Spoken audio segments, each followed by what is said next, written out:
recording and we'll get started.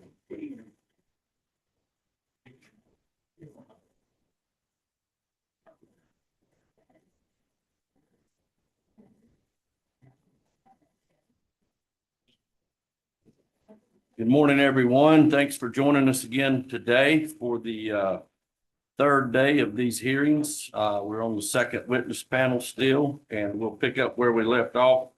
First, I'll call for appearances. This is docket number 56002, Georgia Power Company's 2025 Integrated Resource Plan. Calling for appearances, starting with the Georgia Public Service Commission. Good morning, Commissioners. Justin Pollock for the PIA staff. Morning. With me is my associate, my colleague, Attorney Chris Collada. Georgia Power Company. Good morning, Commissioners. Allison Pryor, Brandon Marzo, and Steve Hewitson for Georgia Power Company. Morning. Advanced Power Alliance. Advanced Power Alliance. Well, he was just here. Americans for Affordable Clean Energy.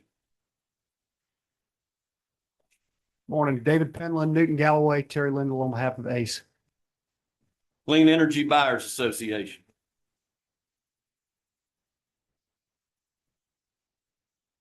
Capital Good Fund.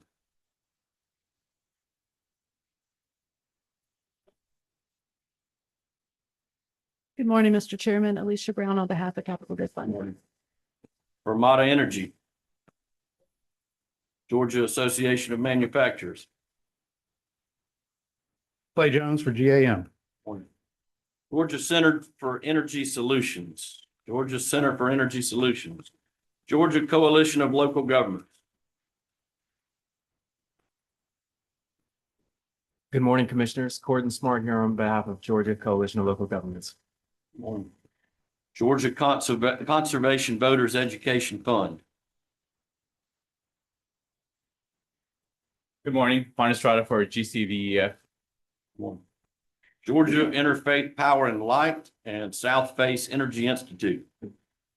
Morning, Bob Sherrier and Jennifer Whitfield on behalf of Gipple and South Face. Georgia Solar Energy Industries Association. Chairman and Commissioners, Stephen Jones, Matthew McKagan on behalf of the Georgia Solar Energy Industries Association. Georgia Solar Energy Association, Georgia Solar. Mr. Moreland. Georgia Watch. Ms. Coyle, she'll get here later. Georgia Wand Education Fund, Inc. and Vote Solar. Good morning, Commissioners. Allison Queen on behalf of Vote Solar and Georgia One. Metropolitan Atlanta Rapid Transit Authority, MARTA. Microsoft. I reckon everybody had a late night. We're gonna go late tonight. Microsoft, Resource Supply Management. Resource Supply Management. We may not be here late tonight if these people don't show up. Sierra Club, Southern Alliance for Clean Energy, and the Natural Resources Defense Council. Southern Renewable Energy Association. Morning, Commissioners. Whit Cox on behalf of the Southern Renewable Energy Association. Thank you. United States Department of Defense and all other federal executive agencies. Walmart.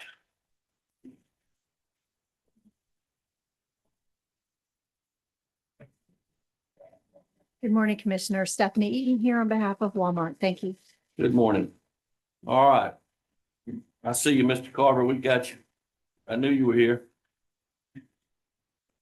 Okay, moving on, we're going to call up. I've got a lit sheet with our public witnesses. We've got a lot less today, so we'll better get into the hearing a little quicker.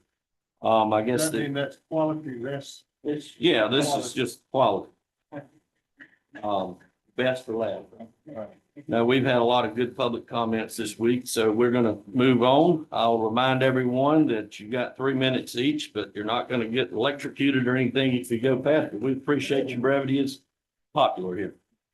All right, we'll go start with Mr. Adam Foran, followed by Steve Stroud.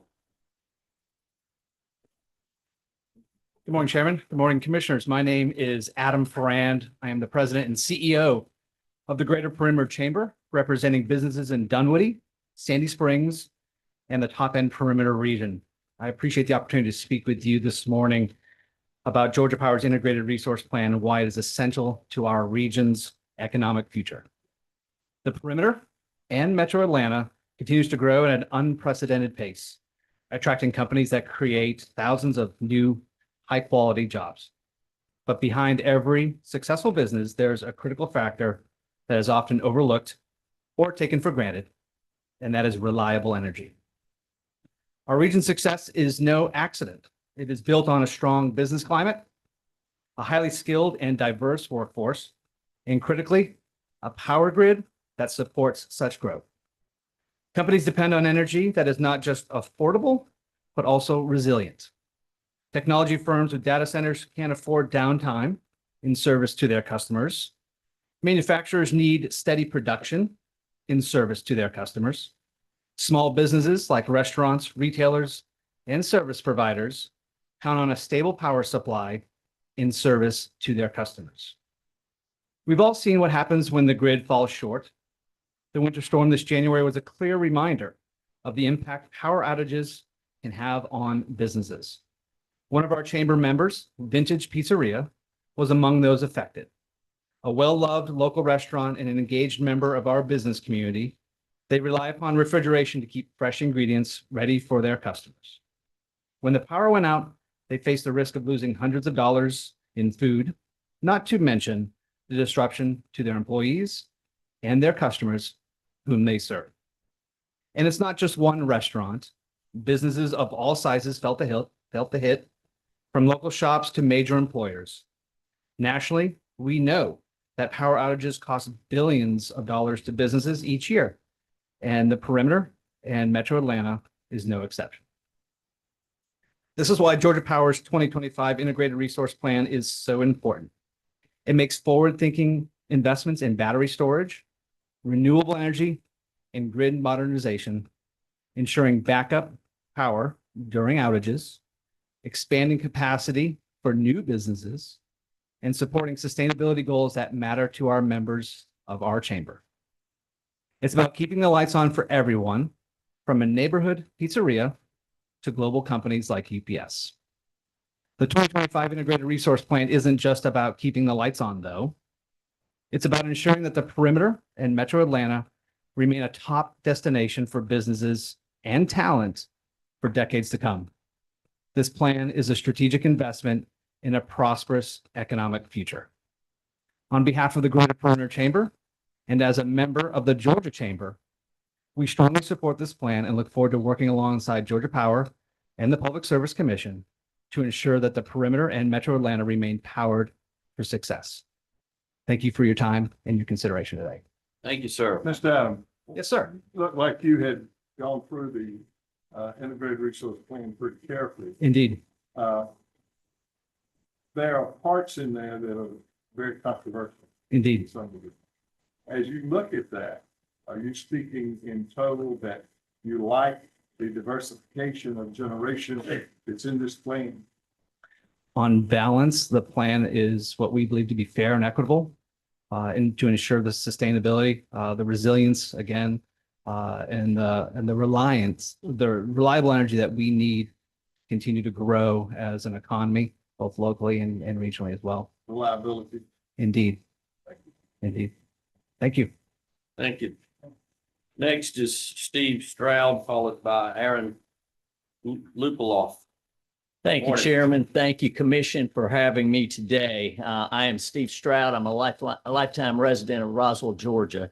My role is President and CEO of Roswell, Inc. It is a 13-year-old organization. It's an economic development organization based in Roswell, serving the region of North Fulton. My job today here is to talk to you about the importance of this IRP and what it means to the city of Roswell, what it means, more importantly, to our region. As a business owner for 30 years, I ran a printing company in Roswell, Georgia. With the partnership of Georgia Power, I was able to power those presses and move things forward. But the importance of that was the infrastructure that they laid years ahead of 1978 when I opened that business. And what we found was that as we continue to grow in the region, Georgia Power has been there and they have planned ahead for what that looks like.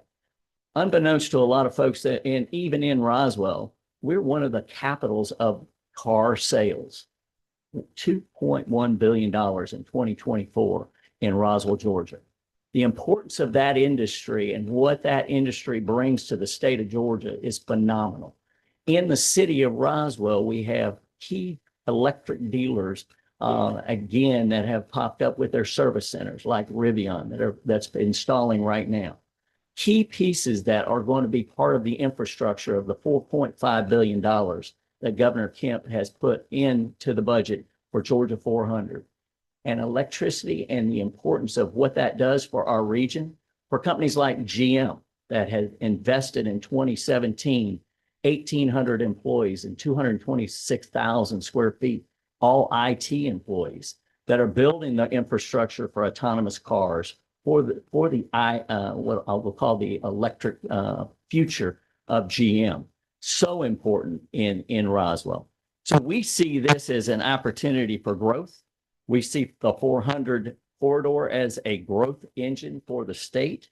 And more importantly, we continue to travel as my duties as the International Economic Development Commission, or council, I should say, as an accredited organization. I spend time all over the country. And the one thing we hear is, you all have Georgia Power. You have Southern Company. We wished we had a utility like that in our region, because what that does for our region with things like the foresight to continue on with Plant Vogel is phenomenal. So I say this, the support that you will have for the 5,400 businesses that are licensed in the city of Roswell is phenomenal, because Georgia Power is there every day. And this is not about my future and my business. It's about the future for my kids and my grandkids. So thank you for all your efforts and thank you for your service. Thank you. Thank you, sir. Aaron Lupaloff, followed by Cherie Curlin. And if I mispronounced anybody's name, please correct me and I apologize. Actually, that was perfect. So thank you. Oh, man. Thank you. Good morning, commissioners and chairman. My name is Aaron Lupaloff, and I appreciate the opportunity to speak to you all today on behalf of the Gwinnett County Public Schools Foundation and GCPS.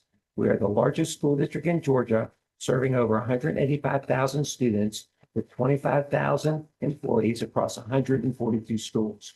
Our district depends on reliable, cost-effective energy to power our classrooms, support digital learning, and maintain safe and efficient school operations. Heck, without consistent power, there would not even be internet at our schools or buildings. As we prepare for the future, Georgia Power's 2025 Integrated Resource Plan, IRP, is a critical and essential step in ensuring that our schools and the communities we serve benefit from a modern, resilient energy grid. First, affordable and reliable energy is essential for GCPS. Rising electricity costs directly impact our operational budget of over $3.6 billion. Diverting resources away from classrooms, teachers, and student programs. A well-planned IRP helps student energy costs, ensuring that our schools can continue prioritizing high-quality education while managing utility expenses efficiently.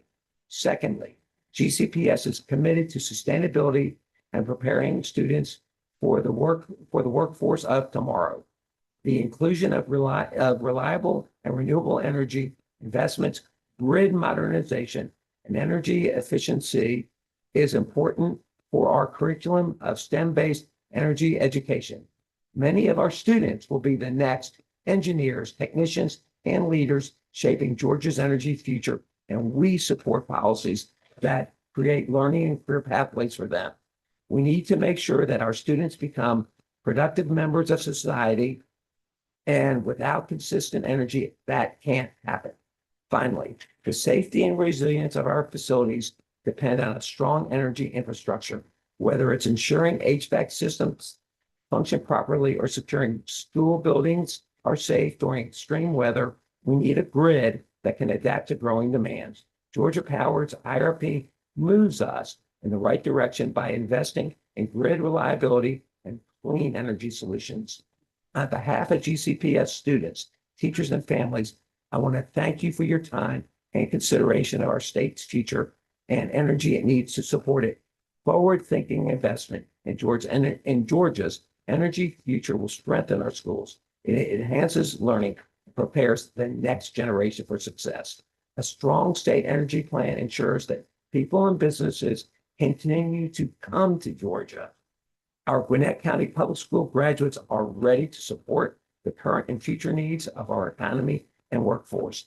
Thank you so much for your time. Thank you, sir. Cherie Curlin, followed by Steve Connor. It's Sherry, mispronounced all the time. That's okay. 30-year career as a bank auditor, lifelong Republican, conservative Georgia Power customer since 2006. Georgia Power bases much of its projected energy demand on the growth of artificial intelligence. AI depends on data centers. AI hallucinations range from 15 to 60% depending on use, and it's likely that AI answers will be more skewed, more erroneous over time. AI natural language answers seduce users into trusting it and help diminish our critical thinking skills. The data center industry says its buildings have a useful life of maybe 10 to 20 years, likely less as new chip and server technology appear. Do Georgia Power models would factor in this lifespan? No one talks about the effects of China's competitive technology such as DeepSeek AI. No one will say what happens once those buildings can't be used. No one discusses the possibility of upgrading or remodeling the 5,300 data centers that already exist in the USA. No Georgia entity audits to see whether any promise made by the data center developers about energy use, pollution of any sort, carbon, particulate, noise, light, water use, or jobs created is kept. But every state, including Georgia, that's tried to determine whether the huge tax abatements and subsidies given to data centers are worthwhile has found out that they are not worthwhile. Please question Georgia Power's assumptions about power needs. Your staff is asking very good questions. The interveners are asking very good questions. Here's something you can do.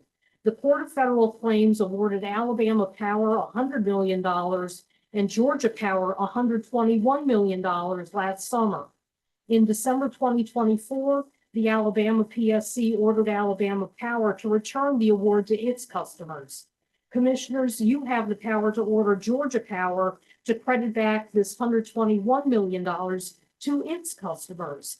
The Georgia Bulldogs may not always beat Alabama in football, but this is one way Georgia can best Alabama. Please make that happen. Accountability and transparency are nonpartisan concerns. Please question whether Georgia Power, a monopoly, can truly justify its extensive trade secret claims and data redactions from the public. Perception matters, especially in an election year. Your voters, many Georgia Power residential customers, need you to serve them. As conservative commentator Eric Erickson titled his book, "You Will Be Made to Care." Thank you. Ma'am. Thank you. Yes. So one thing that I don't think I don't think the news is getting out, and you being involved in conservative politics, I'm certain that you understand that what Republicans do most of the time just doesn't get covered in the media. True. It doesn't. And the doesn't, transparency and the things that this commission has done, they couldn't care less. But this commission is what stands as the transparent, and this very process that you're a part of today, the transparent and hardworking arm that holds the data centers accountable. We've issued rules that make sure that bringing data centers to Georgia puts downward pressure on your bills and my bills and all of our bills, while at the same time serving this important national security imperative. And so I hope that those listening or those that care will care enough to talk to their friends and neighbors But at the end of the day, we've been working for years to ensure that the energy serving to data centers that this commission oversees is transparent and it's fair, and it makes the companies that are being involved in this, that they pay, and you don't pay and others don't pay. But it's something that we take very seriously, work very hard at, and hopefully as news will travel and people will start to pay more attention, and that news will get to folks like you. I always hate it when I see people that come down here to the commission and they're stressed over something that has already been solved. But if there's ever any way that any of us can assist you or help you, that's our jobs and that's what we do. So we'd love the opportunity to do that. Yeah, and my suggestion, I just gave this to someone with Georgia Power. I was in bank auditing, and that is covered in acronyms. So one of its major challenges is trying to figure out how to translate all of the industry acronyms into something that some farmer in Waycross, forgive me, can understand. And it is very, very difficult. The January ruling that you all have, my concern with that is that it does use the language Georgia Power may, at Georgia Power's discretion, this might happen. So the intent certainly is, data centers, look, if you come in and you're using all these megawatts, you figure out how to make it green, payable, all that. I'm actually more concerned about the water use. The 2 out of the 7 data centers that are in the pipeline now in the regional commission, just 2 of them will have said that they'll use 533,000 gallons of water a day. Now, the reason I bring up that is because House Bill 449 just passed out of the Senate Regulated Utilities Commission. So guess what, y'all? Yesterday was a slog for 10 hours. Imagine if you now will wind up with control over private water systems as well. We won't. They gutted the bill. They gutted the bill. There Yeah. you go. Doesn't involve the commission anymore, and Okay. they're free to continue business as usual. Yay. But the rules that the commission passed in January, Mhm. which were solidified off of an April 2024 decision, Mhm. they're not mays, they're wills, they're shalls. Okay. So 15-year contracts for data centers as well as a pay of the construction costs. Yeah, and that's where of course, my background is in auditing. So I want to see that post-construction, that post-award audit that's done to make sure that, if Georgia Power's made a promise, if Microsoft has made a promise, QTS, whoever, that if they say, yes, we're bringing these jobs, yes, we're doing this, that, and the other, that they actually do it. And if they don't, then they're accountable. So This commission will do it every 3 years in an integrated resource plan, just Yeah. like we're doing right now.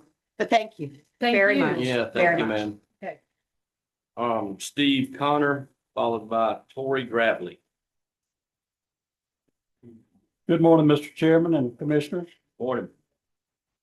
My name is Steve Connor, and I own, I own and operate 2 sawmills, DuPont Pine Products and Connor Holding in Homerville, Georgia, which is both in South Georgia. Y'all know where that's at. It's I know where that's at. The 2 sawmills that can continue to grow in the economy that we provide, jobs supported by the forestry and producing essential wood products. In 2024, we expanded our operations in Homerville by adding a new pellet mill, an investment that required significant power infrastructure upgrade. Like any other business, we depended on reliable power. In order to stay competitive, in order to ensure our employees have stable, well-paying jobs. The process of securing the necessary power for our expansion was challenging due to the long lead times, critical components like underground transformers. However, thanks to the dedication of Georgia Power's team, which includes Barbara Goen, Brent James, Paul Phillips, and Gene Fry, we were able to do this. And it was a team effort from Georgia Power to really do that. And we really ran into a lot of problems. And they pulled it through. This experience complete demonstrates what long-term planning, investment in grid reliability, resource availability, key aspects of the IRP are crucial to businesses like mine. We need to ensure that we have adequate insurance, adequate energy for the growth. It's Georgia Power's ability to plan ahead and invest in critical infrastructure is vital to the success of our business. I encourage the commission to support the IRP, ensure businesses like mine continue to grow and contribute to Georgia's economy with the confidence that our energy needs will be met both now and in the future. Thank y'all. Thank you, Mr. Connor. You're in a business where the rubber meets the road in regards to what's happening at the top, i.e. the administration in Washington. There's a lot of conversation about lumber and carrots. Do you have any thoughts on what's happening in that regards? Is it positive? Is it negative? Or what is it going to do with your need to use power? Well, one example is Georgia has a tremendous amount of timber. I mean, we are very blessed. Most of it's south of Macon. Most of it gets cut south of Macon. So there's a lot of need for energy in that area. The tariffs could be good or they could be bad. A lot of Canadian companies have came to the south and bought sawmills. So they have the double sword. So they got milled in the south, the United States, and Georgia, all over the country, and they have them in Canada. And to us, as a private company, that we really think the tariffs would be good, but we don't know that yet. And I think it's like the tariffs on everything. We're not sure, but we need the energy. The tariffs are going to be what they're going to be, so we'll know that shortly. Thank you, Mr. Connor. I think that your business is, like I said, the rubber meets the road. Yes. So thank you, Mr. Connor, and you clean up nice for an old logger from South Georgia. All right, Tori Gravely, morning. Morning. Good morning, Chairman and Commissioners. My name is Tori Gravely. I am the Downtown Development Director for a very small town in the southwest corner of the state called Dawsonville, Georgia. As someone who lives and works in Dawsonville, I see firsthand how energy decisions impact our community. We may be a small town, but we rely on reliable energy infrastructure just as much as any major city. That's why I want to express my support for the Integrated Resource Plan and the positive difference it's making for communities like ours. For Donaldsonville, having dependable, affordable power isn't just a convenience, it's a necessity. When the lights stay on, businesses can operate and families can live without worrying about sudden outages or high energy costs. The IRP's focus on improving grid reliability and keeping rates stable is a lifeline for rural areas like ours, where every dollar matters.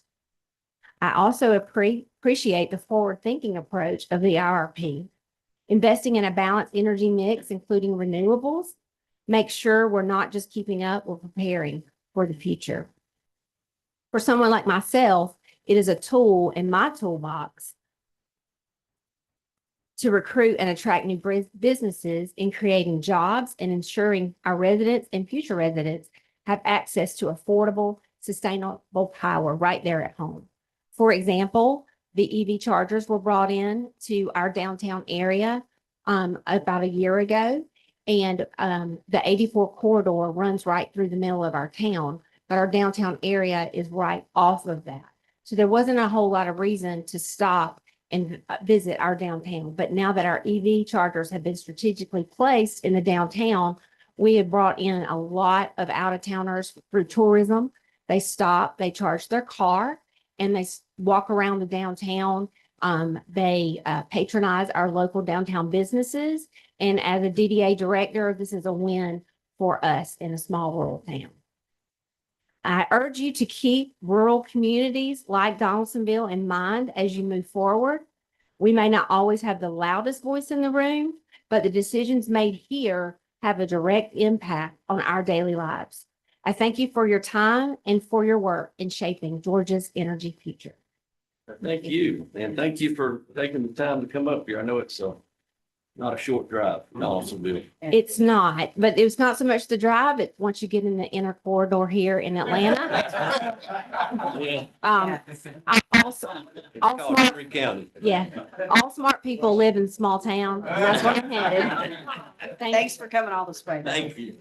That actually concludes the list, but if there's anyone else that did not sign up that wanted to address the commission, then now's the time.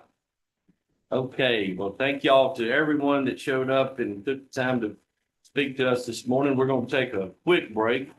And then allow the witnesses to get prepped and ready to go. And we'll get started in 5 minutes, 10:19.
Panel, y'all good this morning? Yes, good morning. Okay, good morning again, and we'll get started with cross-examination before we move on. Were there any housekeeping matters to take up? Okay, I'd like to remind the panel that you're still under oath, and we will pick up where we left off yesterday. It looks like the next intervener up is Georgia Conservation Voters Education Fund. Good morning, good morning. So just a few questions. I don't think they're going to be too rough. Is Georgia Power pursuing any federal incentives flowing from the Inflation Reduction Act? I'll speak in the renewable arena.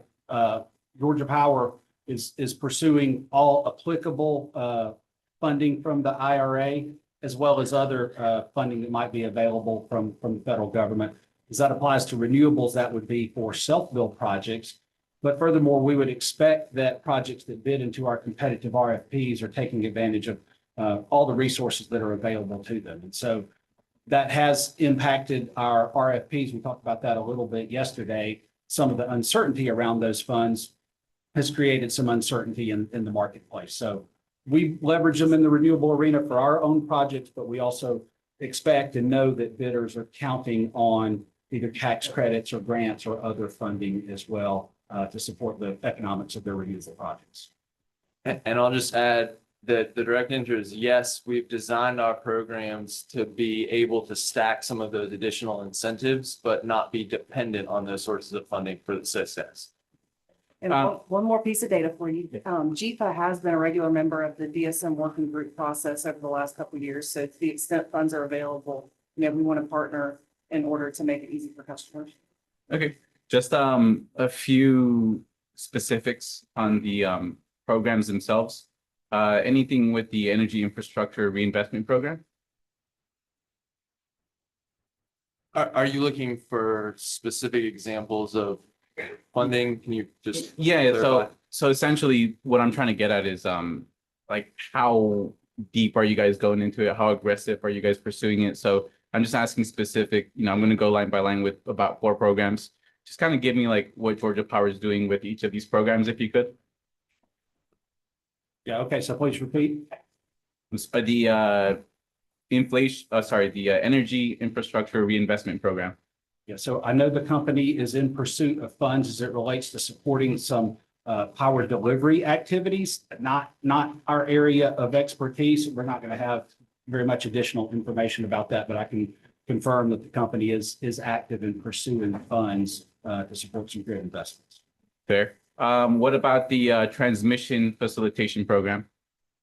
I'm not sure. Okay. The Transmission Infrastructure Program.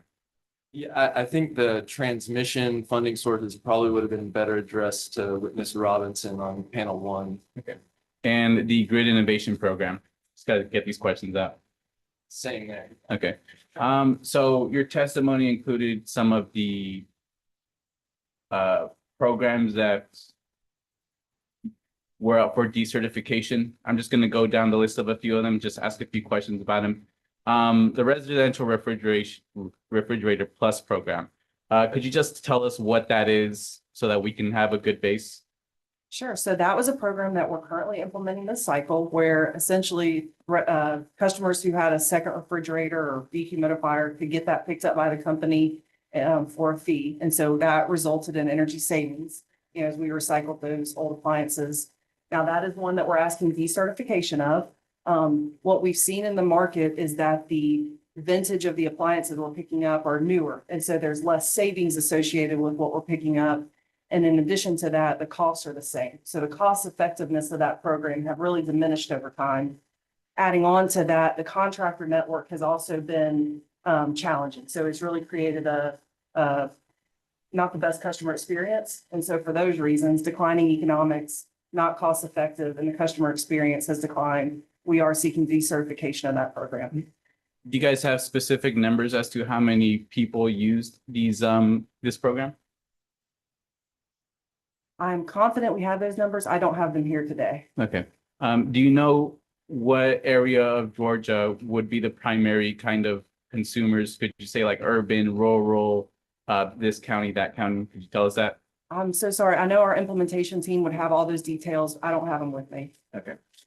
So you mentioned cost concerns being a reason that you want to decertify. Is that correct? That's correct. Okay. And in your testimony, I believe you said, or I believe it was said that it would be reallocated to other programs. That's right. So we are seeking decertification of that program, and then we're seeking the expansion of our other existing programs and the certification of one new residential products program. Okay. Any of the resources coming out of the decertification of this program being allocated to in anticipation of the 2025 IRP being approved? So we bring all of our plans forward to the commission as part of this process. The demand side process is an integral part of the overall IRP. And so we do seek approval of our plans through this process.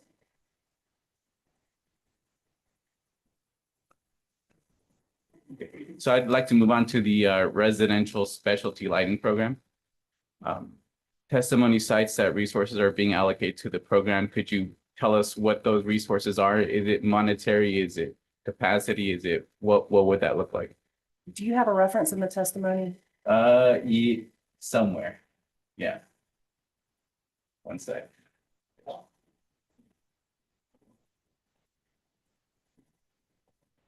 And if you don't, I'm happy to just talk through that program in general and why we're seeking decertification of it as well. If you could, while I pull Yeah. it up. Sure. So the residential specialty lighting program is another program we're seeking decertification of. Lighting for years on the residential side has been a cost-effective way to get energy savings. So that program has provided many benefits through the years. But what we're seeing is that codes and standards have changed such that it's not really necessary to incent that behavior anymore. So the cost effectiveness of that program has declined. And so for those reasons, we're seeking decertification of that residential lighting program. Now, there is still potential for lighting efficiencies on the commercial side, and you'll see that in our commercial programs. But the cost effectiveness on the residential side is just not where it used to be. Is any of the and when I my reference is page 17 of the testimony, it would be lines 1 through 4, or maybe 16 as well. So starting on line 25 on page 16 through 4, and they're just general statements. I'm just asking for an expansion on them. Would any of the costs or any of the resources be reallocated to any of the data centers being proposed in this IRP? Or any of the resources be reallocated in that direction? So in general, our DSM plans will go to serve the system. So whatever is approved through this process, that will allow the company to plan for less. So to the extent the company has an overall resource need, DSM, the approval of DSM programs reduces what we would otherwise need in order to serve our customers reliably across the state. But there's no specific like line item, okay, we take it from here, we put it over there sort of analysis or statement that you could give?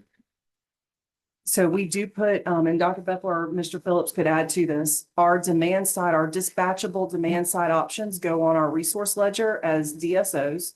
That information is included in the main filing. And then any energy reductions we get through our demand side programs are incorporated into the forecast. And so we are planning for less as a system as a result of these programs. Council, are you asking if the dollars that were allocated to specialty lighting are going to be reallocated to other energy efficiency programs? That and any other resources vaguely described in the testimony. I think the dollars that were allocated to the specialty lighting program, we are asking for additional dollars to support the energy efficiency programs in our proposed case. And so those dollars would be repurposed to support the other programs or the other initiatives that we are seeking approval for in this IRP, specifically for demand side management. I guess what I'm trying to get to is, are these programs being asked to be decertified so that we can, so that those resources would be allocated to data centers specifically if this 2025 IRP gets approved?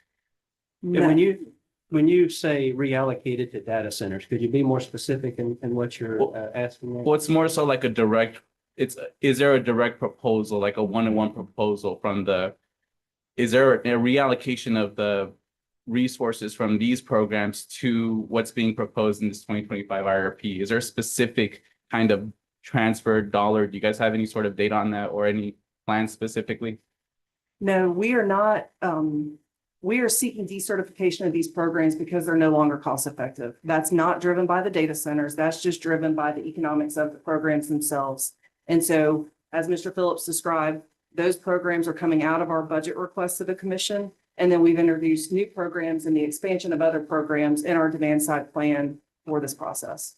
And I'll just add there, even though there are particular programs which we're seeking decertification of, overall, we're expanding the portfolio of demand side options. And just one other point about specialty lighting. In the handout that staff council provided yesterday, Commissioner, specialty lighting, year-to-date 2024 through the fourth quarter, I believe had the second highest amount of energy efficiency savings of any of the programs. Those savings are no longer going to be available because that program is discontinued because of some of the reasons Witness Golf has shared today. And so historically, that program, as well as many of our residential lighting programs, have delivered significant savings for both our programs as well as our customers. That's no longer possible. So if you review the proposed case, you'll see we're having to go identify and secure those savings in other programs and in several areas more expensive energy efficiency measures. Now, could you tell us, and we're going to move on to the next program, seeking to be certified, or one of the other ones, the commercial behavioral program. Could you tell us what that is in short? Yes, and so the commercial behavioral program, like the residential behavioral program, was intended to provide customers tips on ways to change their usage in order to result in lower energy savings on their bill. As part of the 2022 IRP order, that was one that the company was instructed to do an evaluation for, and then pending the evaluation results, kind of see what the future of that program would be. That evaluation deemed that program was no longer cost effective. And so to be in compliance with the 2022 order, we paused activity and we're seeking decertification in this case. Could you just go into a little about what made that cost effective? To most people, small businesses getting a break on power is a good idea. Could you just go a little bit into what makes it not cost effective? Well, I think the cost of the programs are greater than the benefits that we were able to identify. And if you're considering cost effectiveness from a total resource cost perspective, then it simply means the costs are greater than the benefits. Could you expand on those costs and the benefits? I'm not familiar with all of the ins and outs and the details of the cost of that particular program. But there's the cost to administer it, the cost of producing the information. I would imagine there's probably some EM&V costs included in there as well. And so when we evaluate or measure the benefits, the quantifiable benefits that we are realizing, as well as our customers are realizing, it did not outweigh the cost of the program itself. Now, I will say there are other commercial programs available. So through our proposed case, there's still the commercial prescriptive, commercial custom, and the commercial SCDI. So we do still have a range of programs designed to benefit our commercial customers. And I'd just like to add, the evaluations are done by an independent third party. So it's not the company directly assessing the costs and benefits, but really contracting for an independent third party to identify those costs and benefits and the cost effectiveness of that program. And this may be a little repetitive.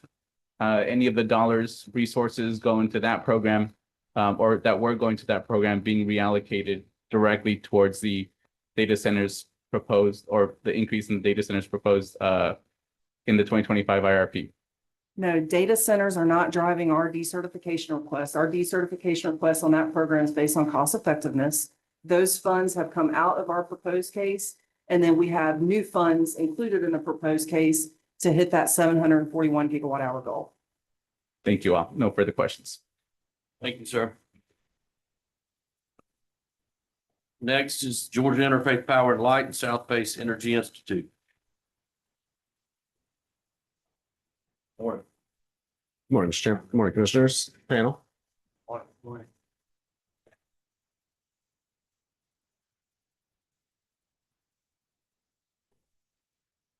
So a number of my opening questions were asked yesterday. So I only have two requests now about the residential and commercial solar and storage pilot. A little louder, please. First is, can we get a shorter name for the program? How are y'all referring to it? If that's the level of detail we're at, I think this is going to be a successful program. Well, the second thing is, as you finalize the details of it, would you consider expanding eligibility to include larger customers that may have complementary load profiles to the program? So for example, larger houses of worship that may not have, as much usage throughout the week. As I mentioned yesterday, in the pilot, it was residential and small commercial, and I think we've set that 250 kW threshold to get familiar with the technology. We think that'll be simple, easier to implement, but we anticipate getting learnings from this, and that's certainly something we could explore going forward is increasing the size eligibility once we establish some of the baselines of this program. We do have a program available for larger customers for customer-sided solar and storage. And so we've made a proposal to modify the customer-connected program to add storage as an option. And so that's a front-of-the-meter option, still customer-sided, but wired directly out to the grid where a customer would host the solar and storage, enter into a long-term agreement with the company, but the storage resource would remain for resiliency purposes in times of grid outage for those customers. So we do have an option for customer-sided solar and storage, just a little bit different structure for the larger customers. Thank you both. Mr. Mallard, I could first just a clarification. How much storage was procured in the 2022-23 utility scale RFP? So I'm looking at Flint River, Wadley, Washington County. I don't believe any storage was procured subject to check with those energy-only solar procurements. I believe that table C5 in the IRP at page 132 classifies those as solar and storage. Yes. So in that RFP, supply chain challenges required the company to present to the commission the option to extend the CODs, which we did. And so we gave an extra year that provided the flexibility that these developers needed to ensure the projects were viable.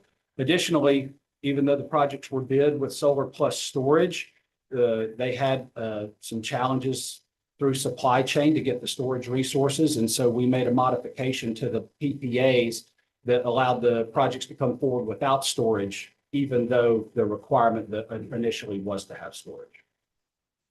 Okay, so there are no batteries at those three locations now? Subject to check, I don't think there are. And you're not planning on them? No, they're able to meet the requirements of the PPAs as constructed. Thanks. You said yesterday that the 1,000 megawatt initial target for the utility scale procurements was based in part on your procurement expectations from ongoing RFPs. Partly, yes. What are the procurement expectations from ongoing RFPs, and how did it inform your request in this IRP? So again, I'll politely refrain from speculating on how many megawatts we might procure in the ongoing RFP that where we're getting close to negotiations with the PPA. Any that information is restricted. I just can't talk about it. But I will say that RFP, the 2023 utility scale RFP, is seeking 2,875 megawatts. That includes some rollover from the prior RFP before. Additionally, we're committed to procure at least 475 megawatts from the next RFP due to be issued this summer in 2025. That RFP will target the 475 and any unprocured from this current solicitation. So we've got just a bit of a lining up of planes on the runway here. We're going to land the first plane and ink PPAs in the 2023 RFP, see how that informs the target for 25, and then ultimately the results of the 25 RFP will inform the next RFPs. We've got a 3,400 megawatts of solar on the ground. We're out for about 3,500 right now, all told, and then adding this new 1,000 megawatt target as part of the long-term plan to get 4,000. It's a significant amount of renewables that are either in the process of being procured or that we're planning to procure by 2035. So how did it inform your request for 1,000 megawatts as a starting point? Yeah, I would say the 1,000 is probably more informed by prior RFPs. The largest procurement the company's ever been procured in an RFP is 970 megawatts. Eventually, one project in that procurement dropped out, so that procurement ended up procuring energy from 750 megawatts. So there is an upper limit in the practicality of the total amount of resources that can be procured just through one process. The number of projects that developers can bring forward that can be evaluated for transmission impacts and can ultimately be contracted for and brought online. So some of our learnings from prior RFPs have informed that 1,000 megawatt target. And I do want to talk about those RFPs, but I guess I'm curious about the ongoing RFPs, how that informs. Yeah. I'm not gonna even speculate about any results or potential results from the current RFPs. I beg your pardon. I'm not asking you to, I'm asking how it informed your 1,000 megawatt request here, like in your testimony. I think that's the same question. I'm just sorry. I'm very respectfully going to decline to answer any questions about the ongoing RFPs and expected procurements. On page 78 of the IRP itself, you recognize multiple dynamic challenges in the procurement process.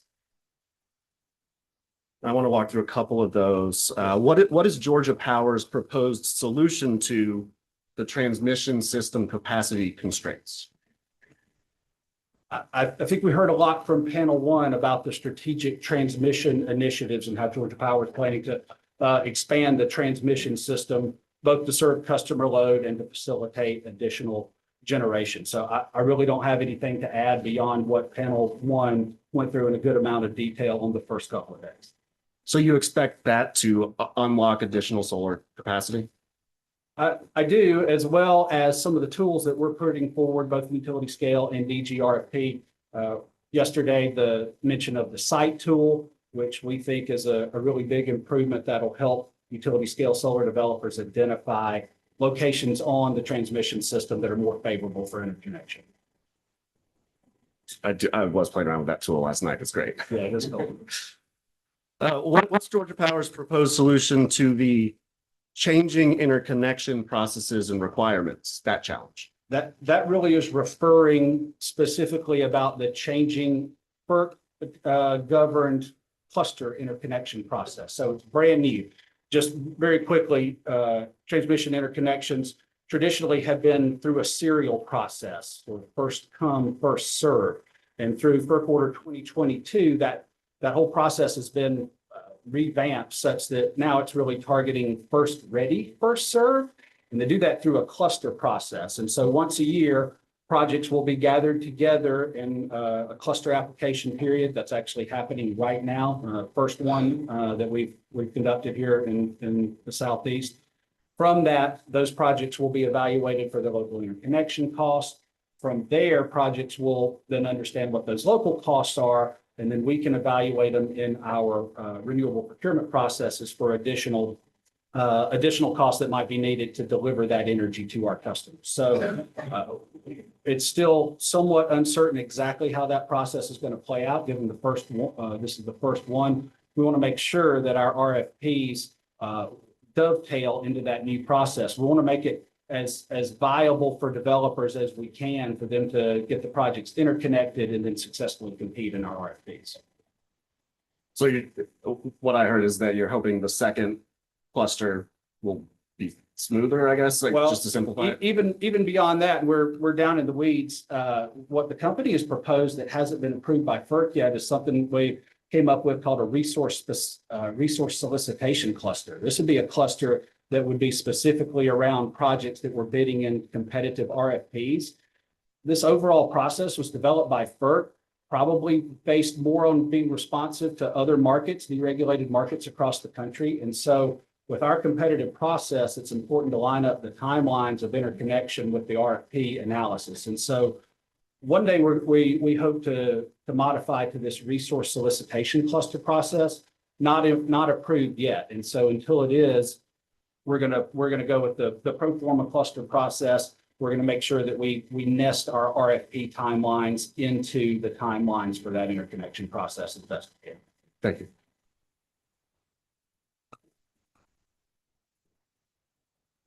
So shifting a little bit to the distributed generation RFPs, after the 2022 IRP, you made a map to help developers better identify locations to site the hosting capacity tool. Yes. Did any developers use that map? Oh, yes, it's got significant use. I can't quote the stats out of hand, but in this most recent RFP, a significant number of projects used both the hosting capacity and the interconnection guidance tools that are offered in the DG market. We've gotten a lot of really good positive feedback from DG market participants about how beneficial those tools are to help them locate in the most advantageous areas.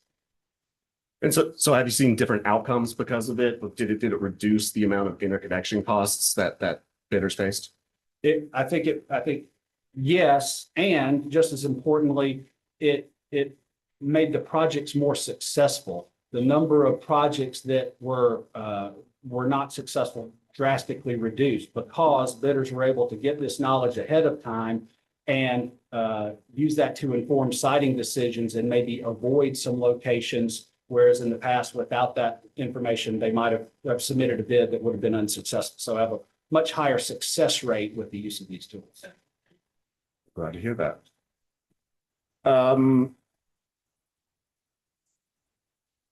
I guess just sort of quickly, yesterday, this wasn't clear to me. In the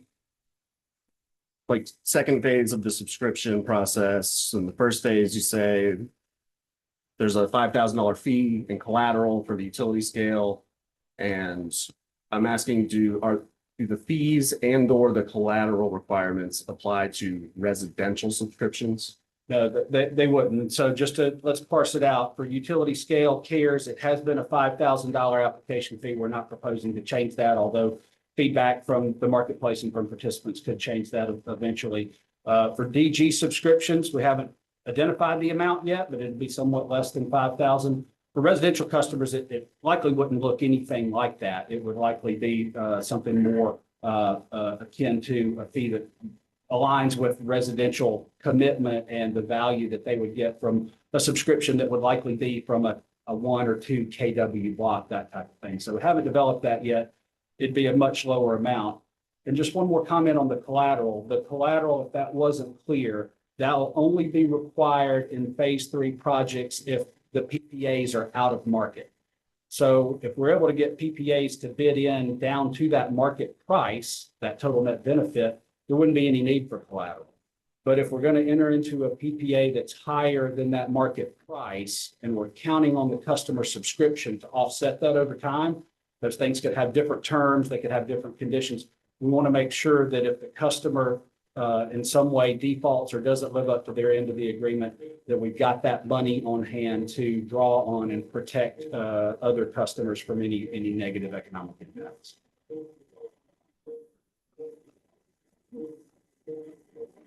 So there will be a fee for residential customers to subscribe. Could you ballpark that? I really couldn't at this point. I think we'll take a lot of things into account as we consider that. We'll think about our current community solar program. We're definitely studying other community solar subscription type programs in other places. And we'll take feedback from both all stakeholders, both developers and potential customers as well. So more to come there.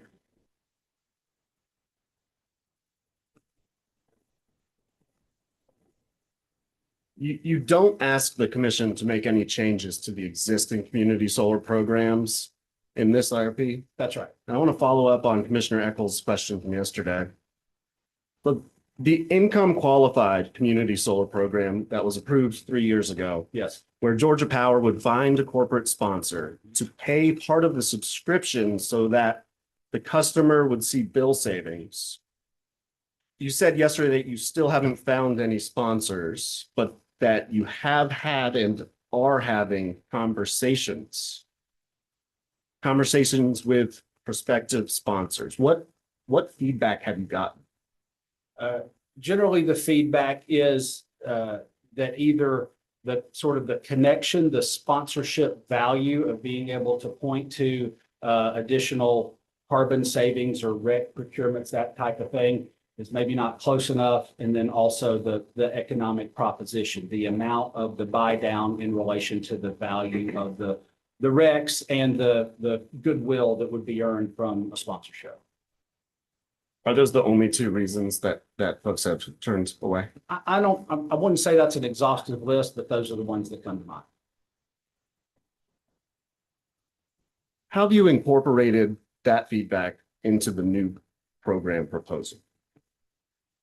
So a couple of ways. That the requirement for an income qualified sponsor, a buy down, is not dissimilar to the ways that we're looking at providing opportunities for third-party funding, both for the solar plus storage program, but also the new residential distributed community solar program. We're going to make sure the program design creates opportunities for third parties, whether that be corporate sponsors, whether that be access to funding from federal government or other places. We're going to ensure that the program design allows for that. Furthermore, the sort of the value proposition to customers is going to look a little bit different. If a customer is willing to lock into a longer agreement, then there's a chance that the cost of that subscription, the net cost of that subscription, decreases over time and creates an opportunity for more access. It reduces the total out-of-pocket cost for customers if avoided costs do go up over the term of the subscription. So you say on page 99 of the IRP that you're exploring opportunities to partner with third parties to reduce subscription prices for lower income customers. How is that different from the existing low income or income qualified community solar program that has not found any sponsors? Yeah, so there are a couple of differences. Primarily, the new program is going to be supplied from new resources that are most likely going to be owned by third parties. And so these would be incremental or additional megawatts added to the grid that creates a little more value for potential sponsors. This will be new projects added to the grid. And if we can create a sponsorship that creates a lot of demand for income qualified customers, there's the ability to not only fill up the residential community solar allocation of 10 megawatts per RFP, but even grow beyond that. We envision if there's enough demand that there could be a sort of self-serving continuous process where we continue to increase the amount of megawatts if demand does increase. That would allow third-party sponsorship the ability to help drive enrollment and drive additional renewable energy added to the grid. And again, that's the additionality concept, making sure that money that they're spending creates new resources, and very important to a lot of these corporate sponsors. I want to go back to page, well, I guess we're on page 99 of the IRP. Up at the top, though, where you talk about the subscription and bill credit for the proposed community solar.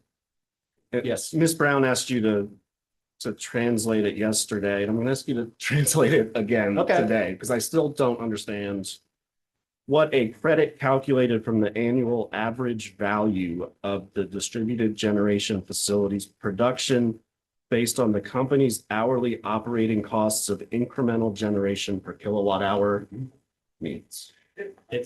I will make it as simple as I can. It's almost exactly the way the R&R annual amount is calculated today. R&R is calculated today based on all 8,760 hours of the year in a projected solar load shape against the projected system cost. And so instead of having to calculate that every hour on actual costs like we do for utility scale CARES, what we would propose to do here is do a calculation similar to R&R, might be a little different. There could be some differences in the components of the calculation. We're going to estimate that once a year, come up with a fixed amount, and in that way, that single amount would represent the average value over all solar hours for the whole year. So very similar to the way that the R&R calculation works today. We don't measure R&R customers hourly. We measure their kilowatt hours and pay them on average updated once a year. What different components are you referring to? It's hard to say at this point. R&R has a very specific required formula that includes some components beyond the avoided energy cost. I would tell you that most of the value there is avoided energy cost, but some of the other components could be different, could be have more or less components added depending on the final design of the program, and ultimately depending on how that payment structure is. You said yesterday it might be on a seasonal basis or an annual basis. Why not monthly if that's the billing cycle? And if this is a community solar program where folks might want to subscribe, drop out. Yeah, it's just weighing the pros and cons. The more you update it, the more administratively burdensome, the more costly, the more it changes for customers. I think some customers would appreciate knowing what that amount is for a year and having that locked in. Other customers might appreciate seeing the seasonal variability, but just as an example, credit could be significantly more in July with a lot more solar resource than it would be in a December or a January when there's not as much energy produced from a solar facility. So the customer would see a lot more variability if we updated it more. And I'll just add, on the subject of monthly potential, even though customers receive monthly billing cycles, those don't align for all customers. So it's a sort of revolving monthly cycle that doesn't necessarily align with the calendar month. And so that would add a significant amount of complexity to the implementation.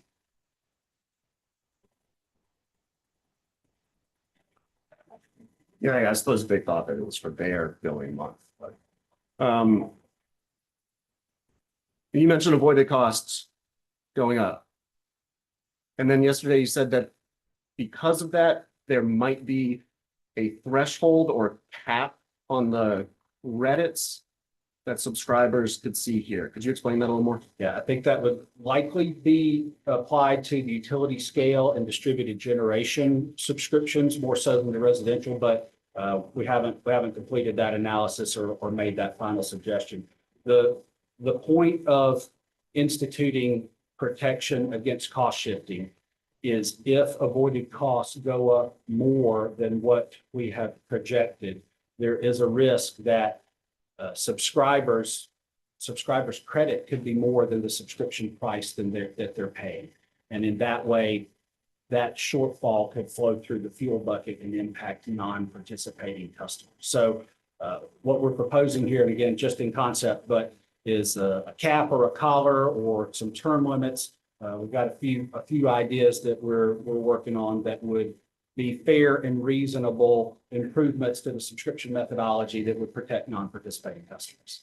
And commissioners, I think the intent there with that design element is consistent with many of our programs to share the benefits between participating and non-participating customers. Okay, I maybe you both can help me reconcile the two things that you just said. Because what I heard Mr. Mallard say is that there's a risk the credit could be more than the subscription, which I hear as bill savings for the subscriber. And then Mr. Beppler, you said sharing the savings. So how do y'all reconcile those two? Yes, so I think as witness Mallard described, the original design is based on an avoided cost projection. To the extent that that changes, the relative value between the credit and the subscription price will also change. To the extent that there are more benefits that accrue, we would want some of those to be recognized for participating customers, but we also want non-participating customers to share in the savings of these resources being procured. And again, I just add that likely comes into play on longer term agreements. Residential customer, I would expect a 5 or 10 year term would be what would be typical. Be unlikely to see significant change in the avoided cost compared to projections.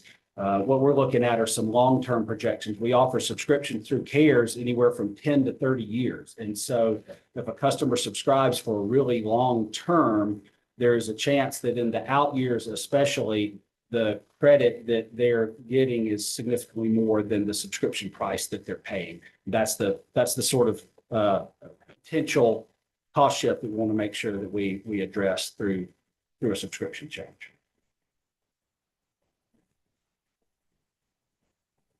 So the new community solar program that you're proposing could result in bill savings for the subscriber?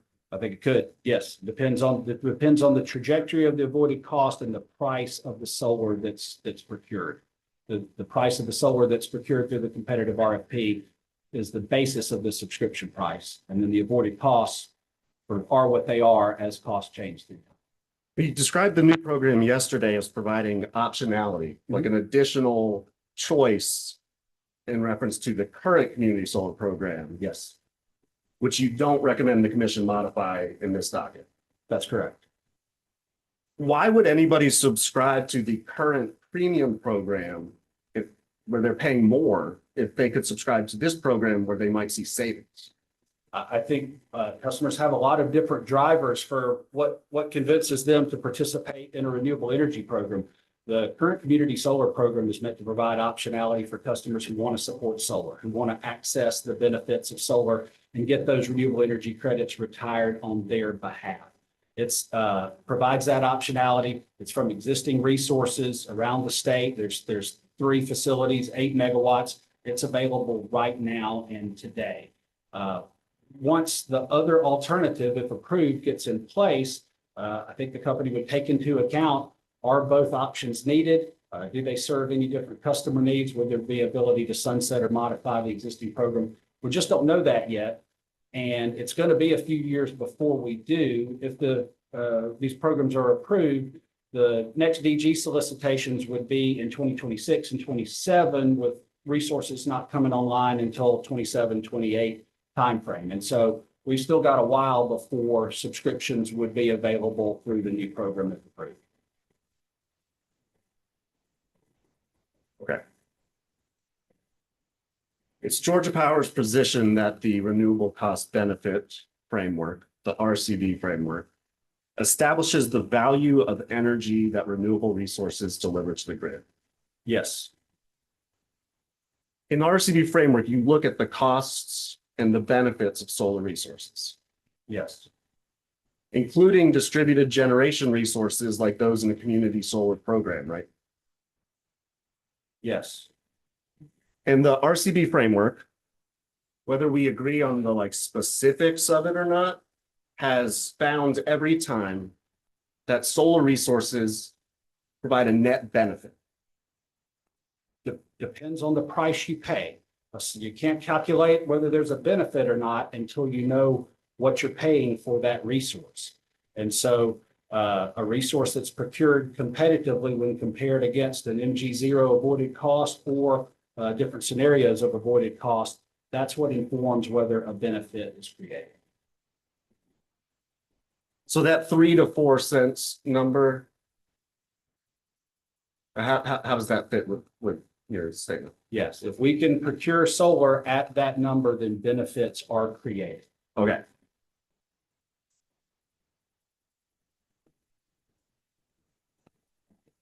Why can't Georgia Power offer a community solar program where the subscribers pay the costs that we just talked about?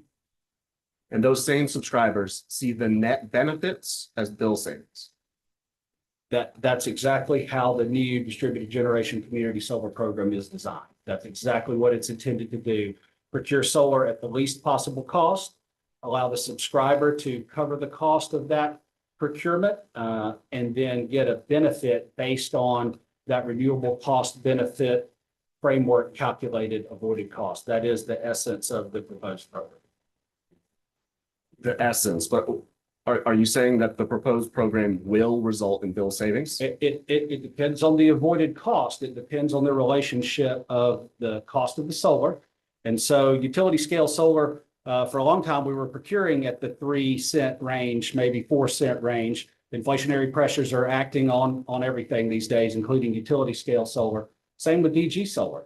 We've seen DG solar procured in the 5 to 6 cent range. Time will tell, and our RFPs will tell exactly what the market can deliver. But the relationship between what solar can be procured for and what the value is as calculated by that avoided cost, that's the resulting cost or benefit that customers can access, get access to the renewable energy credit and the potential savings depending on the relationship of those two things.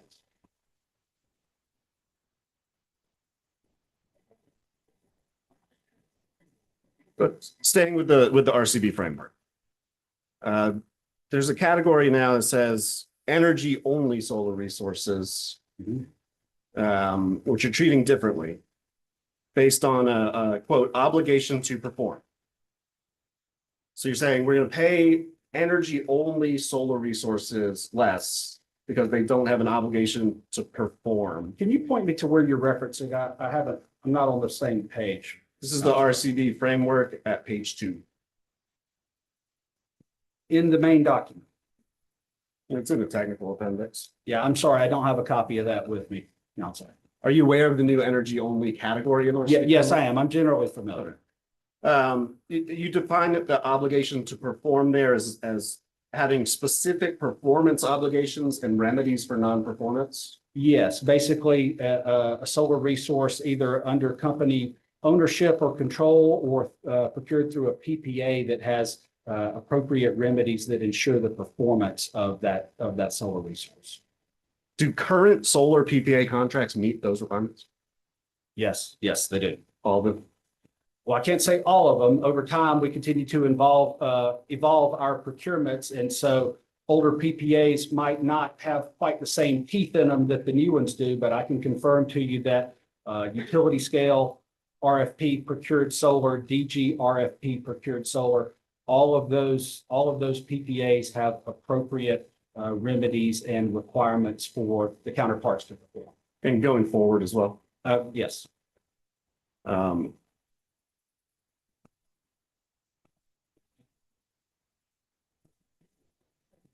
What about we call the virtual power plant program?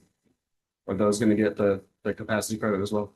Can you be specific by what you mean with virtual power plant program? I don't think we've referred to anything as virtual power plant program. The residential and commercial solar and storage pilot. Small commercial, yeah, solar plus storage. And repeat your question on what the question.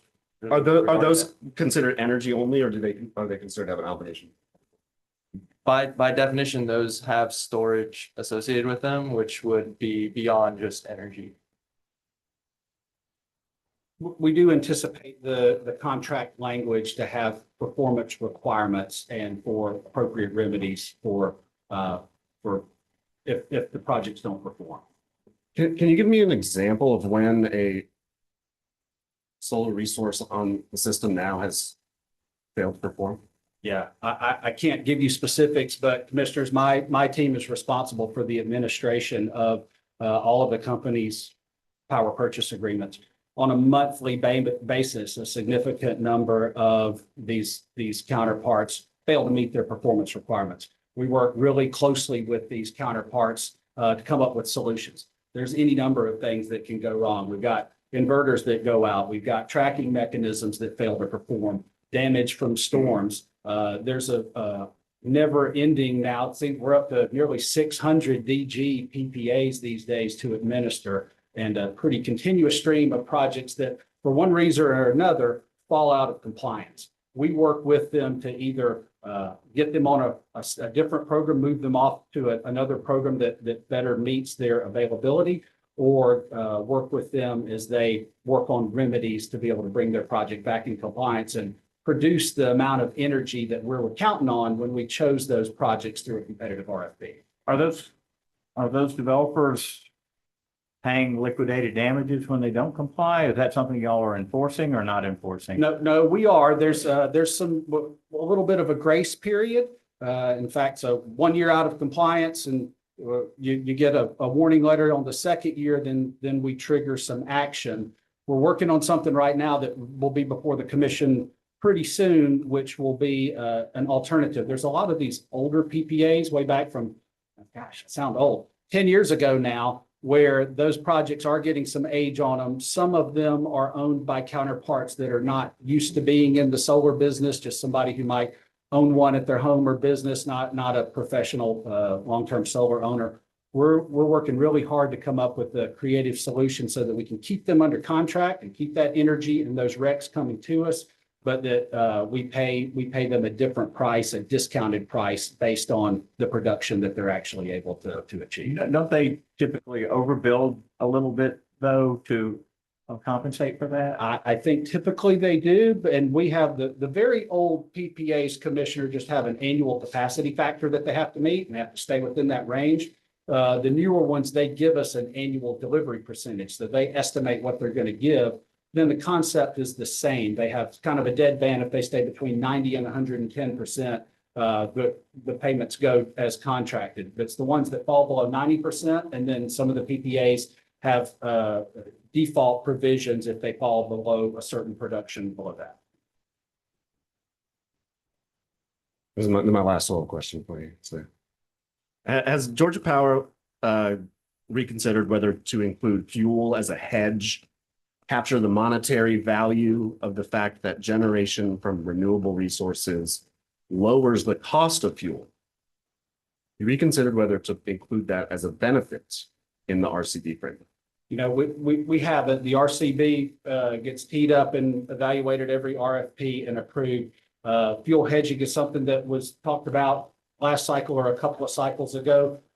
It's our testimony that the RCB is accurately calculated. The way that we project those avoided energy savings and the other components accurately reflects the benefits that solar provides to the system. So no, we haven't proposed any changes related to the fuel hedging.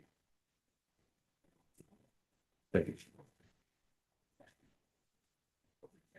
I would like to turn to demand side management and thank Georgia Power. We are very glad to see the savings anticipated from the Vogel settlement in the proposed case. Thank you. On page 45 of the IRP, it says the level of energy efficiency in the proposed case was set to 0.75% of total energy sales. The Vogel settlement set 0.75% as a floor. Did Georgia Power evaluate whether a higher amount of savings would also be cost effective? To achieve 0.75%, it requires annual budgets of $570 to $580 million per year. And it requires TRC waivers on 4 of our programs. The incentive levels included in that budget are based on the Georgia Power's technical potential study. And so to go above 0.75% would make an expensive case even more expensive. So for those reasons, we stuck with the 741 gigawatt hour per year target. Yesterday, y'all pushed back on the comparison to other utilities that achieve higher savings, saying that there were different factors in those states. What factors should be considered when comparing states' DSM success? I don't know that it is appropriate to compare across states. Again, for the reasons that we laid out before, each state may have different priorities, different rate structures, regulatory environments, legislative environments. You know, there's just so many different factors. It is important to compare best practices. That's one reason that we engage with the industry. We employ a third-party design consultant who has expertise across the industry. But when we bring plans forward, we do it through the Commission's DSM program planning process and what works within Georgia based on our history in implementing these programs for many years. The things that you said yesterday about maturity of the program, those aren't relevant to comparisons? Yeah, so we have been at this, like I mentioned yesterday, since 2011. We've delivered 4,700 gigawatt hours of savings since that time. Our programs are mature. We have many years of implementing these programs with a high degree of customer satisfaction. We don't always know where other utilities are in that maturity model. Right, that's what I'm asking about. But if you did know that, could you then factor that into a comparison? No, and again, as Commissioner Pridemore mentioned yesterday, there could be other funding that's being applied from a state level or other reasons. I mean, there's just so many different factors that when you go state by state, it just doesn't make the comparison an apples to apples comparison. What utilities does Georgia Power see as it appears in the demand side management arena? I'm not aware of any specific utilities that we consider as a peer in the DSM space. I mean, we developed the proposed case in accordance with the commission-approved DSM program planning approach. We did that for this IRP, and we've done that ever since 2010 when the DSM program planning approach was implemented. And so we developed our case, given the guidelines set forward by this commission without a lot of other review or research regarding other utilities or states. But just to reiterate, it's informed by historical performance, evaluation results, the DSM working group process, commission staff, third-party design consultant, implementation feedback from working with customers. So we do incorporate a lot of feedback. We engage with the industry, but there's just so many factors when you try to compare apples to apples, savings and budgets, that it just doesn't make that appropriate. Thank you. Isn't weather a big consideration in that as well? Yes, I mean, on DSM, I would think that it would be. weather, You exactly. can't compare to North Carolina. Climate temperature's different, you can't compare to Florida. So you've got similar utilities that are vertically integrated investor-owned utilities. You have a weather balance in there that, again, it's not an apples to oranges. It is an apples. Saturation of different home types, that could be another factor that varies across utilities. I want to ask about the incentives in the proposed plan, how you got there. You said it was based on the Teapot study, and so please stop me when I get it wrong here, okay? So the Teapot study, it looks at the measures that are out there, like ground source heat pumps. And it looks at which measures are economic. And then it narrows those down to what is achievable in Georgia. To determine whether it's achievable, the Teapot study looks at different incentive levels. So 25%, 50, 75, and 100. So to hear you picked 100% for the incentive levels for all the measures because of that? Well, we chose 100% incentive level to help reach the 0.75% of retail sales for the proposed case. Specifically, when looking at the most recent Teapot report, for the year 2025, in order to achieve 0.7% of sales in that year, it would have required 100% incentive level. And I'd just like to add on the Teapot study, you started with the economic screening. There's a stage before that, which is the technical potential. So that's the first level of the screening, which then goes into the economic potential and then the achievement. And you couldn't stop me because I started after that. So you just picked 100% because of that and put it onto all of the programs and measures here? I think that was one data point that the Teapot helped confirm. And then, as Witness Golf said, working closely with our consultant AEG, working with our program managers who have administered these programs for a number of years, working with our trade allies. Many of those factors went into consideration when setting the budgets for this proposed case. So some measure of judgment, was that like by measure, by program? I don't know that it was necessarily by measure, because when we work with our design consultant and when we work with our program managers, what we are trying to do is take the individual measures and package them into a program that we can then present to our customers. Before we do that, we present the programs to this commission for review and approval. And so there's the research, there's the analysis, there's also an understanding of the market in Georgia. Because what we're trying to do is package programs that we can then present to our customers, both residential and commercial, such that they can apply it within their home, within their business. And at the same time, package the measures and programs so that we are trying to minimize the administrative costs. And so we go to market with as few programs as we can, but at the same time, being flexible and offering a number of solutions to our customers, both residential and commercial. And I didn't hear when Mr. Phillips initially said judgment, you said judgment, but this is, again, a very collaborative process. The DSM working group process is very collaborative.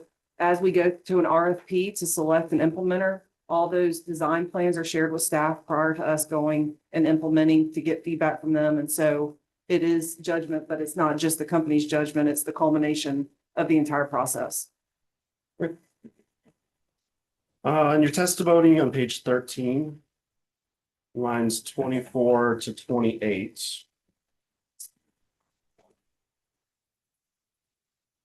You say the company doesn't support the inclusion of an industrial PSM program because industrial customers generally adopt energy efficiency on their own.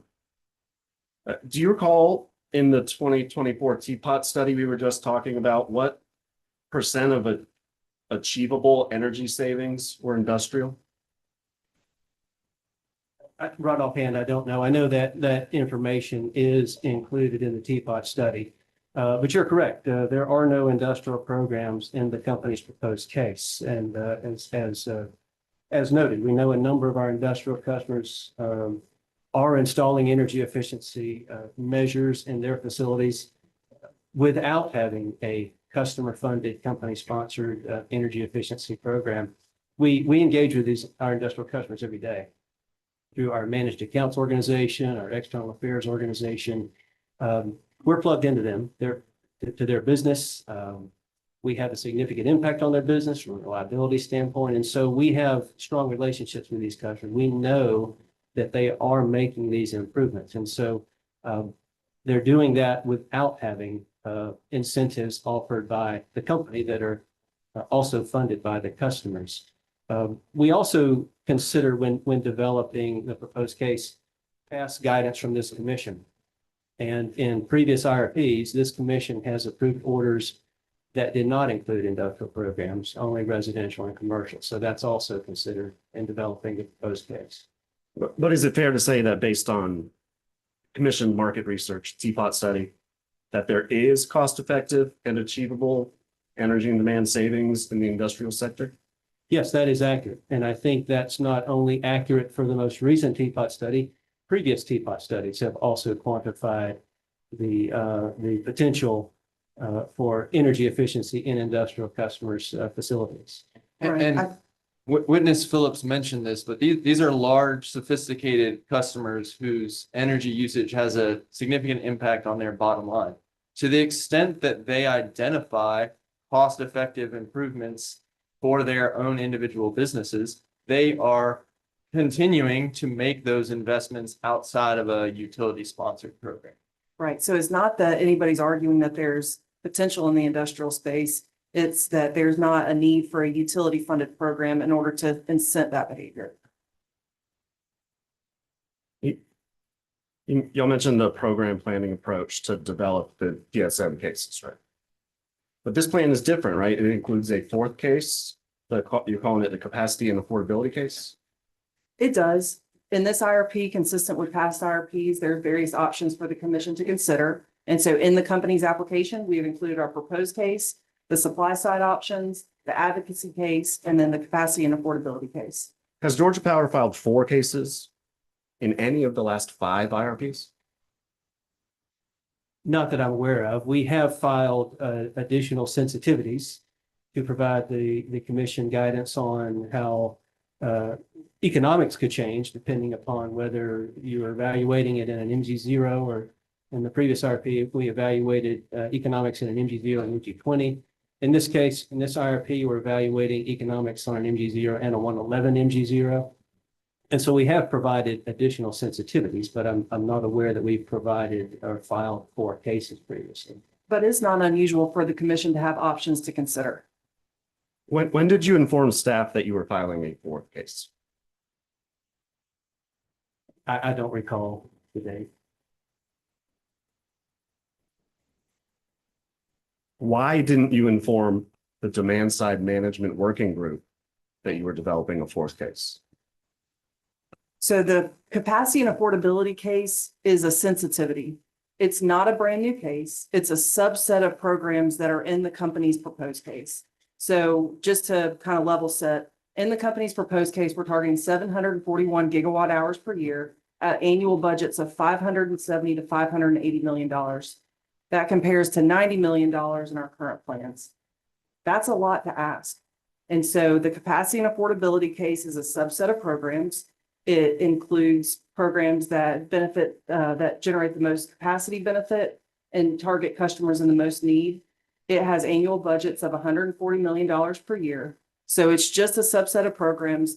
The only unique elements to that case as compared to the proposed case are the inclusion of a small team of energy auditors. So there's some funding set aside, a little over $1 million per year for a small team of energy auditors, and a little bit of funding, a little less than $1 million a year for an online residential audit tool. And so the inclusion of those two elements are the only thing that is unique in terms of the cases. It's just that there's a smaller subset of programs that are included in that case as compared to the proposed case. I suppose I'll ask again, why didn't you inform the demand side management working group that you were developing a fourth case? I was not aware that the DSM working group had not been informed. I know staff had been informed, but we did work closely with the DSM working group on the proposed case as well as the advocacy case. And so we did incorporate some of the feedback in those cases, but I can't speak to when the capacity and affordability case was communicated. And again, it's just an option. The commission had lots of options. That's not unusual for any IRP. It is a subset of programs. It's not in a brand new case. And so all of the information is very consistent with what's in the proposed case. It just is a smaller subset with smaller annual budgets. When did you begin developing this case? I don't know when specifically we started developing the capacity and affordability case. As Scott said, it's a subset of the proposed case and it incorporates the same programs just at a smaller scale. But I don't know the date when that began, the analysis began for that. Was it in 2024? Yes, I would think so. It would have been in 2024. That you began developing the fourth case? Yeah, I don't know specifically when, but in late 2024, I know we updated the economics for all of the measures that were included in the proposed case. That was done in December. And so as I said, the capacity and affordability case is a subset of the proposed case, and we were still finalizing and developing the proposed case as late as mid-December.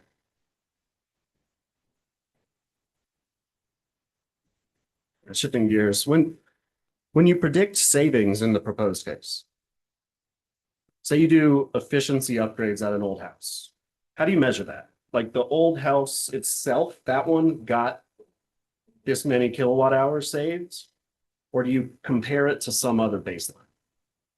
And are you speaking of a specific program within the proposed case? Generally, that was just an example. Okay, so in general, we would use evaluated results if we had them, or to the extent we didn't have evaluated results, there would be some kind of like engineered model calculation to come up with those savings.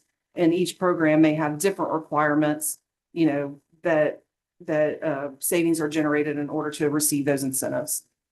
Yeah, and I can expand a little bit on the modeling front. So as Commissioner Pridemore mentioned earlier, some energy efficiencies measures are particularly weather sensitive, and those are the subset that we tend to evaluate using a program called Open Studio, which is a Department of Energy created modeling framework that allows us to simulate the impacts of energy efficiency when you add an energy efficiency measure to a home or business. And so that informs some of the savings estimates for those weather sensitive measures. So do you compare it to like the code is the baseline, or do you compare it to like the individual house you just did the project on? We have a set of models that serve as a baseline based on what is the current code and standard for both existing construction and then separately for new construction. And those are based upon representative businesses as well as residences, both the single family and multifamily. And so it's not specific to any one location or home. It's modeled against a representative facility or building. So there could be more savings not captured in the model here if you do a program at a house that's not up to code. There could also be less savings if you had a particularly efficient home that you were looking at. So I would say that there's variability on both sides. What we do is develop representative models, and we do baseline those to the territory to ensure that the model results are giving us profiles and an annual energy usage that align with the usage of our customers. And again, if we have evaluated results, then we will use those.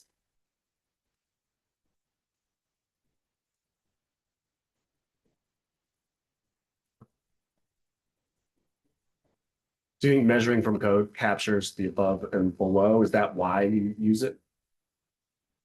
I think that represents an accurate baseline to establish the savings potential of measures that are above the sort of code default. So one of the things that we've talked about, commissioners, previously is that we have seen transformation in the market where some of these energy efficiency savings potentials are reduced because the sort of minimum or baseline equipment has gotten more efficient over time. And so establishing those reference points as the standard efficiency options is appropriate to measure the savings of those energy efficient measures.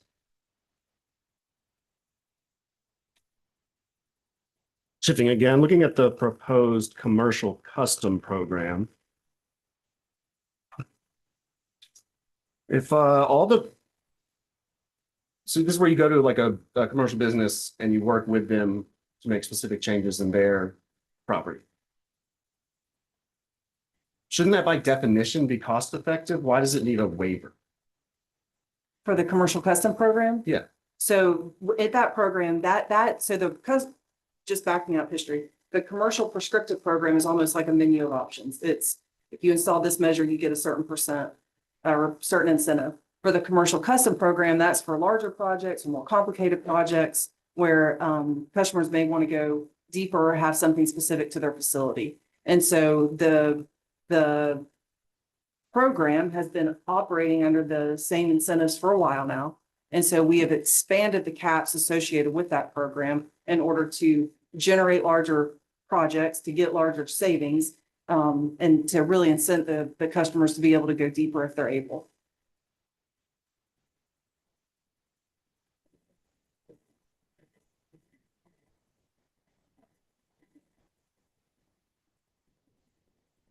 And again, to get to 741 gigawatt hours, the expansion of those caps helps us get there. So in order to achieve that level of savings, we've never achieved that level before. We are doing things different than we have in the past in order to reach that target.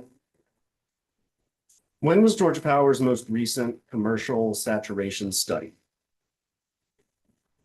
I don't recall when the previous commercial saturation study was done. I believe we filed it as part of a data request.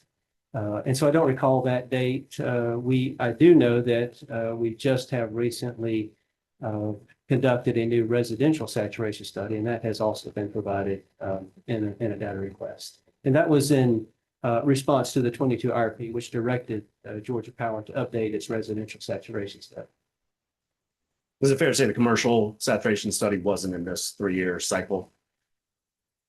We did not update the commercial saturation in the last 3 years. Would you agree that it's important to examine where growth is occurring on the system and to target energy efficiency measures there? When you say growth, could you be more specific what you're referring to? Load growth.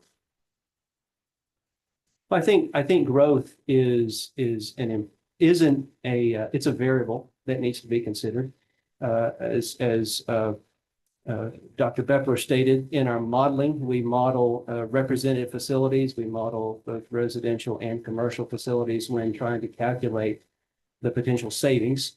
And I think the potential teapot study, one of the first steps in the teapot study is the market characterization. And so we do consider changes to the market, and that's one of the first steps. And then Once we complete the market characterization, then we begin the measure characterization. So I think growth is considered, I think inherently it's considered in the forecast, which is part of that market characterization and developing a baseline forecast for the potential study. So certainly growth is important.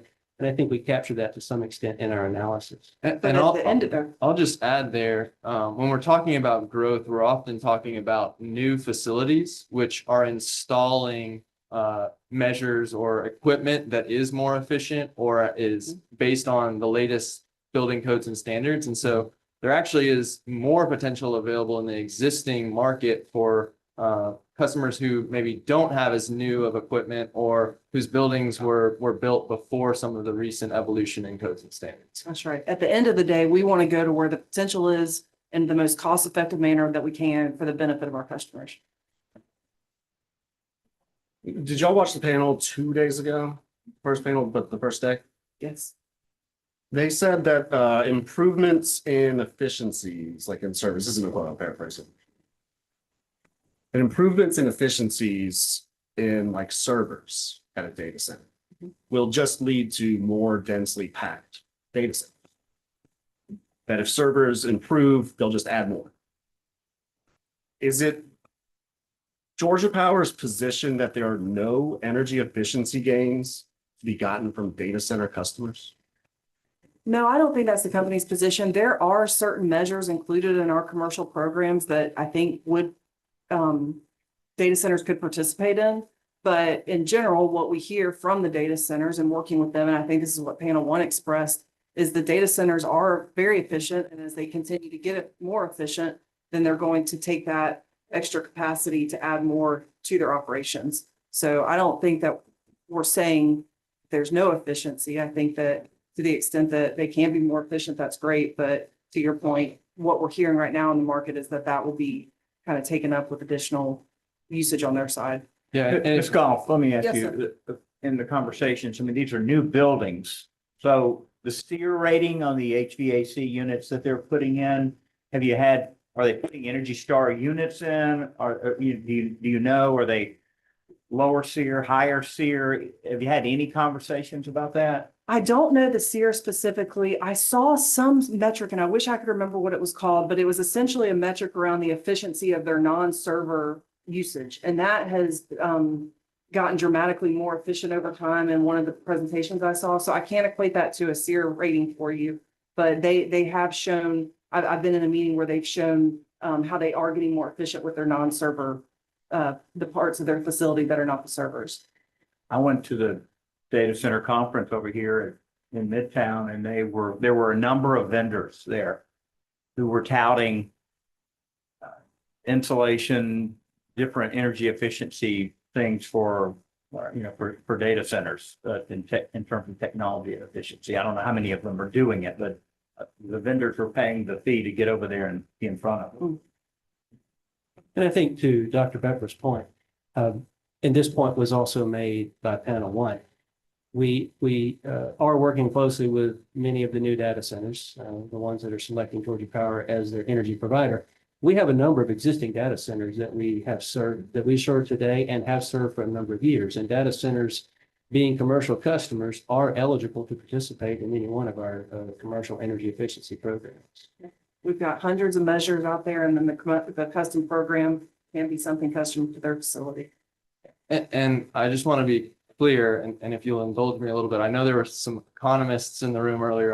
Can't see if they're still there, but Jevons paradox was, I think, the panel one term that you were referring to. Yeah. It's also known as the rebound effect. So it's not that there isn't energy efficiency potential for data centers. It's just that when you make an end use more efficient, it may lead to additional adoption and usage in that end use. And so what we're saying is that we don't anticipate that just because the chips or the servers become more efficient, that the overall usage of the computing power would decline. We think that those customers are likely to just add more because the use cases have expanded. Okay, so is it Georgia Power's position that there are no net energy efficiency gains to be gotten from data center customers? No, I don't think we've made that as a position. I don't think we stated that. No, so the utilization of any one unit becomes more efficient, and then that can lead to more units.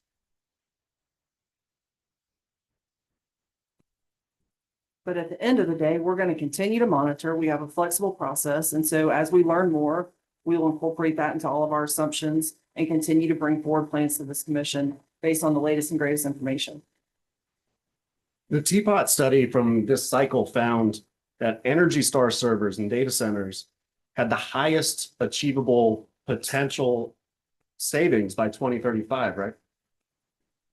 Can you refer to a specific page? Yeah, it's page.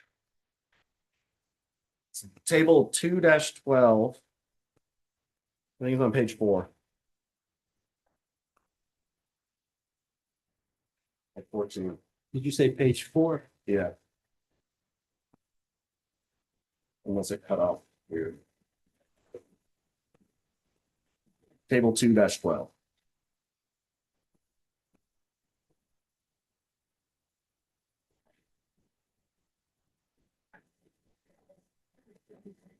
Okay, I'm at 2-12. Yeah, and then it's line 16. Yes, so commissioners, table 2-12 is the commercial top 20 measures in 2024 achievable potential savings. And what this table is comparing is the top 20 measures and the megawatt savings in the year 2024 versus the megawatt savings in the year 2025. And in the year 2025, Energy Star servers do have the largest potential in terms of megawatt savings in that year. And so we certainly see opportunity for data centers or servers specifically. I think it's important to note that there are a number of servers across the state that aren't in data centers. They're in buildings, they're in facilities where they could qualify for these energy efficiency programs if they upgrade. And so this is specifically directed towards servers. Obviously, data centers with a concentration of servers would be a customer that could participate. And so with the future growth in data centers, we are reflecting that to some extent in the potential study in this table and in our results. And I'll also point you to page 29, Appendix H of our DSM application. This is the commercial custom measures. Again, I don't have all the details on every single measure. There's hundreds of them, but there's very specific data center measures included in these commercial programs. So to the extent a data center can be more efficient and take advantage of what we've offered here, that's great. You know, that's part of our program design.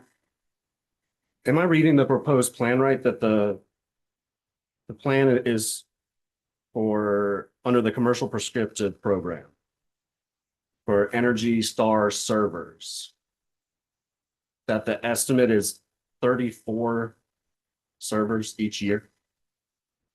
Where are you, is that in the Teapot study? No. Okay. Is it in, I've got Appendix H open. Is it in Appendix H? I think it's in one of the document responses where you gave more information about the measures.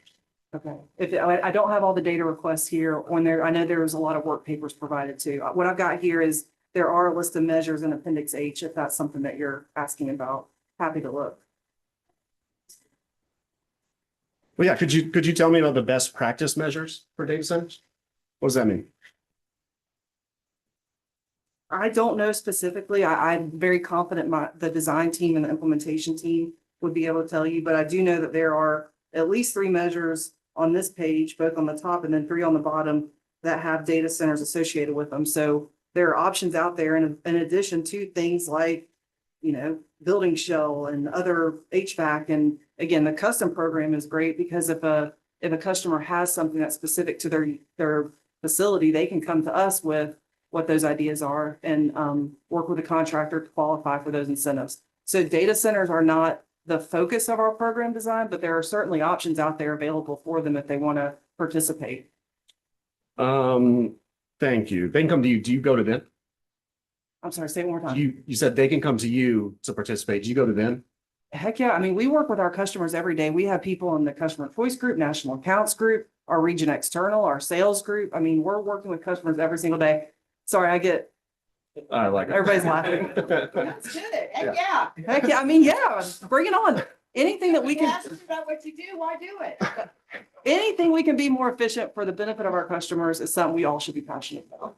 You, I'm gonna shift over to you, Dr. Bepler, in a second, but, Ms. Goff, you mentioned you've seen a presentation about an analysis of data. Was that? Tell me about that, please. I wish I could remember the metric. It's been several months. I don't have the slides, but it was something around, there was the server efficiency and then there was the efficiency of the rest of the building. And after that, I'm going to probably be a little loose on details, but what my takeaway was, is that the data centers themselves, that non-server efficiency had gotten markedly improved over time. And so happy to provide more details once I have them. I just don't have them here today. Yeah, I would love that. Was it a Georgia Power study? I honestly, it's been many months, so I don't remember the specifics. Okay. Yeah, I would love to follow up about that. Shifting to demand response, but staying with data centers. So demand response here meaning shaving peak loads on high demand days. Georgia Power is projecting a need for nearly 9 gigawatts of new capacity by 2031. More than 80% of that is from data centers. The previous panel testified that Georgia Power could ask to certify 8,500 megawatts of new resources the month after this IRP ends. I think that we can agree those are big numbers. So big that a reduction of just 10% of this new large load could save bill payers more than an entire new combined cycle unit. So I say that to say that I apologize in advance if this feels repetitive, but I want to be as clear as possible in the record about how y'all are approaching this moment. Has Georgia Power asked existing data center customers whether they're willing to reduce their loads on high demands? As I think was previously stated, we're talking with our customers on a continuous basis, and I think we have a robust portfolio of programs that these customers can participate in. That includes our interruptible programs, as well as our new DER programs, which are designed specifically for customers who may be bringing backup generation like many of these data center customers are. In addition, many of these large customers are taking service through a rate which includes a dynamic price signal. So they're already receiving information about when the optimal time to reduce their usage is to benefit the system. Historically, we have not seen these data centers be particularly price responsive, but certainly they have the ability to respond to those prices in real time. You say we are in conversation. Who approaches them to discuss RTP rates? Who approaches them to discuss the demand response programs that Georgia Power offers? So I'm not familiar with all of the specific conversations that are had, but as part of the contracting process, there's conversations with our customer choice, economic development team, our sales team, who are aware of these program options and can communicate about the benefits of participation or the incentive structures that are available through these specific rate options. And again, the DER programs are a great option for data centers too. And that allows us to hopefully leverage assets that they may be using for resiliency to the benefit of the grid. So there's a wide variety of things that data centers can contribute and participate in that the company's already offering. Are any of you on the large load governance team? Yes, I am involved with several meetings associated with large load customers, and there's lots of governance that's taking place across the company. These are large customers, and so large governance around large loads is important. I mean, the specific large load governance that Witness Robinson referred to in his testimony. No, I don't think any of us are involved with that one. Is anybody from your departments on the large load governance team? Not the one that he was describing, but again, there's lots of governance taking place across the company. We want to get this right. We all have a aligned incentive around making sure that that we're planning the system appropriately to be able to deliver reliable and affordable electricity to our customers.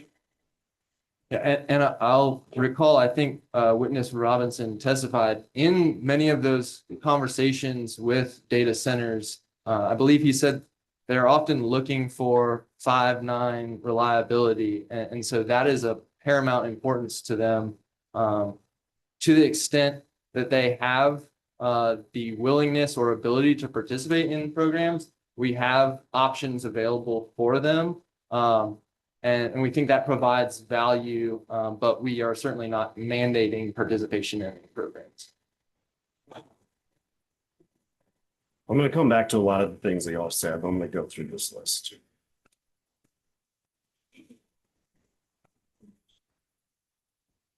Has anybody from y'all's department talked to data centers in the pipeline about demand response? People that we work with, and I don't know that we talk to the data centers themselves. Well, yeah, we have been in conversations and or groups that we work with about our DER program specifically. So we are trying to get customers enrolled in those programs. There's a lot of benefits that can be had for the system through that participation. So yes.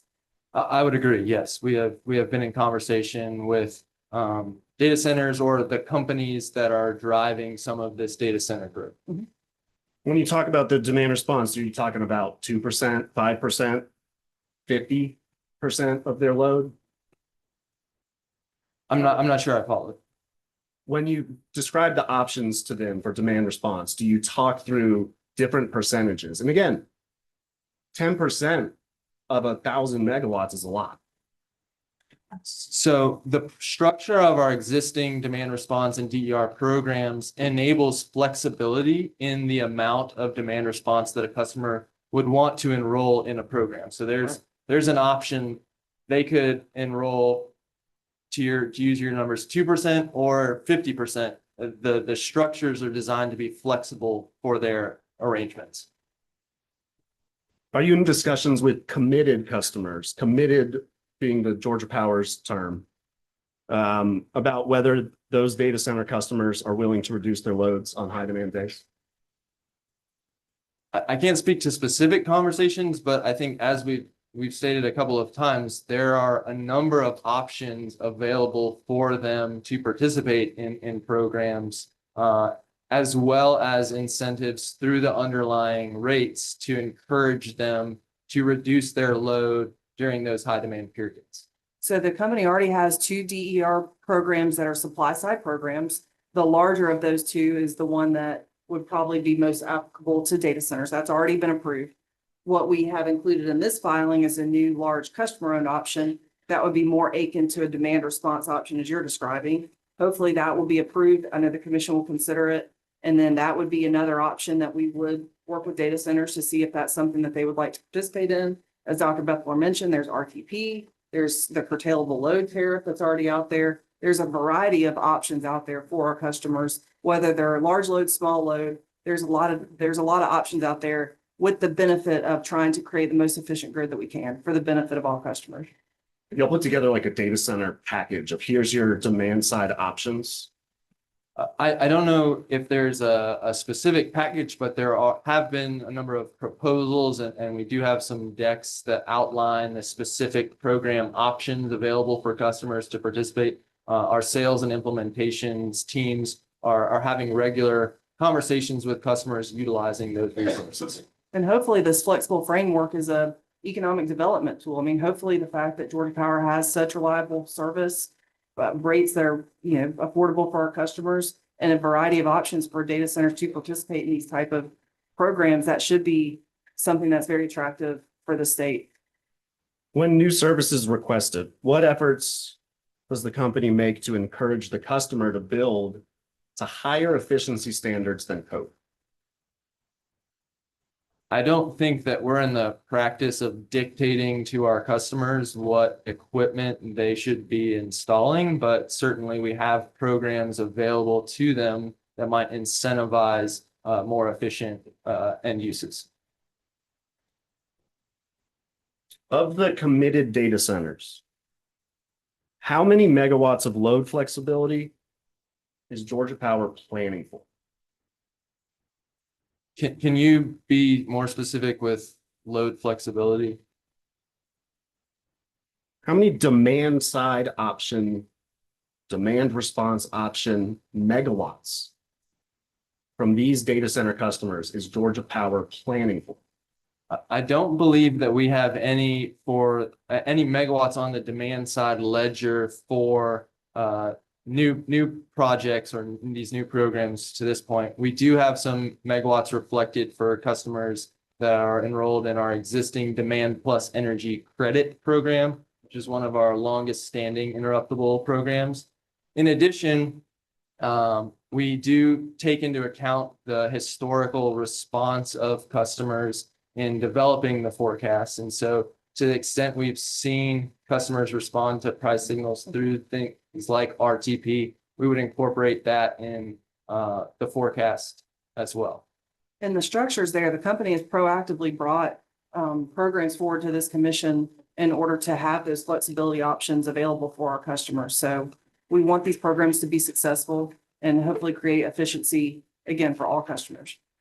Me too. Let's talk about those programs. I want to look at the demand side options that Georgia Power does give some capacity credit to now on the resource ledger. Is that the territorial base case versus existing capacity table? Can you point me to a specific reference? Technical appendix 2. I've got technical appendix 1. Do you have a copy? I might. It's very tiny numbers though. It's a big spreadsheet.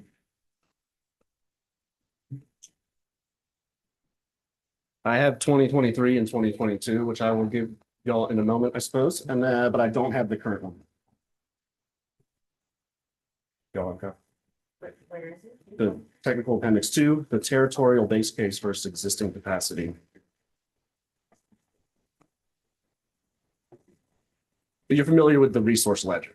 Yes. It shows how much capacity Georgia Power is forecasting for specific demand side options and part of it, right? Correct. Would it surprise you that Georgia Power's total forecasted capacity for demand side options in this case is lower than what it was in 2023? Are you speaking to the program capacity or the planning capacity? Planned. Okay. Commissioners, it doesn't necessarily surprise me. I think as we testified to yesterday, there was some megawatts included for the DER customer pilot that was approved, assuming that we would fully enroll that program. Moving into this cycle, we elected to remove those megawatts until we have specific customers contracted to participate in that program. So I think that's probably what's causing that planned megawatts to decline between vintages.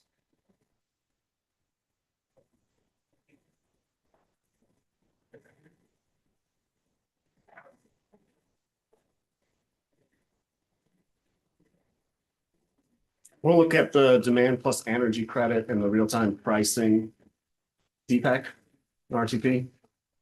Is it fair to describe those two programs as large customer demand response programs where you can get demand reductions in response to price signals? I believe you're kind of talking about this a little bit a moment ago. Yes, I think I'd clarify that DPEC is sort of your traditional demand response. RTP operates a little bit differently where it's not specific event calls, commissioners, but rather a provision of a continuous stream of price data that indicates what system costs are in any given hour. For DPEC, would it surprise you if the current resource ledger planned for less than 100 megawatts? I don't have the specific number here, but that doesn't surprise me. As we go into each planning cycle, we look at the enrolled customers in these programs, and then we do a continual best practices of evaluating the available response and how that aligns with our periods of system need or the areas in time where we're most likely to be reliability challenged.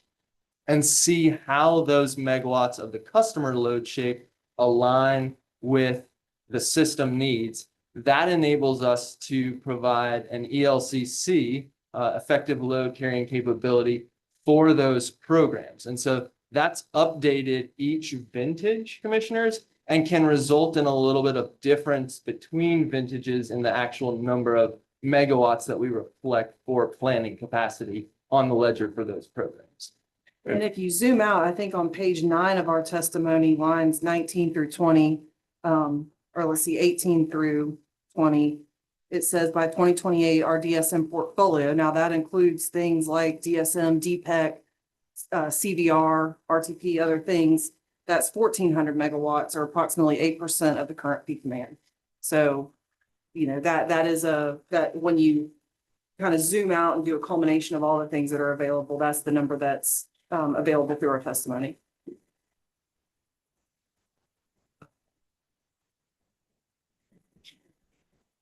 The DPEC capacity that was flat for the all 20 years. What, do you not expect that program to get more savings over time? I'm sorry, can you be On more the specific? resource ledger, it's flat across for 20 years. It's the same savings as today.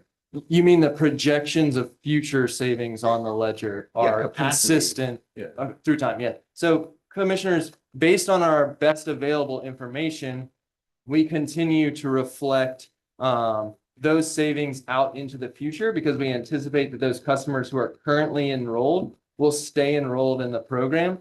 To the extent new customers sign up for that program, or the customers who are on that program expand their operations or the amount of demand response they're committing to, we would update those numbers to reflect that. As I mentioned, this is an annual process, so we're currently or we're constantly applying the best available information on the amount of the response available to inform the demand side ledger. Will it be updated before July this year? I don't believe it will be before July. It's updated consistent with the annual IRP process. So each cycle, as we identify all of the supply side resources, we do the same thing on the demand side. I suspect based on those answers that it might be similar here, but on RTP, can you describe that kind of in simple terms with RTP and how it shows up as capacity? Sure. So I want to be clear, there is a component of RTP, which is reflected as a reduction in the load forecast. That's sort of the normal RTP response.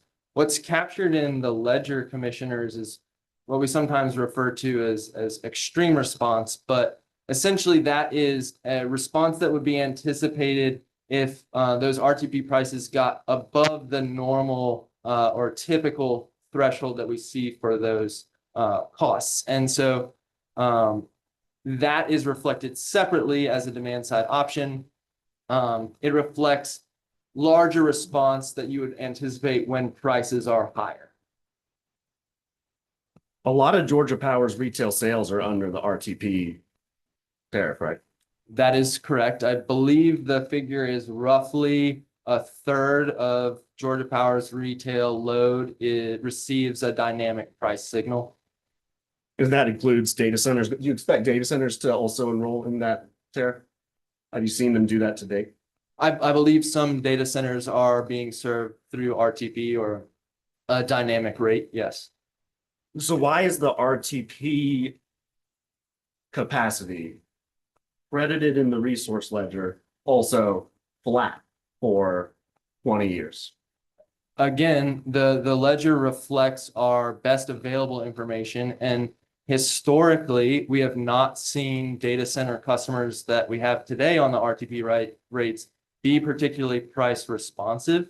To the extent that in the future, those responses materialize, we would update the megawatts that are reflected on the ledger to reflect that. As Mr. Valle pointed out in panel 1, there's a constant evaluation of where our forecast is, where actuals are coming in. And so as Dr. Bethler described, flexible framework. And so as we learn more, all of that best information is incorporated to our assumptions. Is that why the numbers for RTPs changed in between 2023 and now? I think part of that change also reflects that we lost a particularly price responsive customer. Witness Valley could have spoken a little bit better to the specifics of that, but I do know that there was some change in customer mix, and one of those very price responsive customers is no longer taking service.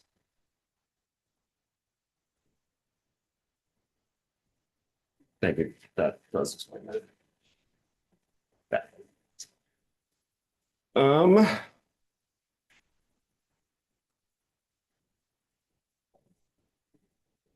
Would it take less than 6 years to change those numbers?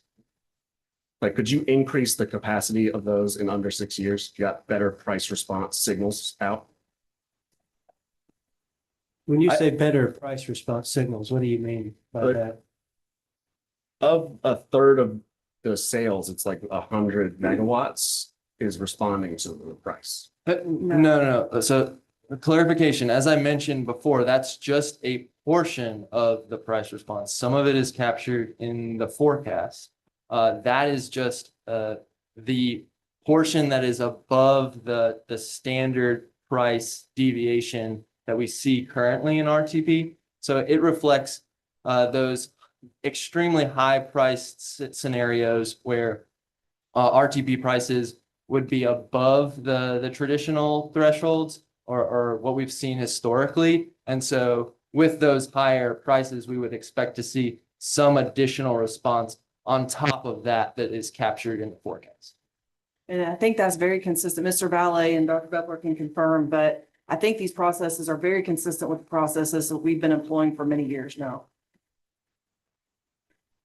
I think that's right. I think that things are changing in the short term is why I'm asking about this in such detail. That's right. And again, we are monitoring in the short term for the latest and greatest information to incorporate into our planning process. I mean, the first panel said that there was a different nature to this load.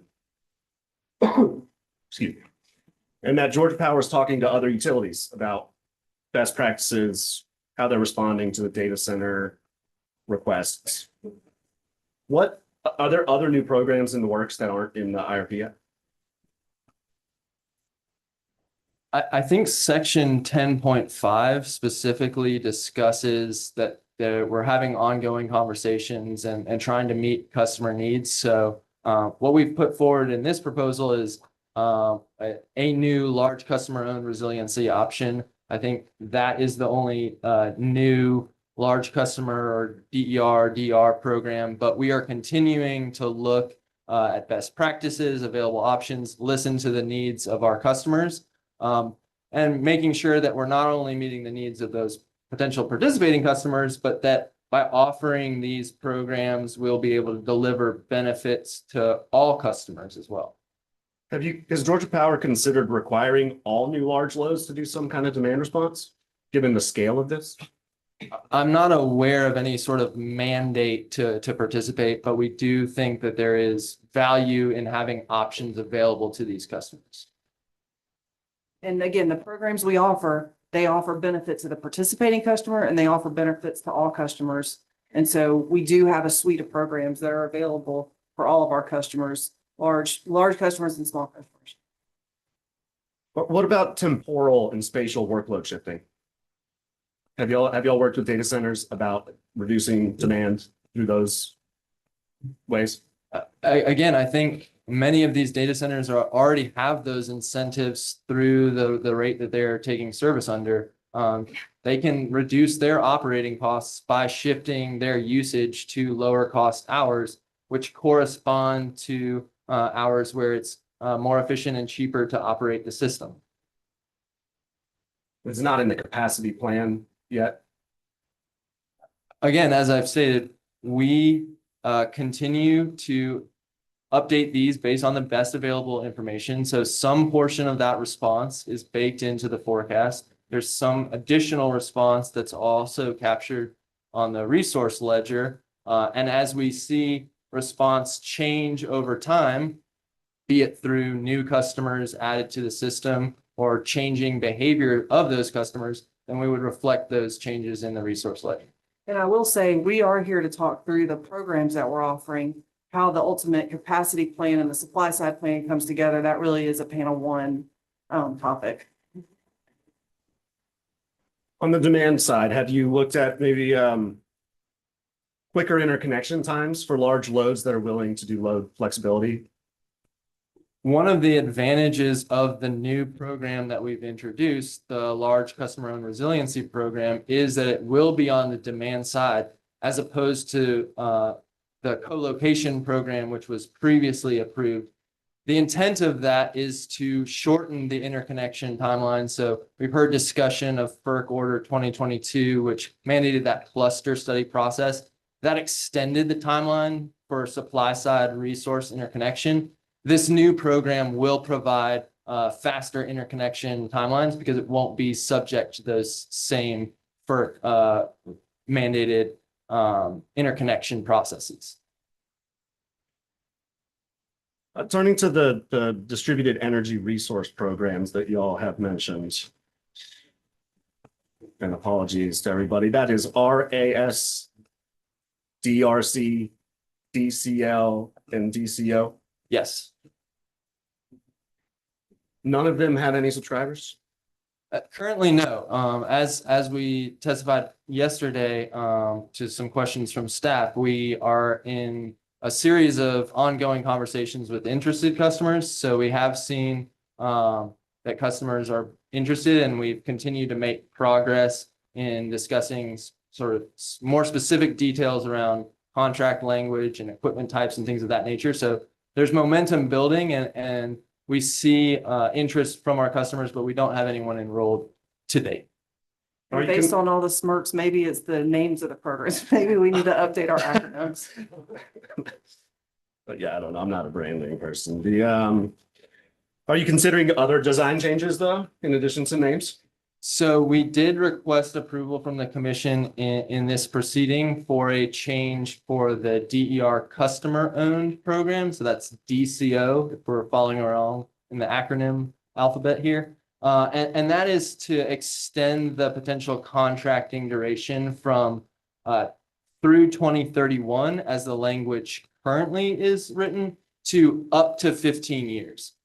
And the intent of that change is to provide some more certainty and benefit to participating customers who are having to make the upfront investments in these resources and the interconnections to enable them to be used for the benefit of all customers, while also extending the duration of time that all customers are going to benefit from procuring that capacity at below avoided cost.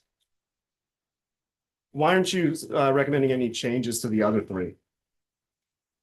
Because we continue to see customer interest in those, and we've introduced a new program here which sort of rounds out the portfolio. We think now we have a suite of programs that can meet all of these individual customer needs. So customers are not a monolith. They have unique needs and preferences as far as ownership type, payment structure, all of those things. And so we think having a portfolio of options available to them is likely to lead to the most success in enrolling customers.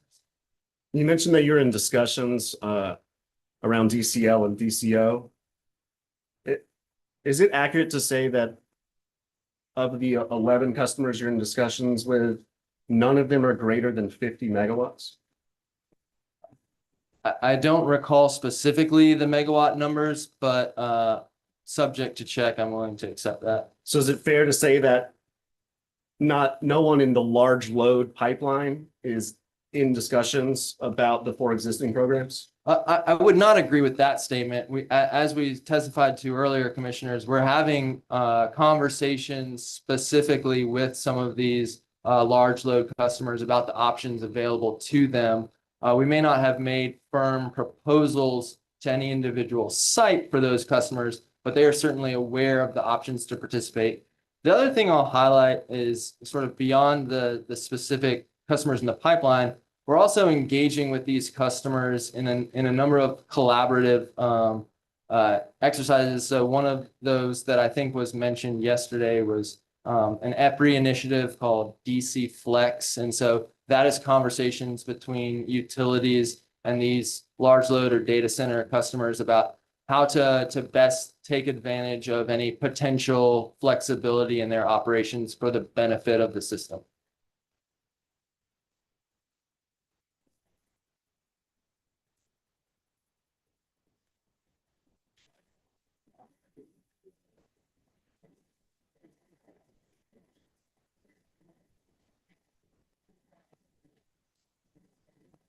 If a large load customer enrolled in one of these four programs, or five, if the proposal gets approved. I think it would still be 4 programs. So DRC and RAS are sort of linked under the customer program. Yeah. And they each have different qualifications. So depending on loads, the size of the customer, they may or may not be eligible for all 4. I'll try again. If a large load customer, like a data center, currently in the pipeline, enrolled in one of these programs, DER programs, could you see those capacity benefits in less than 6 years? Yes. Thank you. I don't have any other questions. I appreciate the thanks.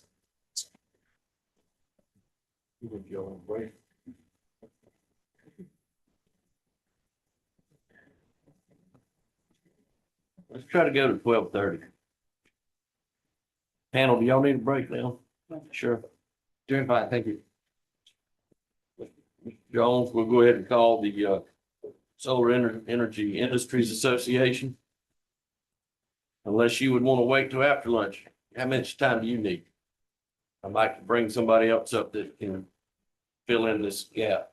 Commissioner, so I probably will take past 12:30. If you'd like to call somebody else out of order, that'd be fine with us. Mr. Moreland? I will go past 12:30. Ms. Coyle? All right. Not that you don't deserve, but what we need. There we go. Zach, are you good with that, Lily? We're good with that. Thank you. I thought I'd be saying good morning, but obviously here we are, afternoon. Good afternoon. Good to see you all. Good to see you. And I do have just a few really clarifying questions on all this excellent cross that has already happened. I wanted to start going back to where we started yesterday afternoon. There were a lot of numbers sort of tossed around with your conversation with Mr. Collado, and I just want to clarify. And again, there were some questions just recently from Mr. Sherrier.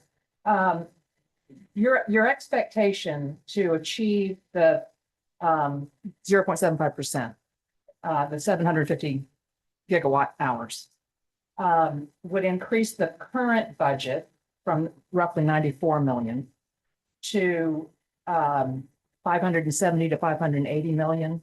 Would that start in 2026? Yes.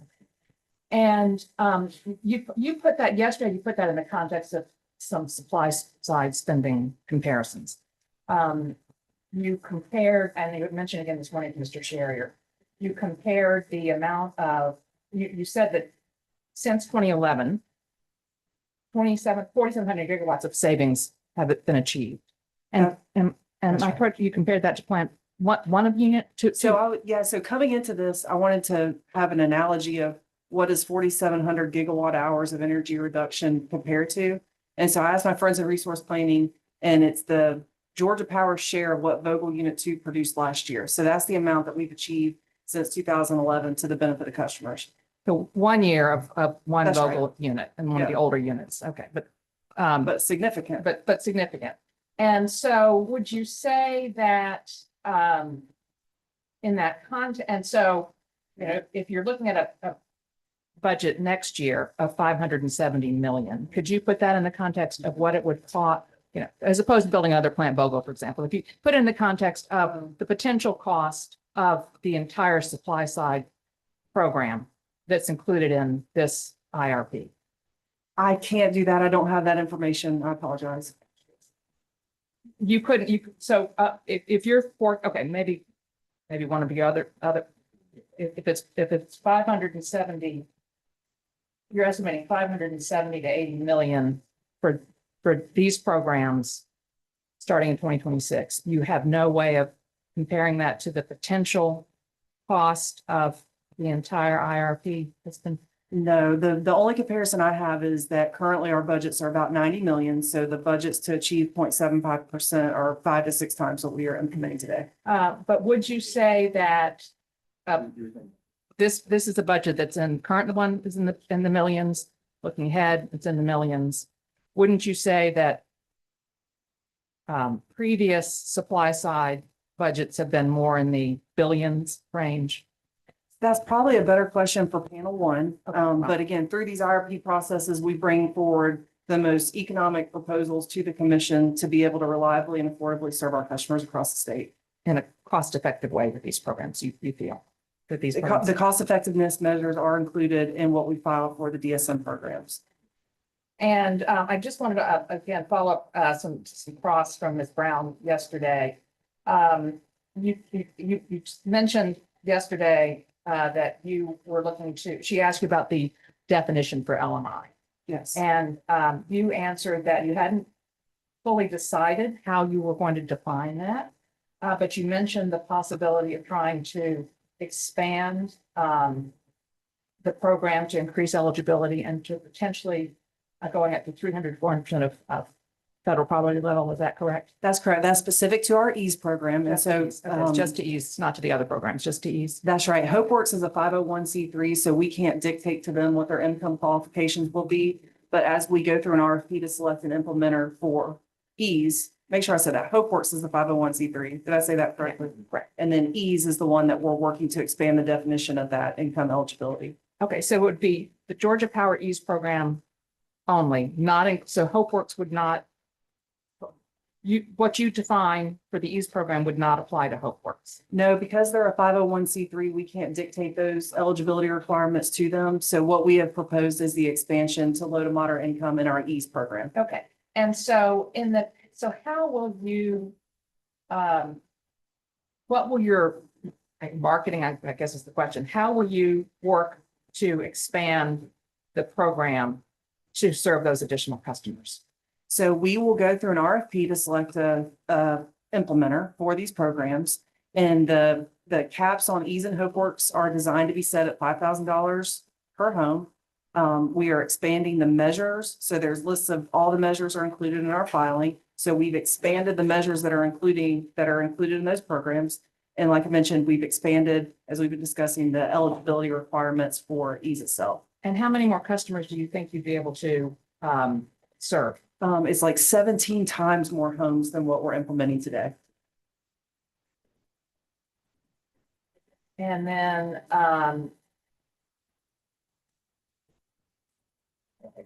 keeping in that vein, talking about these, and now so the other new programs that you have, including the pilot, and I have a couple of questions about the CSS PS. I agree with Bob. We need a we need a better name. EASE is such a nice name, so something it would be good to have a name with an easier thing to call it. But when EASE started up, when it was a new program 3 years ago, there was a real slow period of time to ramp it up. There were obviously there were supplier issues back then, other things, some related to the end of the pandemic. But what plans for some of these other new programs, because you've got several new programs in this filing, to have ramp things up faster than you were able to do with the EASE program? So in the DSM application, there's one new program, the residential products program. And so we would go through a third-party RFP to select an implementer for that, and then try to hit the ground running, sharing detailed plans with staff for input prior to going to market. I don't know if there's other programs. Yeah, I can speak to the residential solar plus storage program. And as we've discussed, the plan is to use an implementation partner to roll that program out. And the expectation would be a partner that has some experience with these type of programs in other states and other jurisdictions. And so leveraging their experience will help us be able to roll out the program just as quickly as we can. I'll make one more comment related to the LMI. Back to the solar plus storage program. The conversation yesterday was related to what potentially could be an LMI limit. I just want to reiterate, we want to make sure that we are making our program compatible with other sources of funding that potentially could be used, like the Solar for All, like maybe potentially corporate sponsorship. And so the development of any LMI parameters would be in consideration of what might be allowable or required by some of those other funding. Okay, sure. And you actually anticipated one of my questions, which is that you do expect to coordinate with Solar for All. And I'm assuming GFA. Yes. And what about some of the partners in the broader income qualified space, including some of the discount working with HopeWorks and Salvation Army and some of those other partners who are working directly with the LMI customers that you might be targeting? Absolutely. Company target, we work collaboratively with GFA, with community action agencies, with, folks all across the state. We want these programs to be successful and we really want to benefit customers in the most need. So absolutely, yes. And then just looking at your testimony on page 40, the bottom last question on that page, lines 20 to 26. You talked some with Mr. Sherry about this earlier, but this is where you're talking about the potential. What page, Ms. Cole? Page 40, lines 20 to 26. You talked about like a check-in approach. That's the paragraph. Yeah, okay. So it's like Mr. Bethler wants to answer that one. How will you best identify opportunities to scale the program? What are you looking for to say, this is going so well, maybe a year and a half, 2 years into it. What's the mechanism by which you would do this check-in and potentially go from pilot to full program sooner than later? Yeah, I think one of those is if we would reach the target that we have identified in terms of enrolled megawatts, or if conditions have changed substantially such that it would require an update. So, as we're implementing these programs, as Witness Goff mentioned, we want them to be successful. So if there's changes in the industry, in the marketplace, in technology that allow new opportunities, then we would certainly seek the feedback of the commission on any updates. Okay, and I apologize. I said I meant Dr. Bethler. I apologize. No worries. So, continuing there, do you have, and going back to the previous question, have you identified a target percentage that you want to be in that LMI category? We've not identified a specific target percentage or carve out. One of the things that we have been doing is working and having conversations with those other sources of funding to make sure that we can sort of identify opportunities for collaboration there, such that if they're installing solar through some of those other channels, then we could partner to encourage the adoption of storage resources alongside those assets. So in doing that analysis, I'm wondering if while you're considering the possibility of scaling up, if some segments are performing better than others, let's say that the LMI segment is not performing as well as other customers, would you take some additional steps to try to identify and address reasons for that gap? Yes, I think part of the intent in proposing this pilot with 2 participation channels is that while we got a lot of robust feedback in the development, we know that, we might not get everything right exactly out of the gate. And so we'll continue to learn and adapt from this implementation to inform future program design. And you could make changes real time.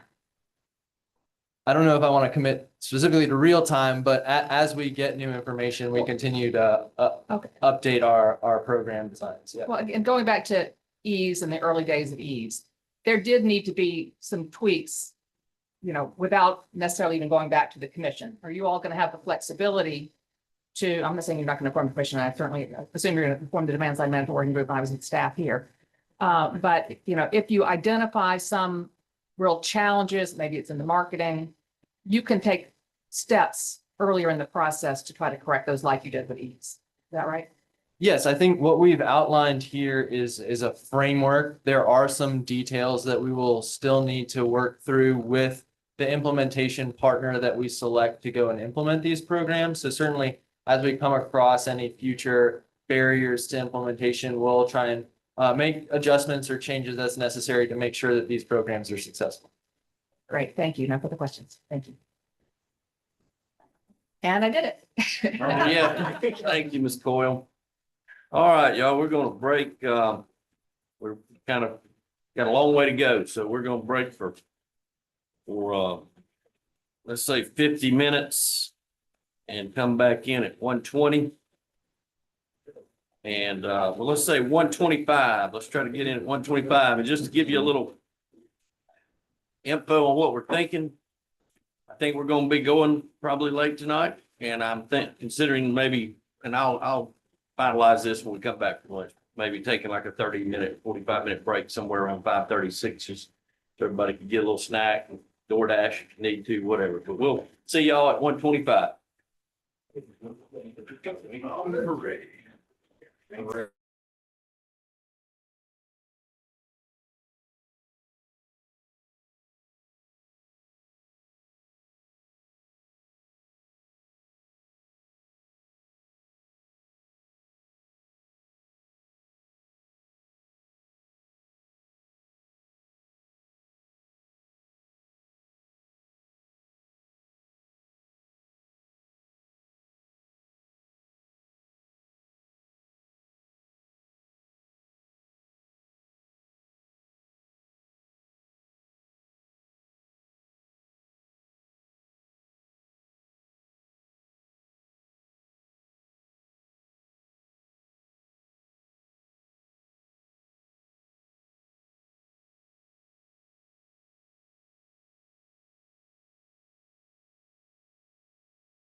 Oh, let's make it interesting.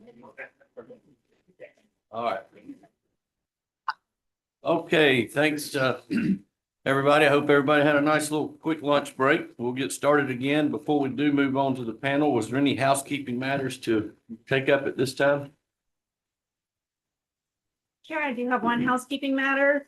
I wanted to let you know that Gipple and South Base have worked with Georgia Power. Georgia Power has gone back to the independent evaluator of the pending all source RFP to discuss with them our request yesterday about information about the types of resources that are currently still in the all source RFP. And Georgia Power and the independent evaluator and staff have all agreed to provide the megawatts by fuel type of the resources that have that are still in the competitive tier of the all source RFP. Okay, well, good. Thank y'all for all getting together on that. And we really appreciate their quick work on that. Yep. Thank y'all.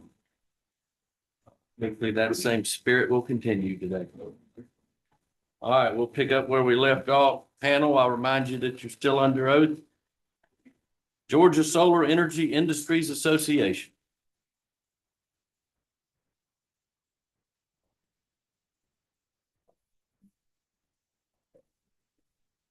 Chairman, Commissioners, Stephen Jones, Matthew McKagan, on behalf of the Georgia Solar Energy Industries Association.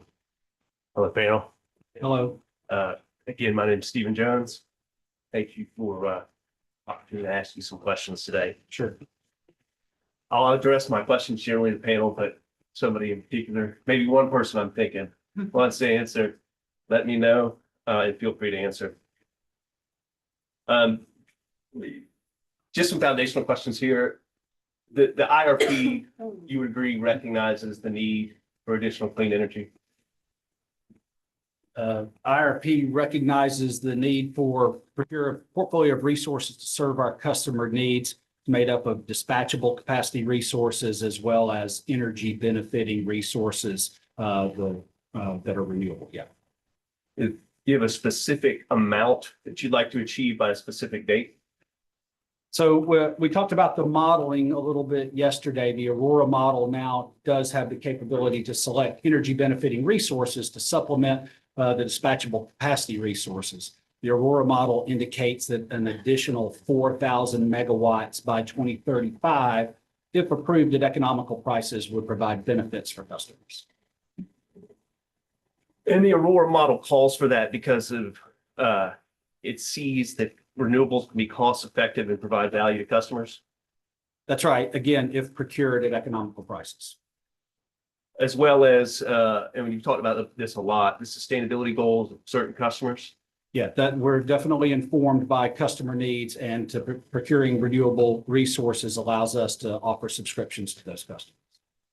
And I know you've answered some questions about the RCDF framework and the replacement of the addition of the locational value of transmission or of distributed resources. Is that correct? Yeah, it's a change in the avoided transmission component that we're going to apply as part of the evaluation of distributed generation RFP resources. And you answered some questions previously in the cross-examination about how that locational value was determined, so I won't go back into that. But generally, that recognizes that what the generation as close to load as possible is important, correct? Yeah, placing generation where it is most valuable on the system due to proximity of load or due to existing load flows and grid infrastructure, all of those come into play as part of that evaluation. Where do you see concentrations of load on your system? Generally in and around Metro Atlanta, Fort Georgia. Where do you see concentrations of large-scale utility solar in Georgia? Generally South Georgia, more specifically Southwest Georgia. And why is that? Solar has located in Southwest Georgia, South Georgia in general, because of the characteristics of the land. It's generally flat. It's generally easy to turn into solar facility. Just don't say we're cheap. I won't say don't. I would do that. And then traditionally, access to headroom on the transmission system. What's changed a little bit now is focus on land use and a tightening of that headroom, the access to the transmission system. So would you say, as a general rule of thumb, as we decrease the size of the solar system, it's easier to get it closer to load? Say, as you decrease the size, it's easier to find parcels of land where you can place the solar without incurring additional costs or mitigations. You could still, a small facility could still be placed in a location that's not advantageous. But I will just add that as you decrease the size, you also lose some of the economies of scale that benefit the costs of those resources. Which is one of the great reasons why this commission's directed RFPs, right? Is because you then have company bidding projects in that ensure that there's a value provided to customers, correct? Yes, correct. And the renewable integration study to that end recognizes that the company and the system can accept significant increases in solar penetration while maintaining reliability. Is that right? That's true. And part of that is the integration of storage, correct? That's correct. But storage doesn't always have to be paired with solar, right? No, it doesn't have to be paired with solar. There are some benefits from co-located storage, but standalone storage placed on the system also can offer those benefits. What are those benefits? The ability to have this dispatchable capacity that can be dispatched to meet the generation needs of the system. And reduces curtailment? It could, depends on the relationship of the amount of storage and the amount of solar on the system, and also the location of both. Additional storage could have could offer reduced curtailments of solar on the system. Would you say as storage becomes more prevalent in solar systems that the company's learning lessons? Yes, we learn lessons every procurement, every cycle, every facility that interconnects to the system. Every RRP, the company learns lessons, right? Yes. And developers learn lessons, right? That's true. So with every RRP, with every RFP, with every iteration, we're taking incremental steps forward, right? I believe that's true. And that's an important process, right? That's the fundamental part of the renewable success that we've had in this state is we continue to try to improve our procurements to make them most beneficial for the customers that we serve and make sure that the procurements work for all the stakeholders involved. Have you seen, has the company seen more storage paired with utility scale solar or with distributed solar? In the distributed RFPs heretofore, they've been solar only. There has been no procurement of storage through DG RFPs.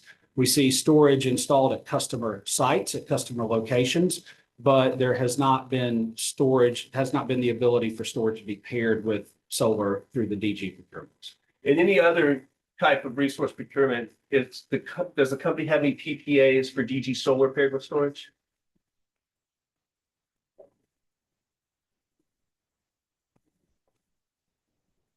No, I don't think there's any PPAs that are connected at distribution voltage that are paired, solar PPAs that are paired with storage. So going back to the importance of learning lessons, there's still a lot to learn about pairing batteries with DG solar, right? Yes. Do you think it would be productive to have a pilot program for solely DG solar so that the company could learn lessons from that? No, I wouldn't propose that at this time. I think what we propose to add storage to our successful DG RFPs will offer the opportunity to bring those valuable storage resources onto the system and be able to learn from those types of interconnections and procurements. So there wouldn't be value in isolating storage and solar in its separate pilot, so you can study that independently from other solar resources that might not be paired with storage? Theoretically, there could be, but that's not what we propose. Okay, but theoretically, there could be benefits to that, such a pilot. What things could you learn from such a pilot? Just some of the basics that we just talked about, the the nature of the interconnection, the contractual requirements, the ability of the market to actually deliver on these resources. Some of the feedback we've gotten from the marketplace is that storage can be hard to come by especially for small installations. And so those are among many of the learnings that we expect to have and expect to get through this proposed modification to the DGRFP to add storage. So through the DGRP or a separate pilot, you would learn things such as how those systems operate with flexibility, correct? Sure, how the systems can operate and how the company can dispatch them and what their response is like, what that value is offered to the system. That is one of the learnings we expect to get through the DGRP. We can sum that up as flexibility and control, right? Sure. I'd like to ask some questions now about the company's existing renewable programs and RFPs. Let's start with the customer-sided solar plus storage program. That arose out of the 2023 IRP update, right? That's correct, yes. And you've had a number of questions about the specifics of the program and those thresholds. I won't rehash those. I do want, if you could, though, go back and give me an overview of the pricing options, because there are two different buckets in that program, right? And so help me understand the difference between the pricing and the two buckets. Sure. So commissioners, the two buckets, as Counselor referred to it, are channels for participation. One is the company directed. That's where there will be a large upfront incentive of $750 per KW for participants who agree for a 10-year contract for utility control over those assets. In the customer directed channel, there's an annual enrollment of $15 per KW upfront, and then an ongoing pay for performance incentive of $1.50 per KWH during utility called events. Now, let me also say there is a particular incentive for the LMI and MUSH segments that we discussed a little bit. So in the company directed option, that upfront incentive for LMI and MUSH customers would be $1,000 per KW. And in the customer directed option, that annual enrollment incentive would be $45 per KW. So in the company directed model, there's no performance-based incentive. It's just that upfront payment. That's correct.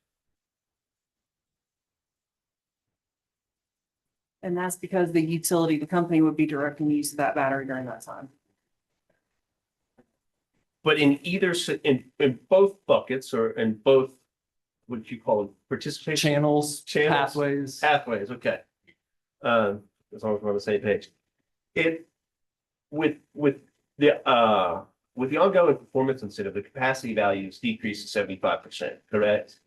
In both models, the incentive was determined using that shared savings mechanism where 75% of the projected avoided costs are reflected in the incentive to participating customers.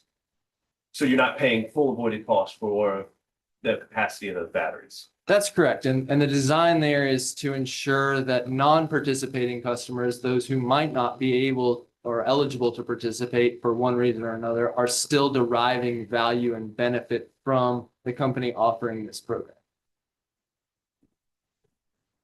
In the performance incentive, that $15 per KW, that's an upfront one-time payment?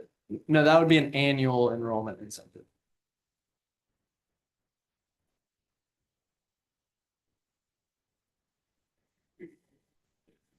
So it seems like this program recognizes that there's certainly capacity value for battery storage, correct? Yes, that's fair. But the company thinks that has to be discounted from the avoided costs? The discount, as I just described, is to ensure that there's benefits that accrue to non-participating customers as well.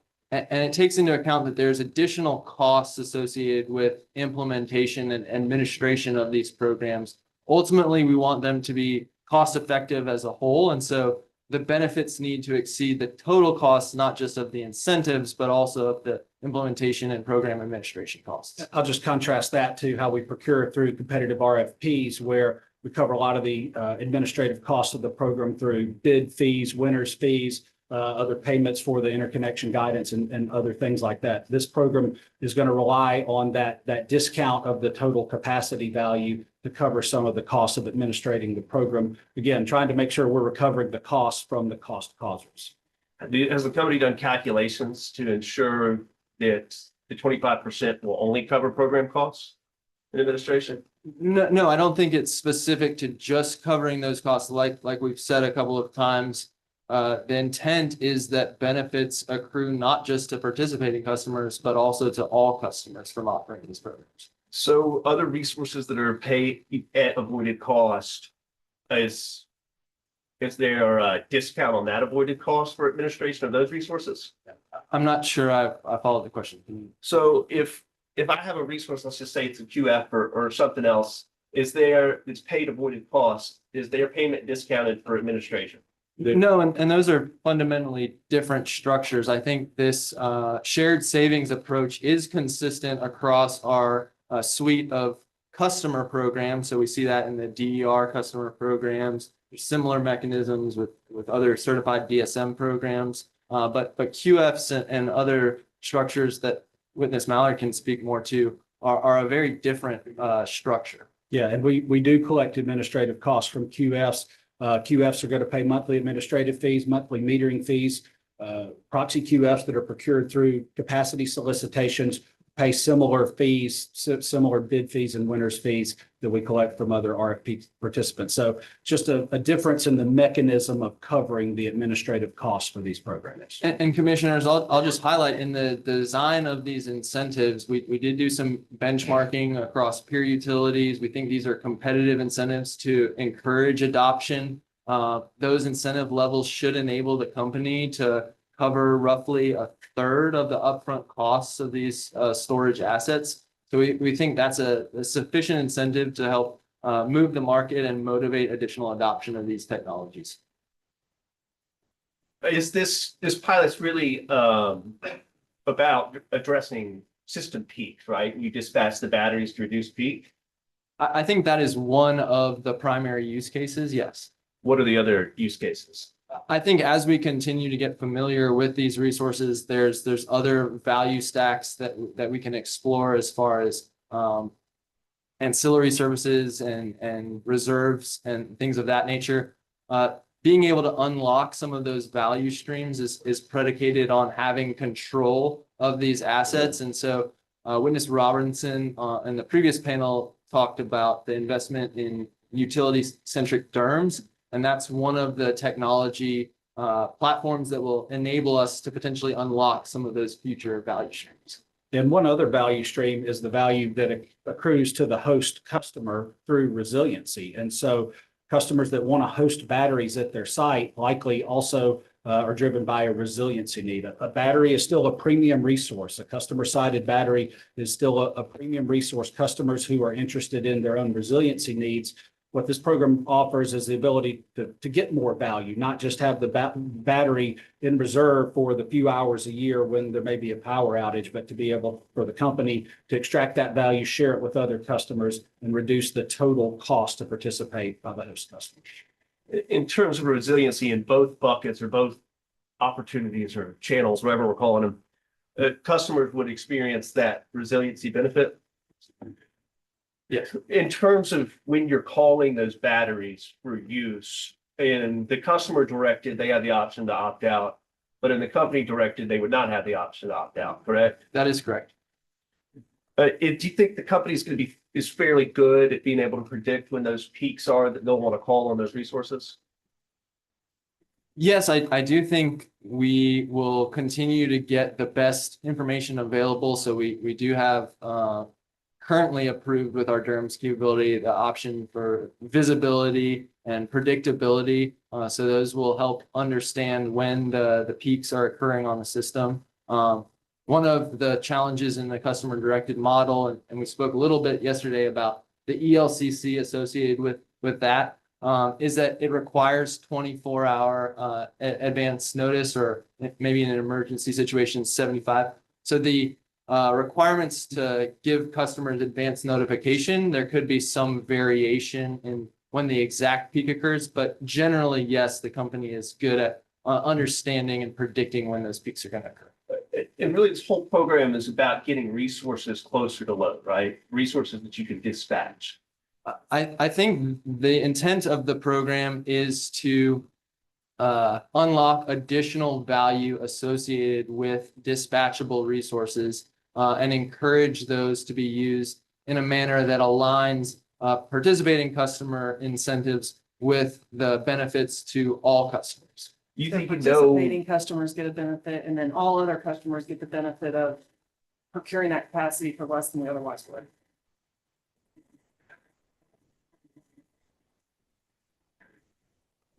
so do you think, let's drill down on that for a second, actually. So you're going to be able to procure energy at less than you otherwise would. So it's less than what your avoided cost would be? Correction there, sorry, I didn't mean to interrupt you, but you said energy and Witness Goff said capacity. I think there's an important distinction there. Please elaborate. The batteries themselves are based on avoided capacity value. So that's really the dispatchable nature of those resources. Do you think you'd be able to predict those peak or those call events within 24 hours in advance? With a reasonable degree of accuracy, yes. 2 days in advance? Again, this is not my area of expertise, I think, but we do have real-time operations. We're constantly monitoring and forecasting the needs of the system. Obviously, there can be events that change those needs that might happen very quickly, and that is the value of these dispatchable resources, is to react in near real time, such that if you have changes in either generation resource availability, a cloud comes over and a lot of solar drops off the system, or loads suddenly increase because you have a cold winter morning, you need the ability to operate these things in a dispatchable nature to provide that full value. And as a data point, we do offer notification for our existing thermostat VR program. So typically it's 24 to 48 hour notice there. So there'll be real-time communication between the company and those resources? Yes, through an implementation partner and a grid edge Derms platform, as it's sometimes described. So Witness Goff mentioned our existing residential DR program. Through that, we use the grid edge Derms to communicate with all of those potentially thousands of individual devices. In the company directed channel, we anticipate that communication being very near real time. In the customer directed channel, the individual communications will be more sporadic and have maybe some slightly advanced notice required. And that's reflected in the differing incentive calculations that we talked through yesterday. And that Derms contractor, that in program, the OS, that's a new program, correct? Can you specify which Recently Derms? acquired? You're referring to the utility centric Derms? Correct. Yes, that is currently in the implementation phase. So it was the vendor was selected recently, and now it's going into implementation. Would that be the same that's used? Would that be the same system that's used to dispatch batteries attached to solar? Depending on the scale of those resources. So if you're dealing with a customer program like the pilot that we're describing, where you have potentially thousands of very small scale resources, you might have an additional grid edge Derms, which plugs into that larger utility centric Derms system, which is communicating across a variety of asset classes and channels. If you're talking about more of the DG sided or scaled solar plus storage systems, those might plug directly into your grid centric Derms. So as a holistic idea here is then that there's significant opportunities for the company to learn about deployed batteries, either standalone or paired with solar, correct? Yes, the intent of this pilot is to gain learnings about the technology as well as the customer behavior when dealing with these co-located assets. In the company directed model, is there an outer limit on how many events the company could call? There's not. In fact, we envision that there may be up to daily discharge that can be good for the health of the batteries, but also helps additional benefits accrue to both participating and non-participating customers. If you're in the, but if I've got a battery, right, and the company's calling on it, and I don't know when it's going to be called, as a customer, then I don't have the certainty of knowing how much I can rely on that battery or when, because the company could call it when I may need it, right? Well, we have committed to reserving a 20% of the battery capacity for participating customer use. So in other words, we would never discharge the battery below that 20% threshold to ensure that there's always some resiliency benefit available for customers. But there's a cost to the customer each time it's discharged then, correct? I would disagree. Where's the cost? The customer is losing the ability to utilize their battery should the company direct it to be used. The customer received $750 or $1,000 per kW incentive to participate in the program.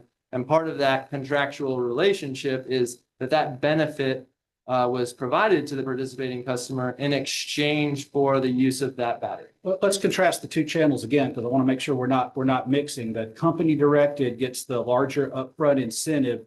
The company gets exclusive dispatch rights down to 20%. It'll always never go below 20%. That resource can be used in times of grid outage for resiliency for the customer. But if that value proposition doesn't match a customer's needs, then the customer directed option exists. Under that option, a lower upfront incentive, but the dispatch of the battery is in the control of the customer. The company will send the dispatch signal. The customer can opt out. And so if a customer envisions a need for whatever that is for the battery, then the customer would simply opt out. It's pay for performance. So they discharge, they'll get the credit. If they don't, they won't, and then they can use the battery for themselves. So that's the sort of the purpose of having both of the participation channels. Absolutely, and I understand, but what I hear is that with the customer directed, it's a lot easier for the customer to determine the value of that system to them as opposed to the company directed, because with the company directed, they have no way of knowing upfront when they're analyzing that value proposition of how often it's going to be called. I don't think that the customer would be counting on using the battery for anything other than resiliency in a grid outage circumstance. A battery is different even from a thermostat program or others. There's not a lot of sensible difference for a customer if the battery is being discharged or not. Their electrical loads are met by a combination of grid power, solar power, and the battery power. And so if the battery is called to dispatch, I would postulate that most customers are not even going to know that it's being discharged. They're not going to notice any loss in value from the battery being discharged. Unless there's an outage immediately after the call event. If there's an outage immediately after the call, again, the battery wouldn't have been discharged below 20%. They can at least count on that amount of storage. So on the company directed to the customer, all I can really count on is that 20%, because I don't know if I'm ever going to have anything above that in the event of an outage. Just because the lower threshold is 20% doesn't mean that the battery will only have 20% state of charge at all times. There's going to be wide portions of time between those company discharge events where the battery will likely be much closer to full capacity. And commissioners, I want to remind you, this was an option that was recommended in both previous intervener testimony as well as in feedback that we got from the collaboration sessions here at the commission. There's a number of other utilities who are operating a similar model that's been successful and has had very high customer satisfaction rates. So again, it's an option available to customers. If it doesn't meet the needs of a specific customer, there are other participation options available for them. Understood. So when the company's looking at these two options and from a planning perspective, how are you going to treat the different participation channels differently from a resource dispatch perspective? Sure. So I think, as I mentioned a little bit yesterday, we envision the customer directed model looking more similar to the demand response programs where it's discrete event calls. The company directed model will look more similar to utility scale battery assets in terms of the operation and then the planning megawatts that are reflected for those assets. But both will be reflected on the company's resource ledger to reduce what we would otherwise be planning for to the benefit of all customers.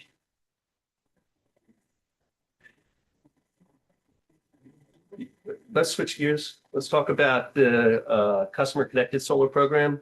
That was 25 megawatts out of the 2019 IRP. That's right. You got one customer on that program? One customer, two phases of installation, a megawatt and a half or so at that location. And this IRP seeks to expand that program, right? We want to expand the program. We want to do a couple of probably most important things, add the opportunity for customers to install battery storage for a lot of the same reasons that we just talked about. Also expand the sizing up to 6 megawatts. A couple other smaller improvements, including not allowing new customers to participate. Currently has to be an existing customer with the company has the ability to look at the customer's usage. So we feel like if we can make some of these changes, it'll make this program more attractive to customers and another option for larger customers who want to host solar and storage at their facility. So out of the 25 megawatts, how many megawatts remain unallocated? 23 and a half, give or take. When we're looking at solar across the system, you would agree that residential or rooftops different than utility scale?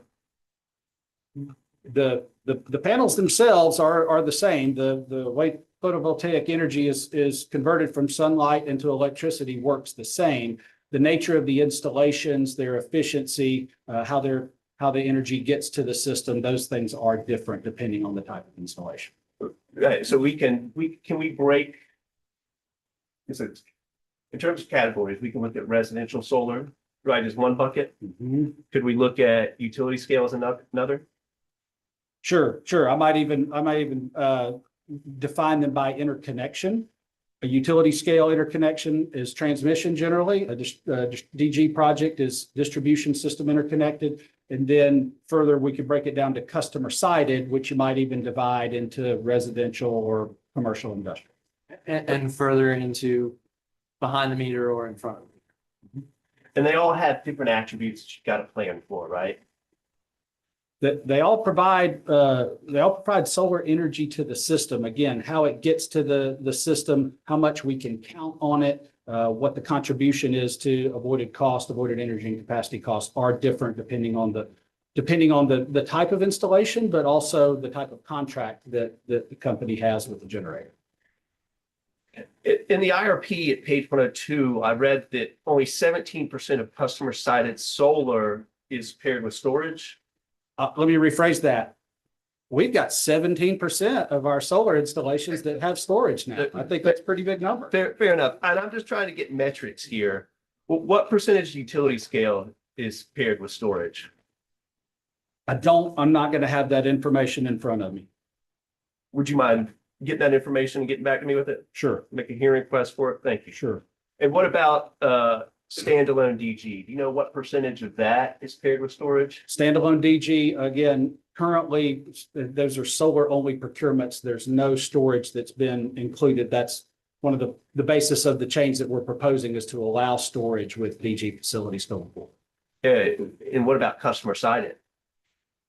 Yeah, the 17% is the most recent number I have. I don't know that I can convert that into a megawatts or a number of customers, but we are seeing growing interest in customers installing storage along with solar at their sites. Let's talk about utility scale RFPs for a minute. You're rolling unallocated or unfulfilled megawatts from the 2022-2023 utility scale RFP forward. The unprocured megawatts from 2022-2023 rolled forward into the CARES 2023 RFP target, which was 2,875 megawatts. What about the 2023-2024 utility scale RFP? Were there any unallocated or unfulfilled megawatts in that RFP? Make sure we're talking about the right ones now. We're talking about CRISP 1, CRISP 2, and then now CARES is the one that's currently going. So CRISP 1 was seeking 1,030, procured 970, no, seeking 1,000, procured 970, 1,030 rolled forward. The 1,030, no resources were procured as part of that RFP. Those 1,030 megawatts were rolled forward into the current CARES RFP, and that's part of why that's such a large target at 2,875 megawatts. If there are unfulfilled megawatts in CARES, will the company roll those forward? Traditionally, that's been the commission's decision. I would say that decision is most effectively made at the time that the RFP is issued, given all the information that we could gather at that time.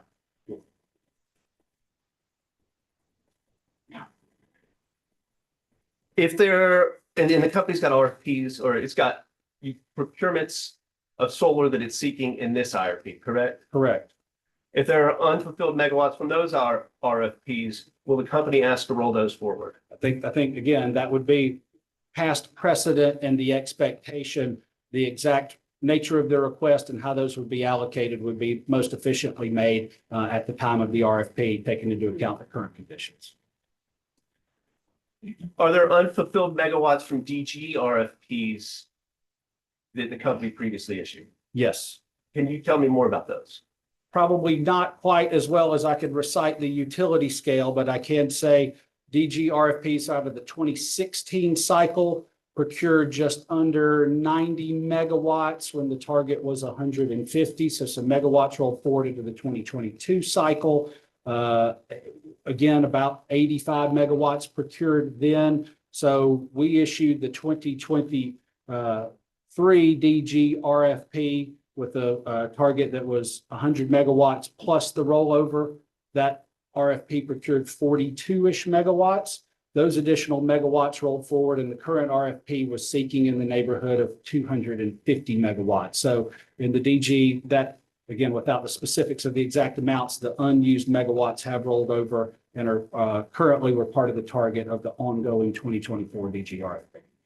And will those unfulfilled megawatts in that RFP roll forward to future RFPs? I think that's a decision best made at the time with all the information that the company and the staff has in front of them. Past commission precedent has been that unfilled megawatts do roll forward. And the IRP recognizes that renewables are important and that a significant addition of renewables to the system is possible and needed, correct? Yes, that's what is the basis behind the case. We need to add more renewables to the system. They can provide benefits to all customers, subscription options for interested customers if procured at economical prices. And you previously testified that DG has a locational benefit. So yes, the new this time in the DG RFP is the company is applying the locational value differentiation as part of the transmission deferment portion of the RCB. And I just want to clarify, it could be a benefit or a cost depending on the specific zone that DG facility is interconnecting in. Right, but given in the RF, and there's now a locational tool for selection of solar sites, correct? Yeah, help me a little bit more. There's a locational map that Georgia Power has made available to help siting of distributed resources, correct? So for DG, there's the hosting capacity tool that provides a map showing Georgia Power's distribution facilities, provides guidance to developers and potential bidders as to which circuits provide the best location to site DG facilities. With all that, with the updates to the RCBF framework, with the siting methodology, with the IRP's recognition that additional renewable resources are important, with the system study that recognizes additional resources can be added to the system, it naturally makes sense that we should roll forward any unfulfilled megawatts from prior DG RFPs on a go forward basis, correct? I can't commit to that. What I can say is distributed generation is valuable to the system. Procurement sizes and targets are really important to make sure that we have successful RFPs. And so it'll be up to the commission to decide the disposition of unfilled megawatts. Again, historically, those unfilled megawatts have been rolled forward per order of the commission.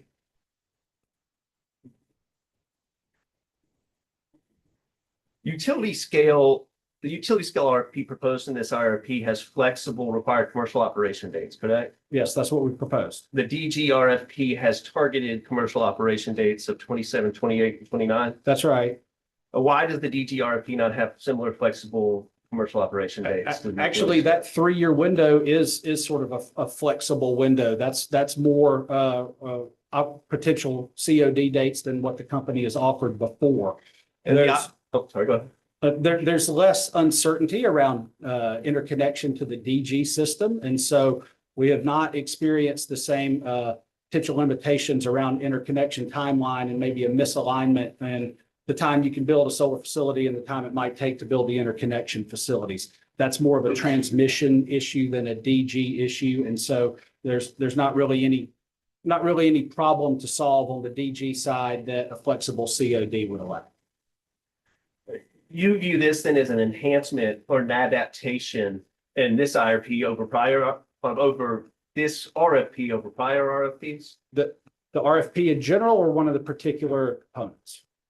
The 3-year window for the Yes. commercial operation Yes. date for DG? Yes. That's an adaptation or an enhancement, Yes. if you will? Yes. Over priors? Yes, it is. And does the IRP recognize that for the system to realize the benefits that distributed generation and renewables in general can provide, that RFPs need to be flexible and need to adapt? That's the whole theme of our RFP enhancements that we're proposing. Yes, sir. And that goes back to what we talked about earlier about learning lessons with each IRP and That's each right. RFP, right? That's right. What are some of those enhancements in this RFP? For the DG RFP. Yes, sir. Yeah, so I would say the primary enhancement on the DG side is the addition of battery storage. And so as we've already talked about, the ability to add dispatchable capacity co-located with solar can add additional value to the system. We think that's a real game changer in the DG procurements. Probably the other most fundamental improvement, commissioners, is the ability for distributed generation resources to be subscribed. We've talked already about the success of the other subscription programs, Crispin Cares and CNI Ready, and unmet customer need. Are proposing to allow DG facilities to also be subscribed, open those up to a larger customer base, and also the added ability for customers to drive additional procurements beyond the initial target. That has the ability to really add some additional value, both on the developer side, on the non-participating customer side, and of course, on the part of the subscribing customer who can drive the additional procurements beyond the targets. Any other enhancements to the RFP, Mr. Malik? I'm sure I could go read them out if that would be helpful. Please.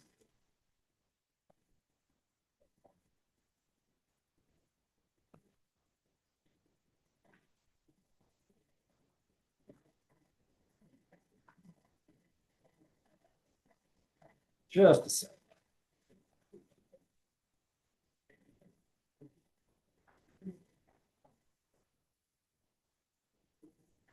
Yeah, so I'm reading on page 82 from the main document. So we've already talked about locational value. We've touched a little bit on the extended RFP. We didn't talk specifically about the buy down part of the RFP. I'll restate that for the commission. We talked about it yesterday, but that's the after the traditional competitive phase of the RFP, the ability for fully evaluated projects to be offered the opportunity to reprice their submission to a price that would equal the total net benefit average of the entire portfolio. It basically is a form of a bid price refresh, if you will, and would allow additional procurements on that part of the competitive RFP. Would you go in reverse order? How would you start that? Yeah, that's an idea. You could do that way and sort of best price wins. The other way to do it would be to just solve for that total net benefit average and make that same price available. It's going to be a limited number of projects, Commissioner. It would only be the unselected projects. It would be a limited number of projects. But one way to do it would just be to make that price available, and any project that could meet that price target would be selected. Any and all of them? Any and all of them. And they wouldn't have to pay another fee of any sort? No, they wouldn't. They'd be meeting the same net benefit value as the rest of the portfolio. I think about it this way. if the company on behalf of customers was satisfied with getting 50 megawatts from 15 projects or so, if there were 3 or 4 more projects and could get another 10 or 15 megawatts at the same value, would that be a good idea? As long as we can still handle that from an interconnection and integration perspective, I think that makes sense for everybody. I think it's one of the best, modifications that you're suggesting on this. I think that, we've had a lot of developers in the past who have missed it and they've spent a lot of money. They want to get in there and this gives them a chance to do that, kind of a second chance. I like it a lot.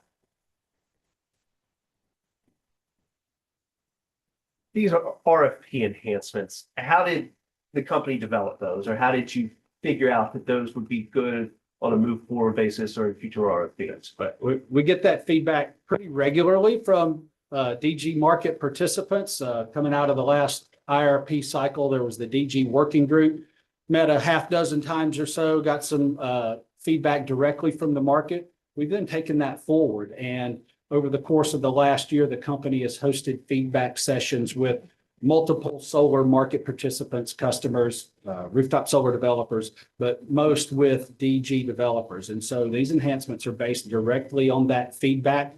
We've had multiple sessions, and it really has been an iterative process where the company has heard the feedback, offered some solutions. The ones that seem to hit the mark, we've kept. Some other ones we may have let fallen by the wayside. These proposed enhancements represent our best case to put forward to have successful RFPs based directly off that feedback from the market participants. I'm glad you asked about the DG working group.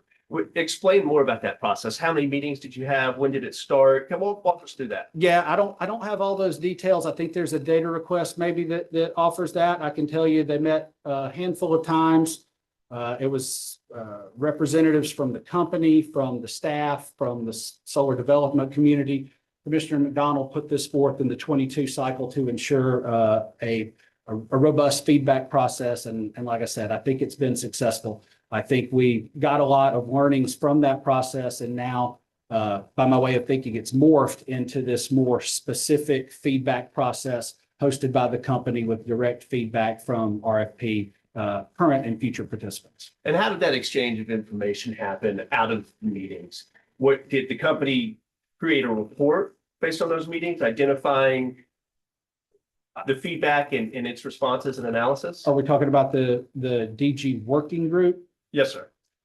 I'm not familiar. Staff really was the host of the DG working group. Those questions might be better put to staff. I did not participate in any of those. We had our representatives from our DG team participate. And so they're hosted by staff. I believe Commissioner McDonald, maybe some others attended at least a few of those. Really good exchange of information with the DG market participants. I do think I remember a report or an email that comes out after those, but I just can't say for sure. I'm not the SME on that. I did not personally attend those meetings. Would you agree, though, that those working groups and things of similar nature are a collaborative effort between participants, bidders, and the company and staff would allow those RFPs and did allow RFPs to become more flexible and adaptable, thereby allowing the company to ensure it procures as many of the megawatts that this commission has authorized? Yes.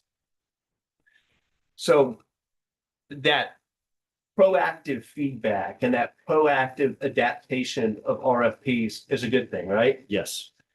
Tell me now about the process for RFPs prior to when they are issued or when bids are solicited. Do you distribute the RFPs to potential participants prior to them being issued? Yes, yes. And for those not as familiar, the company's request for proposal process follows the commission's RFP rules and is in compliance with the IRP Act. So it's a pretty prescriptive process to run competitive solicitations. So similar to the way we run utility scale RFPs, the company follows the commission's rules and executes those RFPs in collaboration with the staff, the independent evaluator, and the market participants.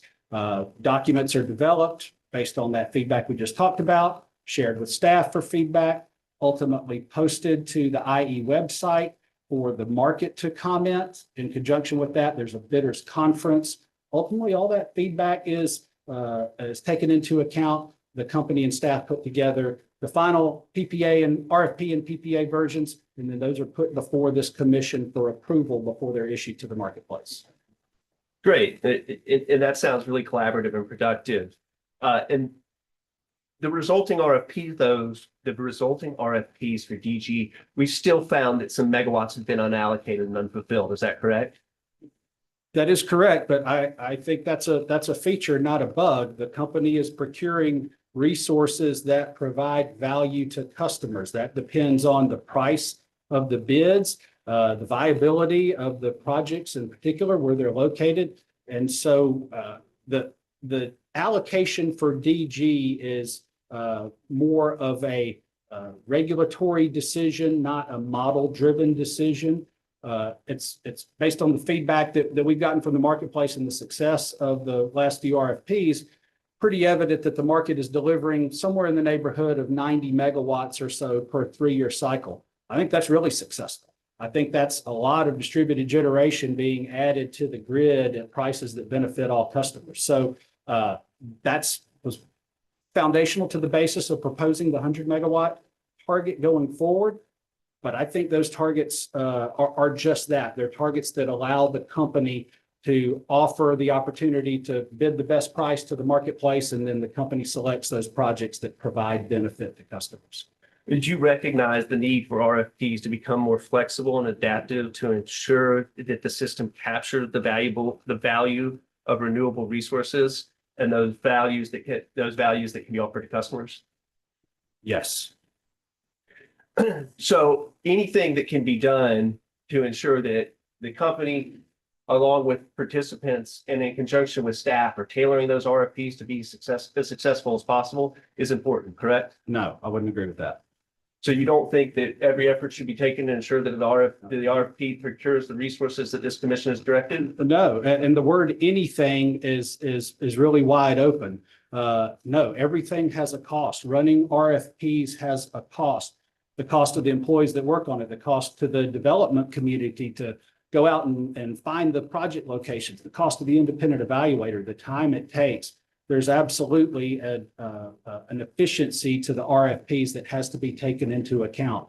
Doing everything to hit a target that's not mathematically based, in my opinion, is not the right thing to do on behalf of customers. There is significant expense to each RFP. I would definitely agree, which is the reason why we should do our best to ensure that each RFP is fully subscribed or as fully subscribed as possible, right? We should do our best to run an RFP that's fair, that allows market participants to put their best projects forward, and that allows the company, along with the staff and the IE, to select the portfolio of projects that we deem provide value to all Georgia Power customers. Said more simply, solar at any price is not a good value for customers. The value for customers is in procuring solar at prices that provide benefits as we compare those prices to our long-term avoiding costs. Commissioners, we want this process to be iterative, we want it to be responsive, but we also want it to be protective of all of our customers. You could boil that down to a successful RFP, right? That's the goal. Is that what restate the question, The please? goal is for every RFP to be successful, correct? Yes, and I guess the definition of successful is in the eye of the beholder, Councilor. Fair enough. Let's talk now about Derms. Explain. The question before you move on from that point. So I just want to applaud our renewables staff for the hard work that they do working with y'all and the community. Yes, sir. Because they play a critical role in all of this. And I just want to applaud Jamie and her staff for all y'all are doing, because we think we're doing it right here, and we couldn't do it without y'all.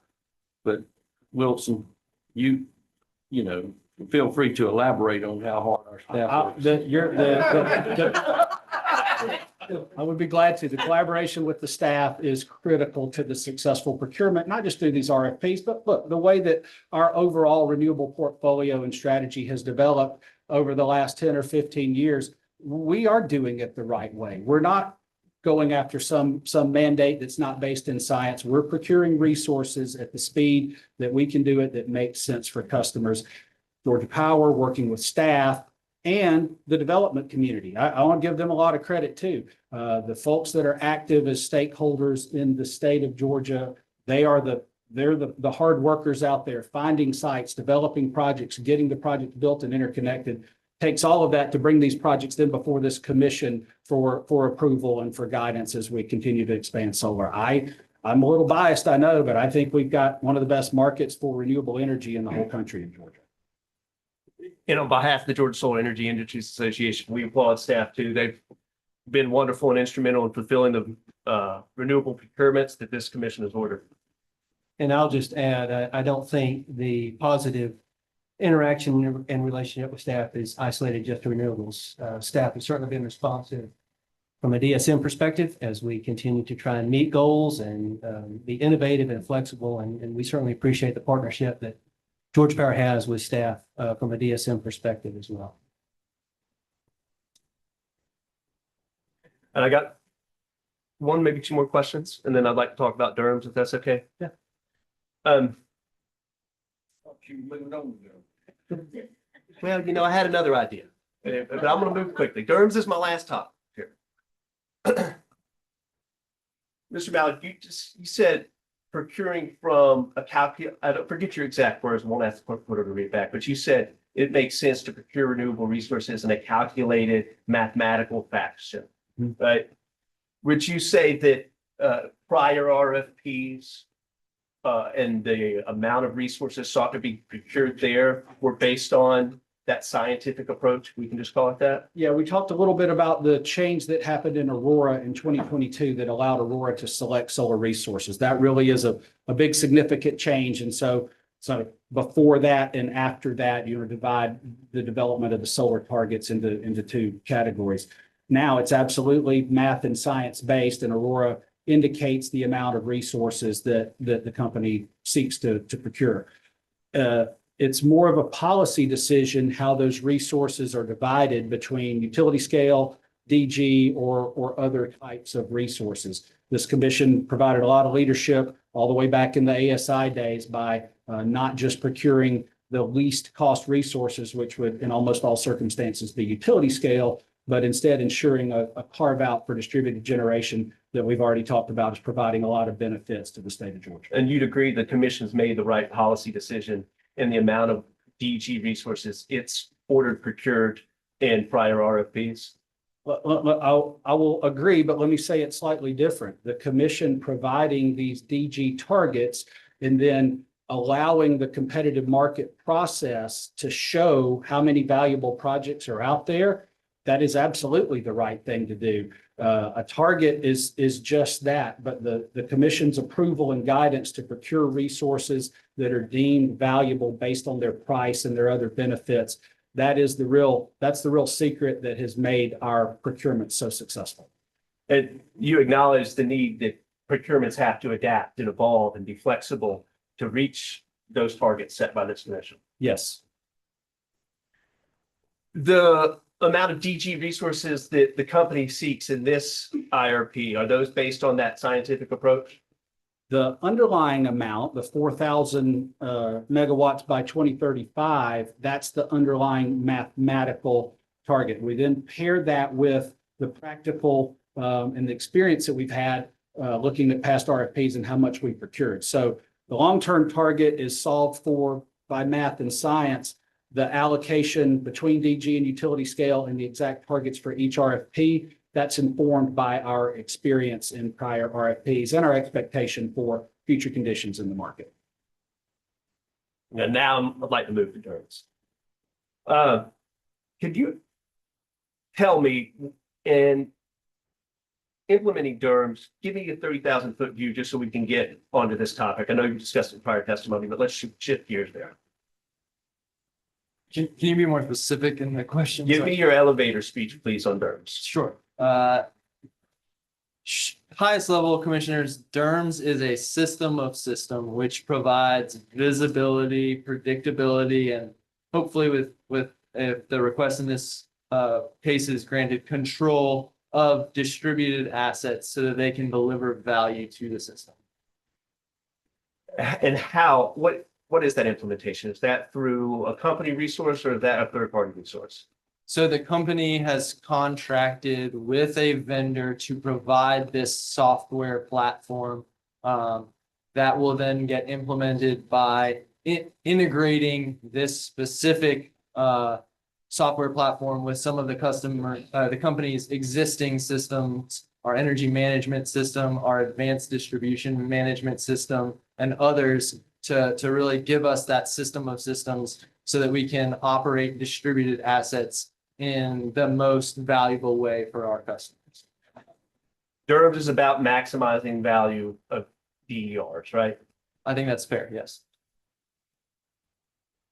What is the request for Derms in this IRP? It is to enable control of third-party owned assets. So the ability to dispatch specific program enrolled resources like the solar plus storage assets that we were describing earlier. Does it contemplate an aggregator or someone aggregating smaller resources that then the company can then call on to dispatch? So again, one of the benefits of a utility-centric DERMS is the ability to incorporate these third-party or edge DERMS. I think you used the term aggregators. That's the platforms which are communicating with the individual end-use devices. So a couple of examples, commissioners, would be the implementation of our residential DR program or the managed charging program. Both of those use an edge DERMS, which will then integrate into and communicate with the utility DERMS. Yeah.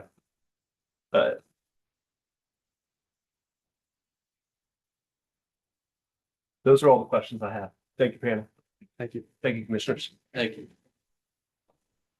Georgia Solar.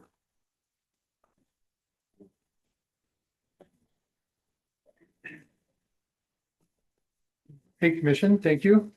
Thank you, Chairman. You.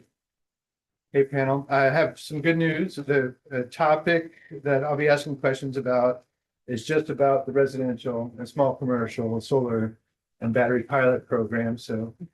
Just want to mention one time that some of your questions have already been asked. It's already there. I understand, and I appreciate that. I have been crossing some off. Okay. So I will try to, I'll try to be brief. So the capacity, the target capacity for this program is currently at 50 megawatts, right? That's correct. And there's two different pathways that customers can choose. And that capacity has been divided evenly between those two pathways for 25 megawatts each, correct? Yes. What is the rationale for just doing it as split 25, 25? I think we want to, have options available for customers. Certainly one of the learnings that comes out of this might be that one pathway is more attractive and then we could adjust going forward, but an even split seems like a good place to start. So if one of the pathways were to be more popular than the other, and say, let's just say the company directed pathway sells out quickly, there's still capacity left, and the customer directed pathway, would that possibly trigger the situation where Georgia Power would go back and look at the addition of more capacity? Yes. If just one of them, so in other words, customers wouldn't be restricted to use the other pathway because the other one's already sold out. No, I think if we reached either of the pathway targets, that's an opportunity where we come back and utilize that check-in approach. And we'd be informed by the information that we'd have of projects in the pipeline, interest of potential projects. If one was significantly more popular than the other, we could reallocate, but more likely would be a request just to procure more. And will Georgia Power provide regular reporting updates to the public on how much capacity is left in each pathway? Yeah, I don't think we've defined all the details of that, but certainly would be open to providing information on how the subscriptions and enrollments are trending. And so it's to be determined then if that reporting would be based on, at application or at PTO, for example. Sorry, could you repeat the end of that question? Yeah, if we're doing regular reporting, like say monthly reporting on the capacity that's left in each pathway, is that reporting going to be based on when the application is made to participate in the program or upon PTO? In other words, how will the industry have any insight into what that pipeline looks like? Yeah, I think we'll work closely with staff and input from the marketplace to determine that. We definitely gained a lot of knowledge over the last few years from the monthly netting pilot, and then again, just the heightened level of customer applications that we've seen over the last few years. And so we'll work closely with staff to understand what's the most meaningful metric to report. Okay. Going back to that check-in mechanism, it was on page 40, line 20 of your testimony. Just a quote, a portion of it says the company will, in the event the company reaches the target enrollment before the 2028 IRP, the company will present to the commission potential program modifications based on lessons learned and seek approval, et cetera. Does that mean that the company could look at potential program modifications in addition to the capacity number? In other words, would the company be looking at modifying some of the incentives that are available? I don't think that's off the table. As we testified earlier, we understand that, conditions change. And so, as I said to the previous counselor, we want to be responsive to that, but also protective. So the intent of this target was to identify what we think is achievable and reasonable. It wasn't to imply scarcity. We want these programs to be successful. We believe that they deliver value both for participating customers and non-participating customers. So we're going to do what we are able to ensure a successful program implementation. And this is really in response to feedback we got through the collaboration sessions of, please don't put a cap on it. We want it to be more of a target. And so this is direct response to the feedback through those processes. For the capacity target, I understand it, but it seems like you're leaving yourself room to adjust some of the incentives available as well. So for example, if the customer directed pathway were to sell out quickly and we need more capacity for that particular pathway, then that could also give you an opportunity to adjust either downward or upward the upfront incentive and the ongoing performance incentive. Is that correct? I don't think that's off the table.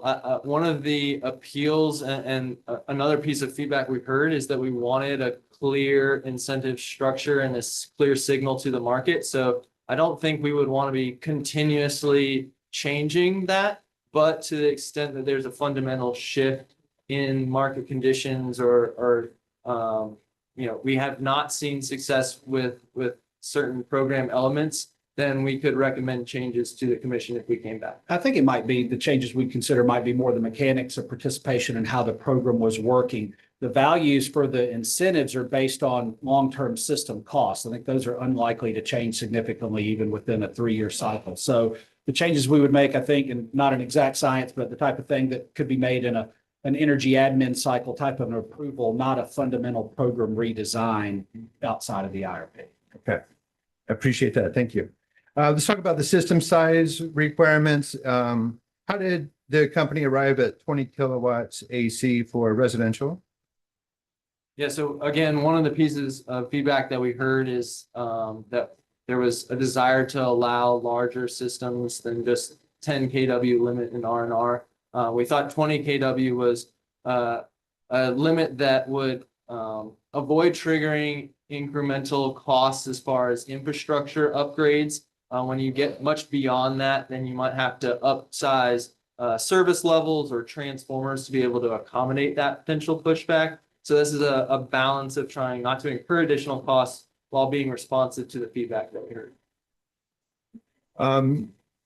Maybe an example will help help me understand a little bit further. The Tesla Powerwall 3, as you may know, has a maximum continuous power rating of 11.5 kilowatt hour or kilowatts AC, correct? Subject to check. I'm Subject to willing to check. accept that, Okay. yeah. So based on the 20 kilowatt AC limit, what's the largest you could size your solar energy system to be paired with that? If you were able to export the full amount of that battery, then you would be limited to 8.5 kW of solar.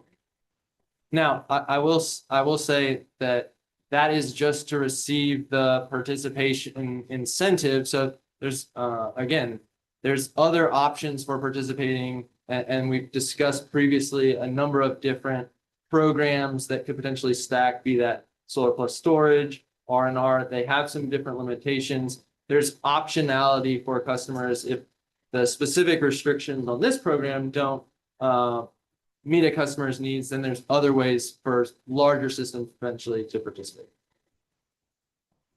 Okay. So just to, not to belabor this, but you're assuming that both in the example that I just cited, that the 8.5 kilowatt solar system and the Tesla Powerwall 3 are both discharging 100% of the time to reach that 20 kilowatt limit. No, but they do have the possibility to export at that 20 kW. And so we're not assuming that all of that will be happening at the same time, but we're protecting against the case where that would be occurring. Do we know about how often we think that would happen? I can't speculate on that now. Would it be possible to maybe look at how often that could happen and then discount it appropriately? It only has to happen once to trigger the types of costs. If you start pushing back energy beyond that, and you have a transformer that blows only one time and the transformer needs to be replaced. So this is about protecting the system. We think the 20 kW size threshold is going to cover the vast majority of systems that would potentially be participating in this program.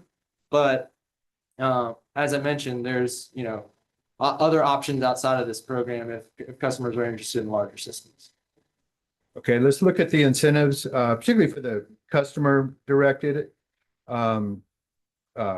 If we're forecasting avoided generation capacity value at $1,000 per kilowatt, and then taking the net present value discounted to 75% of the shared savings model, then $750 per kilowatt for the upfront incentive for the company directed pathway makes perfect sense, right? 75% of 1,000. Yes, I think there was a couple of steps that you might have glossed over in there, in that you're taking the net present value of avoided capacity costs over that 10-year contract life to get that $1,000 per kW, and then applying that 75%. But generally, yes, you're correct. So then could you just help me understand, how did you get to the incentives for the customer directed program based on that avoided value, avoided cost value? Sure. So commissioners, the generation capacity avoided costs were consistent across both streams. For the customer directed, we took a levelized average of the 3-year cycle, so 26 through 28. We determined $1 per kW based on those avoided generation capacity costs. And then we looked at the expectation of the number of hours it would be called a year. And so we said the company is committed to calling these resources a minimum of 50 hours a year. And we took that generation capacity value and spread it out over those 50 hours to determine that $1 per kWh pay for performance incentive plus that $15 upfront enrollment incentive. And I believe this might have been submitted through a data request too. If you want more information, that may be also helpful. Okay, great. Thank you very much. So with the customer directed pathway, consumers have optionality there. They can opt out of an event if they want. That's correct. Can they also opt out of a certain number of hours per event? Yes, So they can say, just for an example, yeah, I want to do this event, but just for 1 hour. that's correct. Also for the customer directed, there is no agreement that has to be signed for that program. I don't agree with that. So either participation channel would have a customer agreement.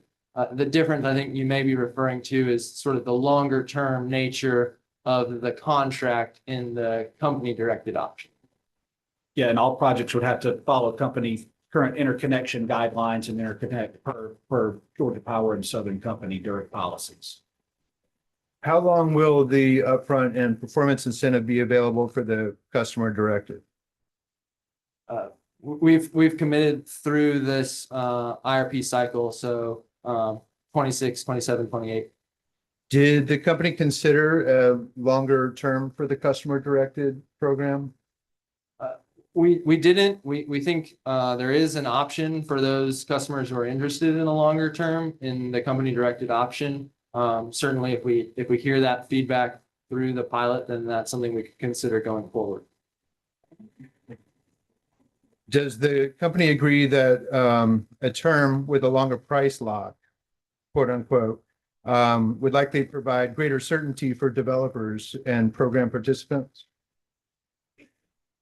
Yes, I think that's fair, but then there's also risks introduced for non-participants. And I want to be clear, we've committed to offering this level of incentive for the pilot window and the next IRP cycle. That isn't to say that we anticipate that this program goes away. As I mentioned earlier, we want to make this something that's successful, and so anticipate that maybe with a few modifications based on feedback we receive, this is something that continues beyond the pilot phase. So it is possible that those incentives, both the upfront and performance incentive, could be increased in the next IRP. Those incentives are based off of our avoided costs. So as avoided costs change, we'll update the calculation of those incentives. Okay.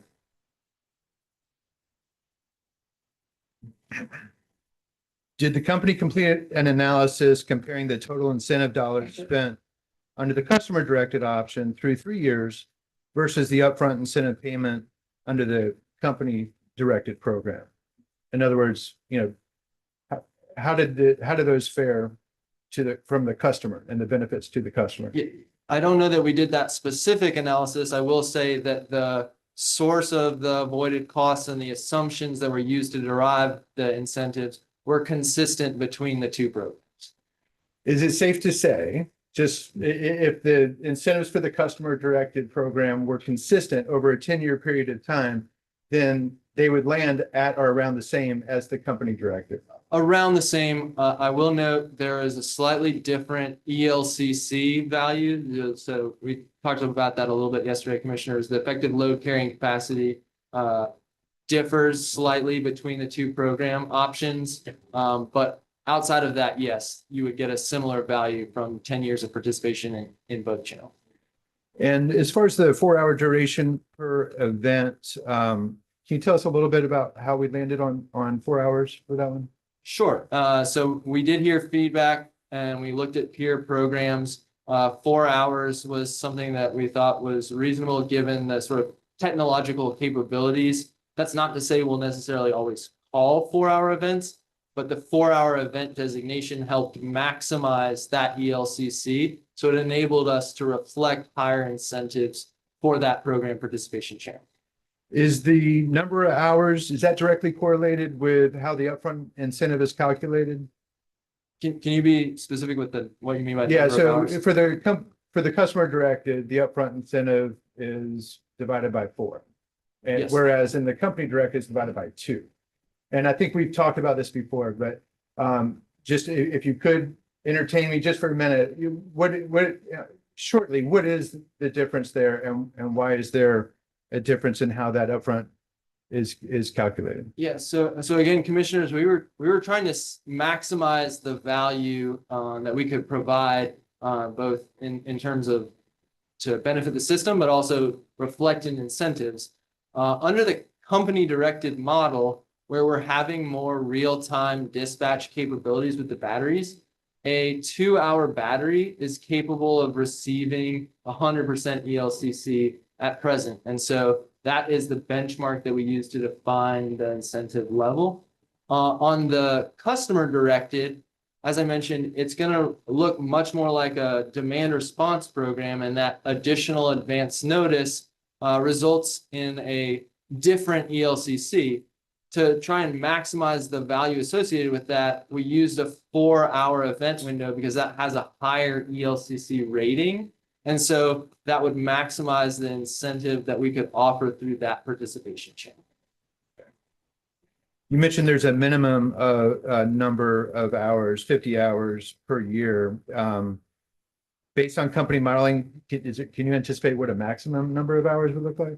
So we haven't committed to a maximum for a couple of reasons, commissioners. One is that, as we already discussed, customers have the ability to opt out. So if there's larger number of hours and they don't want to participate, they can simply opt out. But it gives the company a little bit more flexibility in managing the number of events and the hours dispatched, where if we get to the end of a year and we've already hit 50, but you're on one of those cold winter mornings, December 31st, you can still utilize those resources. And to the extent that customers respond, they'll be continued to pay for that performance beyond that 50-hour event. Do you recall if any of the collaborators in the 2 feedback meetings suggested 4 hours? I don't recall if that was a specific recommendation, but I do know that we got some recommendations, and again, we looked at some peer programs which had similar ranges of event hours. Okay, let's talk about payments, payment options. So under the company directed, will be responsible for issuing payments for the enrolled projects? Is that the company? Is that the integration provider? So I think the answer to your question will depend slightly on the implementation vendor selected. I will say we do intend that the payments will not be reflected on a customer's bill, but would be a separate payment. And that is really just for ease of implementation. When you start trying to incorporate things into the bill, it can add complexity and time. And so to bring this to market as quickly as possible, we think it's going to be more straightforward to have those payments be separate, whether they're issued directly by the company or a third-party vendor. I don't know at this point. That answered another question. Thank you. Who will be eligible to receive the upfront payments? Customer, or if there's a third-party provider? How is there a restriction on where that payment can be made? So I think what you're getting at is the potential to assign the incentive to a third party. Yes. Yes, we have considered that option. I think that's something we're willing to entertain. That would be similar to some of our DSM programs. So we'll need to ensure some customer protections to make sure that incentive is truly being passed on to the customer. But we understand that in some of the participation pathways and means of accessing these behind the meter resources, that would allow easier implementation. So yes. So some kind of an assignment mechanism is what you're contemplating? Is that also true of the performance incentive under the customer directed pathway? So I think the performance incentive would have to be customer specific, given that they are the one directing more of the usage associated with that.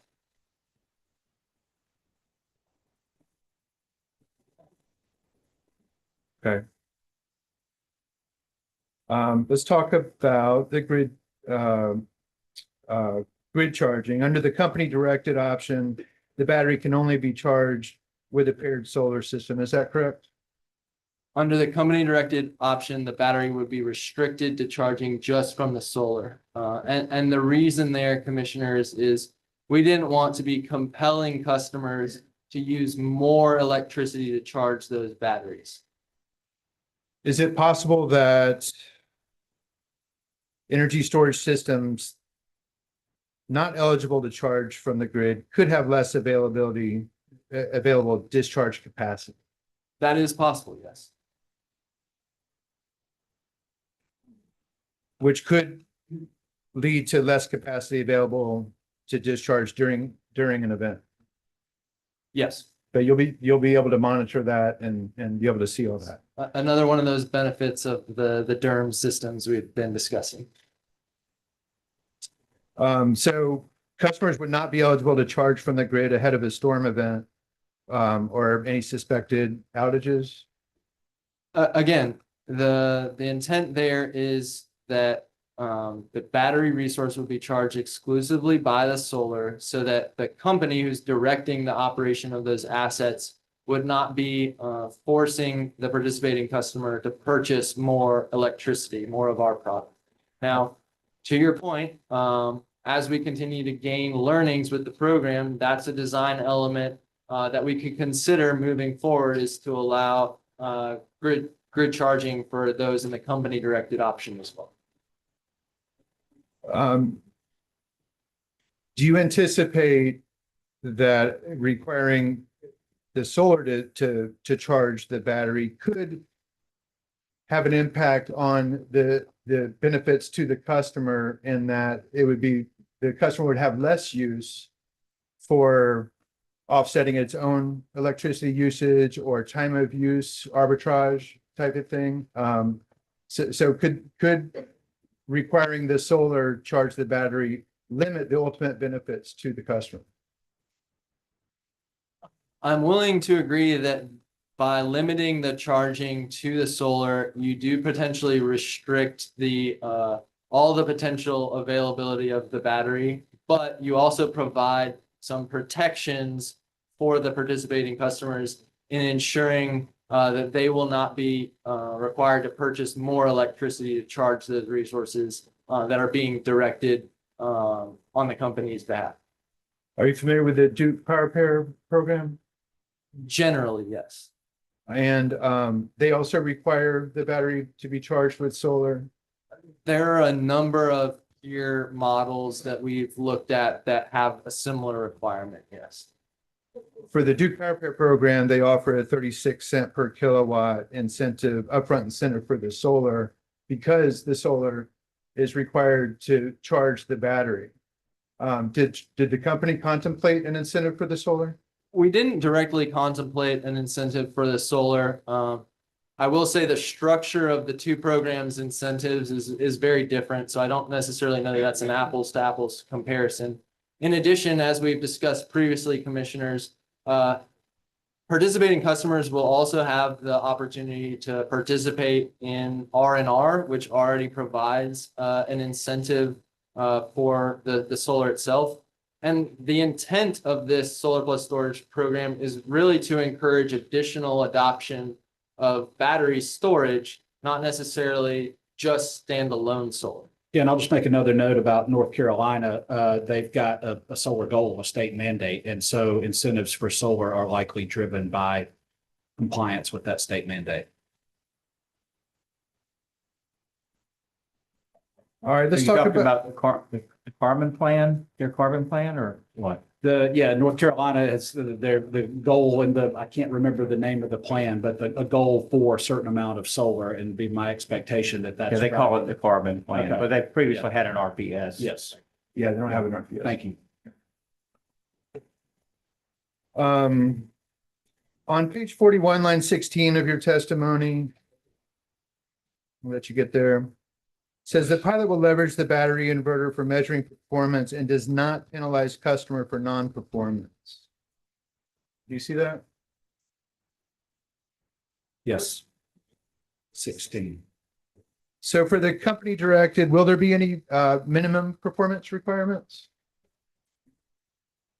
Can you repeat the question? For company directed pathway, will there be any minimum performance requirement? Yes, I think the specific line in the testimony is, I believe, referring to the customer directed option where we're talking about not penalizing customers for non-performance. In the All right. company directed option, there would be some performance requirements. We haven't exactly determined those details. I think we would work with our implementation partner to define those and include those as part of the customer contract. Good. I'm sorry, I read it like 3 times and it wasn't clear if that line referred to a particular pathway. So I appreciate you clearing that up. Do we know what those requirements are for the company direct pathway yet?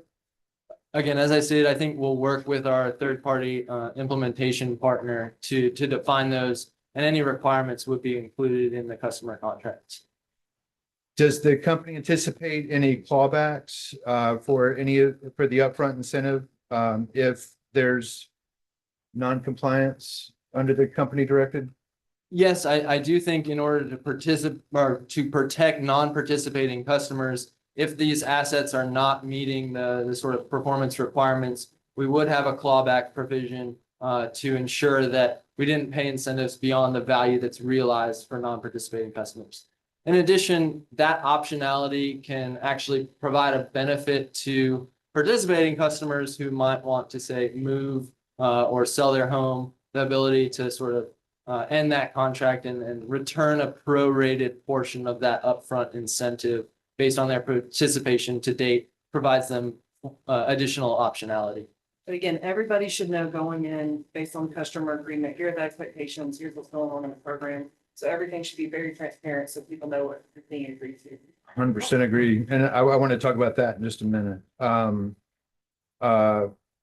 And that answered my question. You said prorate, so that answered my next question. And then, who would be responsible for paying that fallback back? The customer or? Yeah, I think it would be the participating customer or the recipient of the Whoever, incentive. That makes sense. For the customer directed program, I'm kind of the same line of questioning. If for some reason the customer did not participate for that minimum 50 hours per year, are there clawbacks associated with that incentive? No, and given the pay for performance model, the incentives would be sort of post hoc. So we would pay out the incentives after the annual performance cycle. And so to the extent a customer opted out or elected not to participate in specific events, their incentive would be reduced, but we wouldn't have the need to claw anything back. So you wouldn't claw back the upfront $15 per kilowatt? No. Okay. Annual, right? That's correct. All right. So I have to ask, just to be clear, there are no instances under which the incentives would be clawed back for the customer directed program. Again, it's only a 1-year contract, so we don't think there would be a need to have any sort of clawback for that participation pathway. Okay. But never say never. I mean, when you said that, that sounded very. I know. Like you. Yeah. Ominous. Yeah, No, it it sounded is. ominous. I mean, the idea is with the customer directed option, we think customers would want to participate in that, so they would respond to events and get additional value. So that's the goal. The incentives are in line such that if they want to receive value from those assets, they're encouraged to participate. That's the basis of a pay for performance model.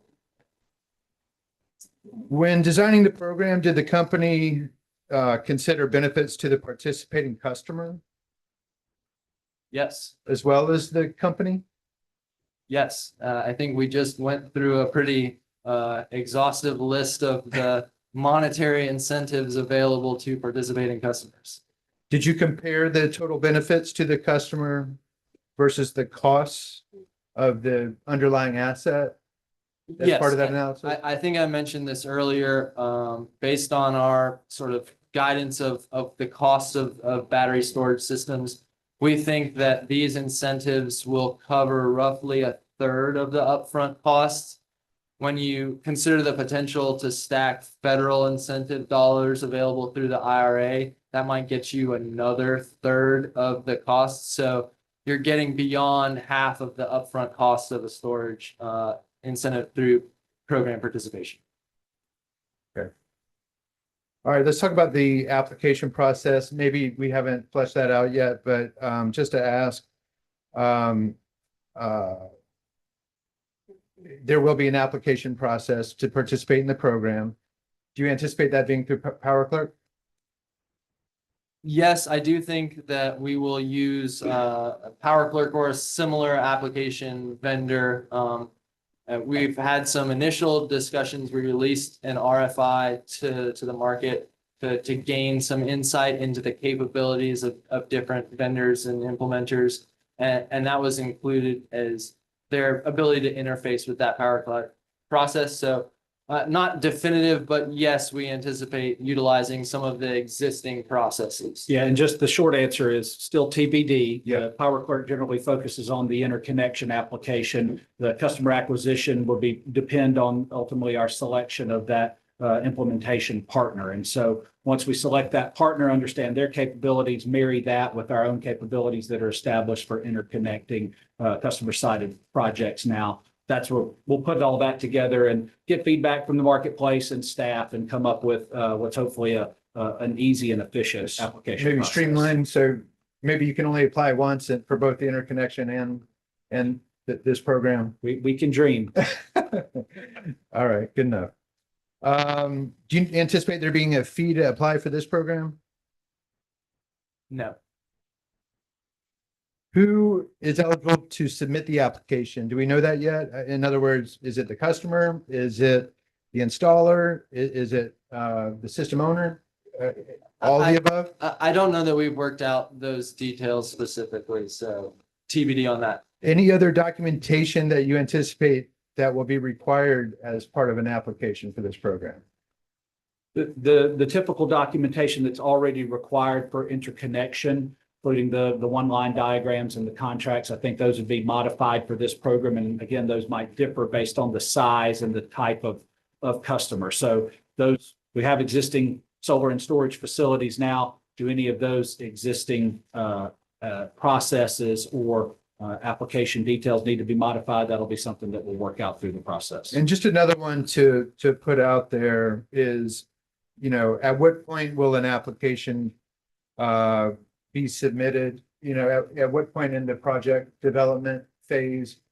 In other, you know, and maybe in order to, I mean, do you anticipate a rush of applications just so people can get in before the capacity limits are done? Or do they have to have the project along at a particular point before they're eligible to apply for this program?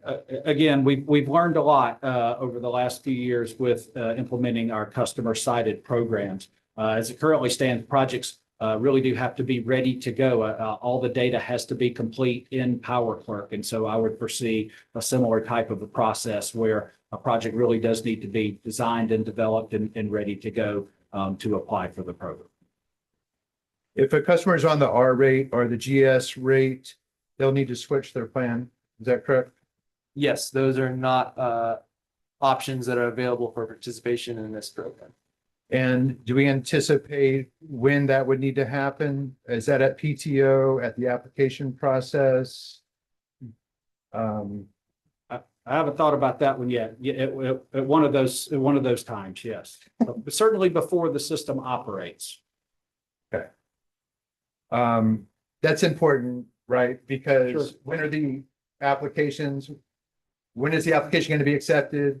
When are the upfront payments going to be paid along that phase? You know, if it's after PTO, that's different than if it's paid during another phase of the development process. Understood.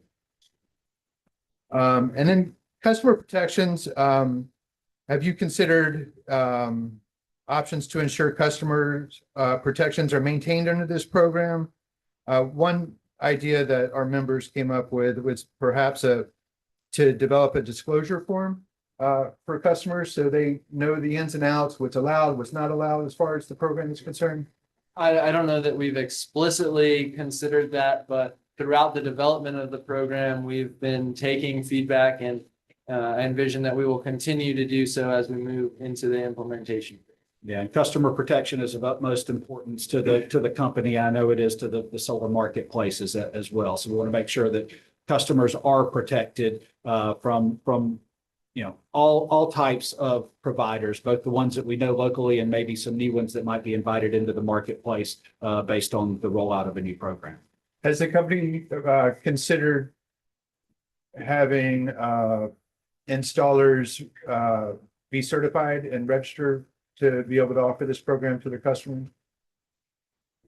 We have not explicitly considered that. Again, working with our implementation partner, we are aware that there are some peer programs who have some of those similar qualifying requirements. So we'll lean on the expertise of the implementing partner to help identify some that or additional consumer protections.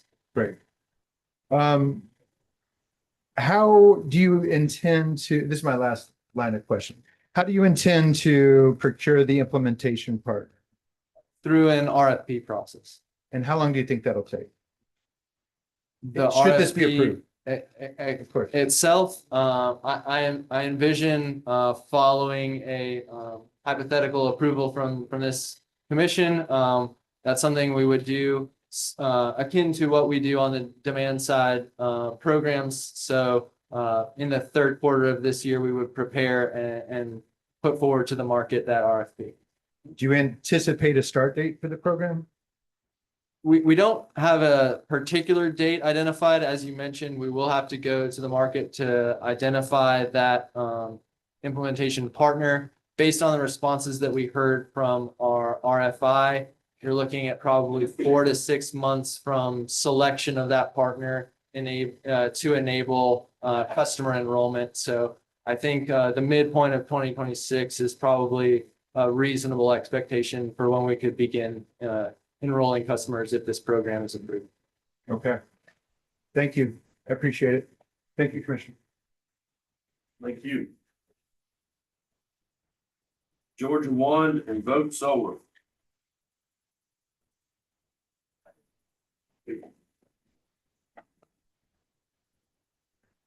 Good afternoon, Commission. Can you hear me all right?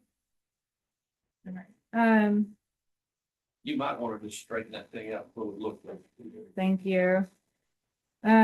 First, I had some clarifying questions for the panel about the company's proposal to expand eligibility under EASE and HopeWorks to moderate income customers. Could you speak up just a little, please? I will, is this a little bit better? Yes. All right, thank you. I have hearing problems myself, so I definitely understand. If I understand the company's testimony correctly, it has not yet determined how it will define a moderate income customer, and it plans to define this during program implementation. Is that correct? That's correct. And just to clarify, it's the expansion of the definition for ease. In program design, we anticipate that going up to maybe 300, possibly even 400% of the federal poverty level. But ultimately, we will allow our implementer some flexibility, and all of those detailed plans will be shared with staff for input prior to us going to market. Thank you. Does the company plan to lump low and moderate income customers together into a single LMI class for purposes of determining ease and HopeWorks eligibility, or does it plan to use its existing low income classification and separately define moderate income for purposes of eligibility determinations? Make sure I'm familiar with what you're say it one more time. Make sure I'm familiar with the existing classification you're describing. The existing eligible customers. So currently, Ease and HopeWorks are based on income qualified customers. So that's currently defined as 200% of the federal poverty level. That's what's being implemented during this cycle. What we're proposing here is an expansion of Ease going into the next cycle. And that would be treated as a single class of eligible customers. And when you say class, I think like class of customers like residential, commercial, industrial. Maybe that's not what you mean though. That was not my intent. Okay. I just meant, were you going to have one definition that encompassed all of eligible customers, or? So we will let the implementer determine those actual qualifications. And again, those detailed programs plans will be shared with staff. Once we determine what those qualifications are, our implementation team will work very hard with that implementer to make sure that we're targeting those customers in the most need in order for us to hit those program goals. Thank you. And have funds allocated to these programs ever been underutilized or not been fully spent in previous years? I don't have the actual spend. I don't know off the top of my head where we were compared to that, but I do know that we have expanded the measures. We've expanded the income qualification. And again, we're targeting like 17 times more homes in the proposed case than what we're implementing today. Thank you. Would you agree that as a general matter, low-income customers who could usually benefit the most from these types of programs are often the least likely to participate unless there is targeted outreach and support? I don't know, but I do know we do have a lot of experience implementing programs for our customers in our most need. And again, we're expanding these programs. We want them to be successful. We work with the DSM working group. We work with staff. We work with our implementation team, with our third-party implementer in order to get that outreach and to target the customers. With Ease and HopeWorks, there's a $5,000 cap per home. So in other words, these customers benefit by no cost improvements for them based on the programs that we've laid out. So there is a benefit to these programs. It helps the customers have more comfort in their home. They get the benefit of those energy efficiency savings and hopefully reduces their bill through the participation in these pathways. Thank you. Does the company have a plan in place to conduct that outreach for the expanded newly eligible customers for these programs? Not today. And again, we want to go through that RFP process. We want to allow the flexibility for the implementer to bring best practices. And those plans will be shared with staff for input. So we do want that outreach to be successful. And then as we continue to implement, the DSM working group presumably will continue to meet. So to the extent that there's feedback and we can continue to work with that group through that implementation from 26 to 28 to continue to incorporate best practices, we will. Thank you. I'd like to next discuss the company's proposed modifications to the DG RFP process and its plans for the two DG RFPs. Yes. The company testified earlier that there were a number of challenges that required modifications to enhance its RFP procurement processes. And that was on page 26 of your testimony. The company also testified that it has not procured the full amount of resources in the past several DG RFPs. With the improvements that the company is proposing to the DG RFP process, does the company expect to be able to procure a larger percentage of or the full amount of DG resources that it is approved for?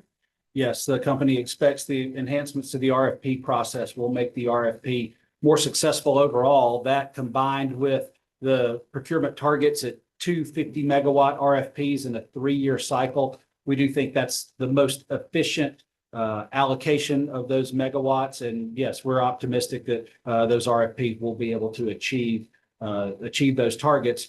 But again, we're bounded by procuring resources that provide benefits to customers. We're gonna stop. We're gonna not procure more expensive resources just to meet a target. If they don't provide benefits to all customers, we're not going to select those in the RFP. Understood. Did I understand correctly the company's testimony earlier that the amount of DG resources selected for RFPs or for these two RFPs was informed by the amount procured in previous RFPs? That's right. That's right. In the 2016 cycle, just short of 90 megawatts, similar for the RFP in the 2019 cycle. In the 2022 cycle, there are two RFPs, and the first one procured around 42 megawatts. There's good response to the ongoing RFP, so we expect to hopefully be in that ballpark or more. And so, yes, those procurements over the 3-year cycle informed our selection of 100 megawatts for this cycle split into two separate RFPs. Thank you. If the amount of DG resources in these RFPs was informed by the amount procured in previous RFPs, which had issues fully procuring resources and at least in part because of necessary process improvements that the company is now making, in what ways has the company considered that in setting its 100 megawatt target? I'm sorry, will you repeat that question one more time? Sure. So if the company has had issues procuring the full amount of DG resources in the last several DG RFPs, and the company's current target, it was informed by those previous RFPs. Essentially, I'm asking, why are those previous RFP results an appropriate guide for setting the 100 megawatt target and now? Understood. Using the information from the previous RFPs is appropriate because we're basing it on selected projects, not the targets from those RFPs. I would agree, it wouldn't be appropriate to base the current RFP target on the old targets. Instead, one of the improvements is we've looked at the results from the prior RFPs. Those are the amount of megawatts that have proved beneficial to customers, looking at their price and the benefits they offer as compared to avoided cost. And so it's the fact that we're basing it on selected projects that gives us confidence that that's a reasonable target for the next RFP cycle. Would you agree that DG resources offer important reliability and resiliency benefits to the grid? DG resources offer reliability benefits to the extent they add capacity value and energy to the system. Resiliency, if we're talking about recovery from or avoidance of a grid outage, a solar facility by itself without battery storage doesn't provide very many resiliency benefits. That's a reason that the company proposes adding battery storage to the upcoming RFP, is to get some additional resiliency benefits from these resources. And to what extent has the company accounted for these reliability and resiliency in the case of storage being present along with the project in determining its procurement targets for DG resources? Yeah, so to go back and we'll talk again about how we use a little math and science to come up with the long-term target. These are energy resources. These resources are selected by Aurora because they're projected to save customers money, provide benefits over the life of the assets if procured at economical prices. Then the allocation between utility scale and DG is made as a policy decision by the Public Service Commission through this IRP process. Then the amount of resources that's selected is based on the RFP evaluation process using the RCB solar avoided cost and the commission approved an evaluation model that we use in our RFPs. It takes into account the benefits that the project provides, including the avoided energy, any capacity benefit that they might bring is also evaluated, as well as other components in the RCP framework that are all considered ultimately in that value proposition that the company secures through those RFPs. Thank you. I have a few questions about the company's solar and storage program proposal as well. You mentioned earlier in your testimony that the 50 megawatt target for the solar plus storage program is a target and not a cap. Is that correct? Yes. In practical terms, what is your distinction between a target and a cap? I think a cap implies scarcity and the removal of the option to go beyond that, whereas a target is more about an achievable level that we can implement without implying that those opportunities won't be available for future participation. Thank you. You testified earlier that if the company were to meet one of the 25 megawatt targets within the greater 50 megawatt target for the solar plus storage program before the next IRP the company would return to the commission before allowing more participation. Is that correct? Yes. If the target is named as such because it's not meant to be a cap, why is the company proposing it in a way where it might be necessary to return to the commission before allowing further participation in the program? In what way is that distinguishable from a cap? As we've mentioned, commissioners, this is a pilot, and so we do want to continue learning through the implementation. We think 25 megawatts in each of these channels is sufficient to gain enough learnings about feedback and potential modifications that we would return to the commission. It is distinguished from a cap in that a cap would imply that you wouldn't continue beyond that, and we absolutely have the intention that when we would return to the commission, it would be to make modifications to allow us to continue offering the program. Has the commission previously raised caps on programs that Georgia Power has proposed or put into effect? Yes, a good example is the residential demand response. So if you look back at the levels in 2022, that was at 25,000 devices. I think what we're requesting or what got approved in the 23 IRP update was a doubling of that program to 50,000 devices. We're here seeking approval in this case for tripling, so it would potentially reach 150,000 devices. So yeah, I do think there's precedent where successful programs have continued to be expanded. Ultimately, that would be a commission policy decision. But you would similarly return to the commission for essentially permission to raise your target. Is that correct? That's right. Okay.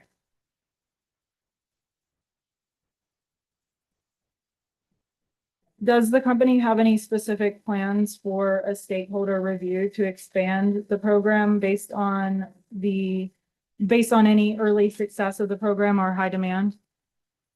I don't know that we've outlined any specific details, but as we've said consistently across all of our program offerings, we are trying to incorporate feedback and would anticipate doing that in this program as well. Yeah, we would anticipate making a program filing if the program's approved in the IRP, subsequent to the IRP with more of the details of the program for commission approval. And so through that process, more feedback could be input into the program.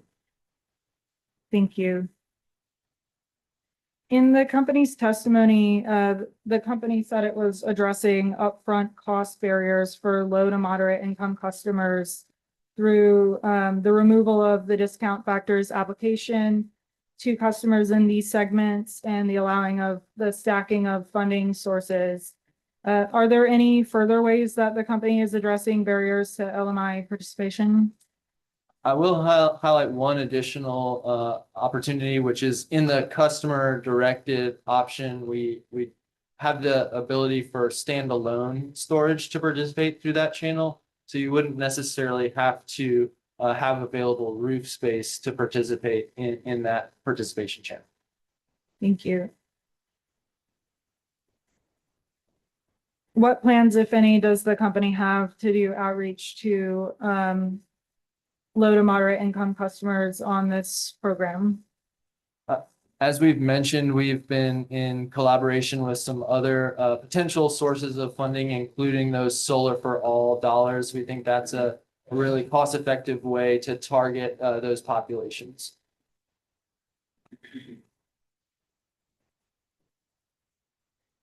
And when the company was designing the company directed option under the solar plus storage program, did the company consider granting participants a very limited degree of opt-out ability so that the company would maintain control for the vast majority of the use of the system, but the customer would have a limited chance to opt out during maybe emergencies, for example, 1 or 2 opt-outs per year?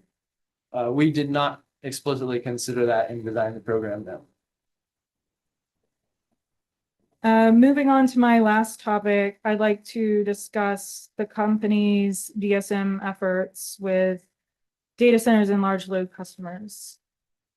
You testified earlier that the company has engaged with large load customers like data centers about demand side flexibility. That's correct. In this engagement, has the company asked its large load customers what might be lacking from its current DSM program offerings to further incentivize their participation? Yes, one of the things that we heard was large load customers had a preference for customer ownership of assets that might participate in a DER program.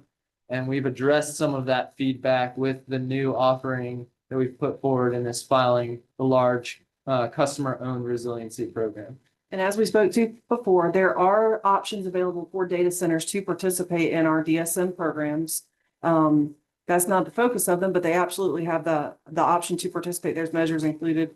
Data centers are some of the largest energy users, and they have every incentive to be as efficient as they can. They're extremely sophisticated and monitor this stuff. So, for those reasons, there are options, and we'll continue to get feedback, but that's something to just consider.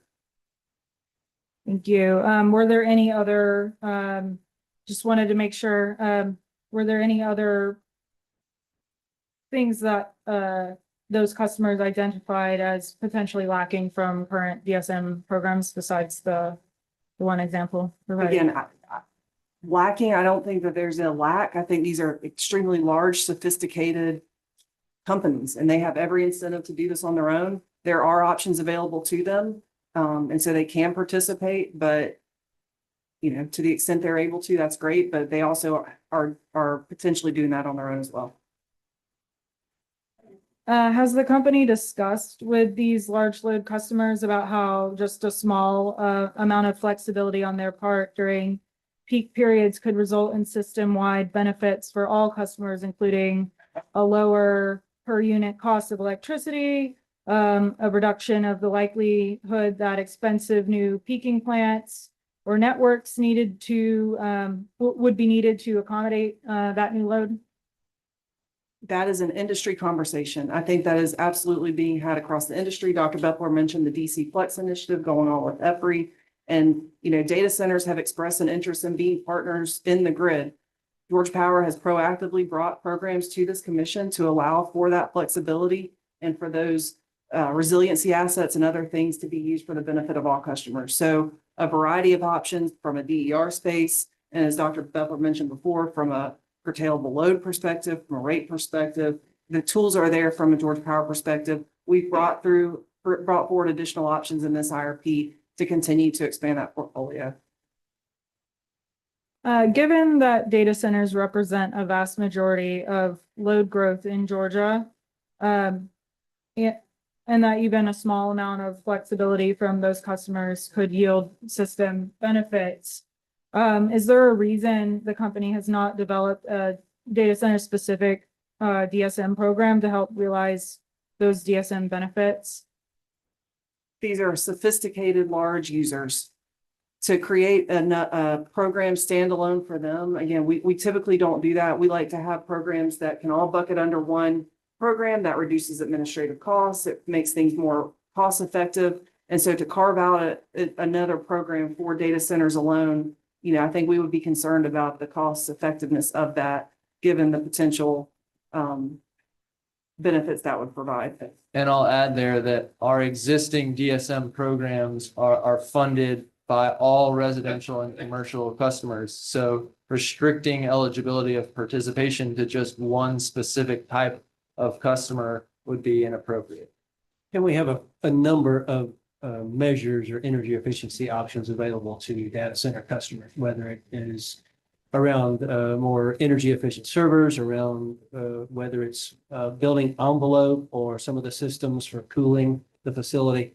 Those options are already existing in our current programs. The options are there, and we feel like we provided them in a cost-effective way. You earlier testified in response to Mr. Sherrier that you have not offered incentives like faster interconnects for customers who are willing to provide a certain amount of load flexibility. Is that correct?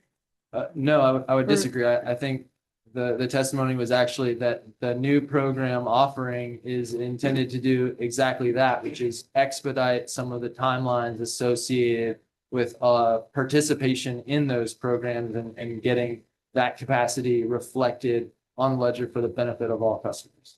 All right, thank you.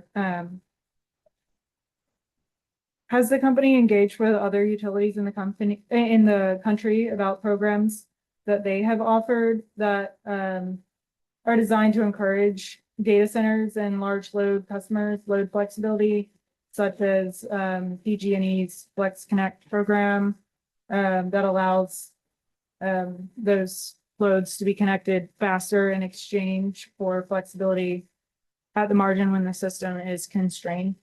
We have engaged with other utilities across the industry. I don't know about PG&E specifically, but yes, we absolutely are engaging across the industry. Any best practices we can learn, we always want to learn best practices.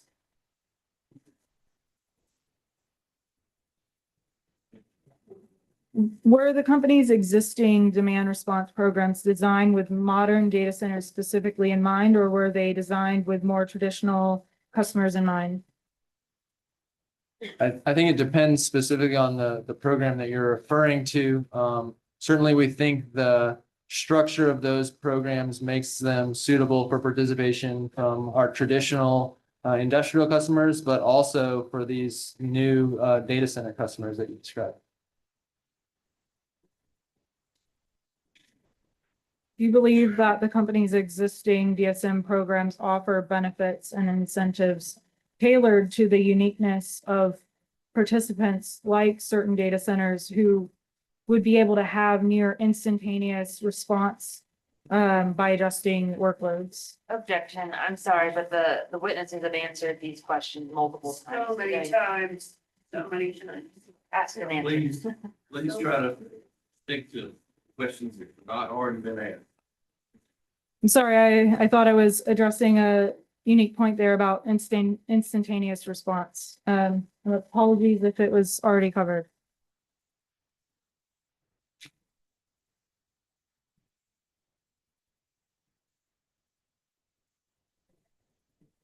I will conclude my questions there. Okay. Thank you. All right, next is Marta. Good afternoon, Commissioners panel. I'm going to turn our attention to a totally different topic, the V2G program. One, let me commend you all for adding that. I think that's a great pilot program to bring in. I'm curious, was any consideration given to expanding that program or maybe doing a companion program to incorporate public transportation fleets? Yeah, I don't know that we've explicitly considered that to this point, but that's something we would certainly be open to in the future, yes. Okay, well, you answered my second question. Thank you. That's all I have. All right. Microsoft. No questions, Mr. Chairman. Resource Supply Management.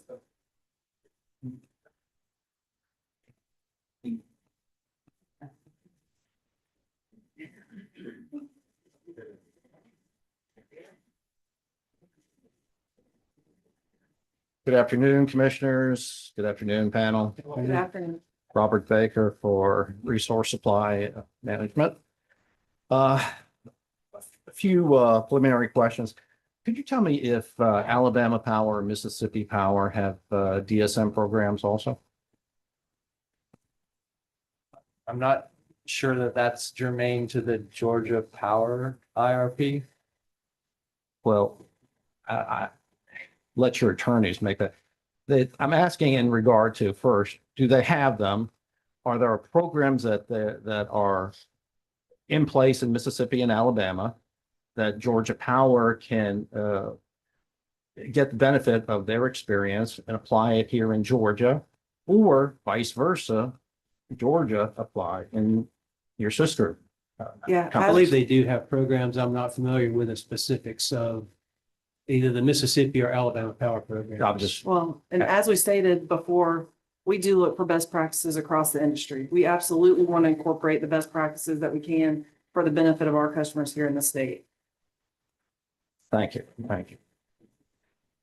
Of Georgia Power's approximately 2.7 million customers, about how many of your customers participate in the DSM programs today? Just approximate. I don't have those numbers. In general, there are more customers from a customer count perspective that participate in our residential programs. But a lot of energy savings come from our commercial programs. So it may be more savings per customer on the commercial side. I don't have the customer count here with me today. Okay, so That might have been in a DR somewhere. I can't remember. okay, so you wouldn't know if it was 10% participation or 15%, right? I don't, but what I can say is that, again, we've been at these programs for a long time. We've proposed some additions to our program plans for this cycle, and with the commission's approval, would anticipate being in this programs in the future. So as you zoom out and look over a long period of time, hopefully we're providing, and our aim is to provide benefits to as many customers as we can. Thank you. And how do you define a participant in a DSM program? And I'll refer you to your Appendix B entitled Summary of DSM Program Participation. What was that appendix? Appendix B. Is that in the application for certification of DSM? It was attached to your testimony, part of your testimony.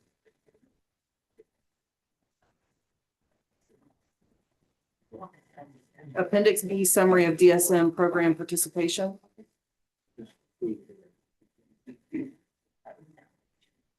I understand from your attorney, it's the application. Yes, sir. Appendix B, Summary of DSM Program Participation. Yes, ma'am. Yes. How do you define a participant?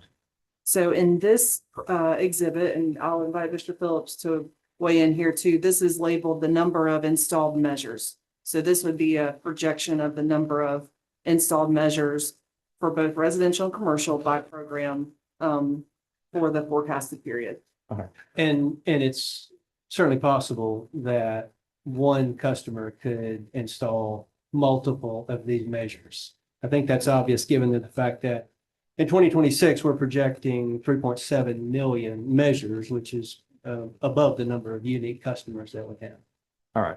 So if somebody was having their home made energy efficient, if they replaced 4 windows, that would be considered for participation, for unique measures of 4 unique installations of that particular measure. Yes. All right. Thank you.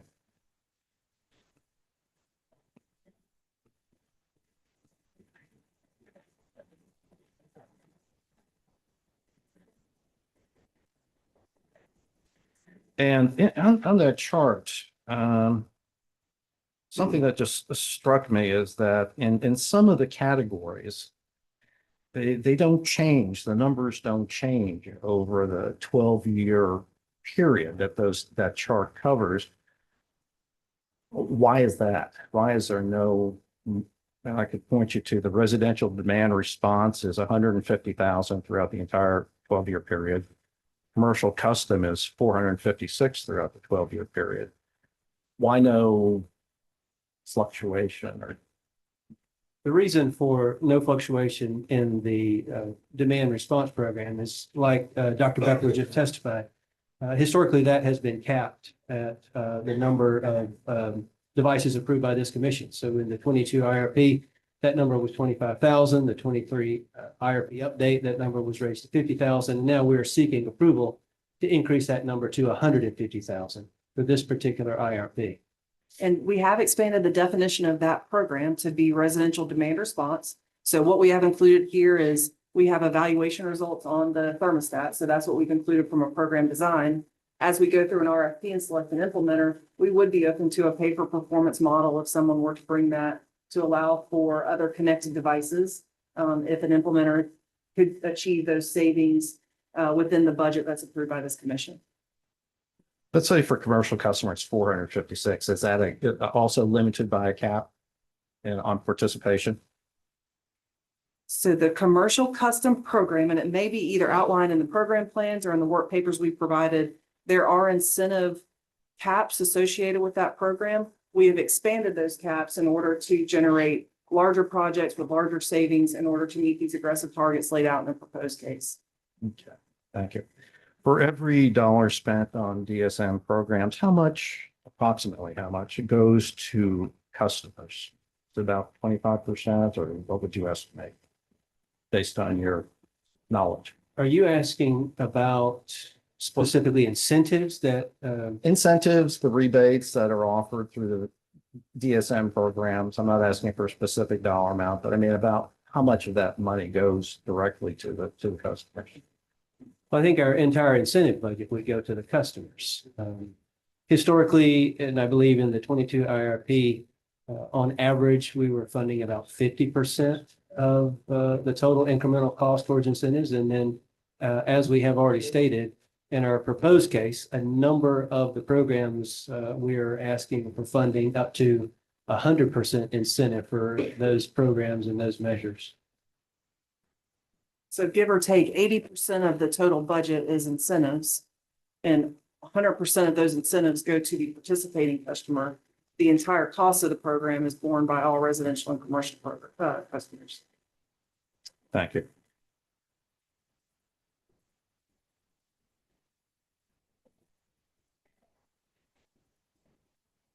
General question.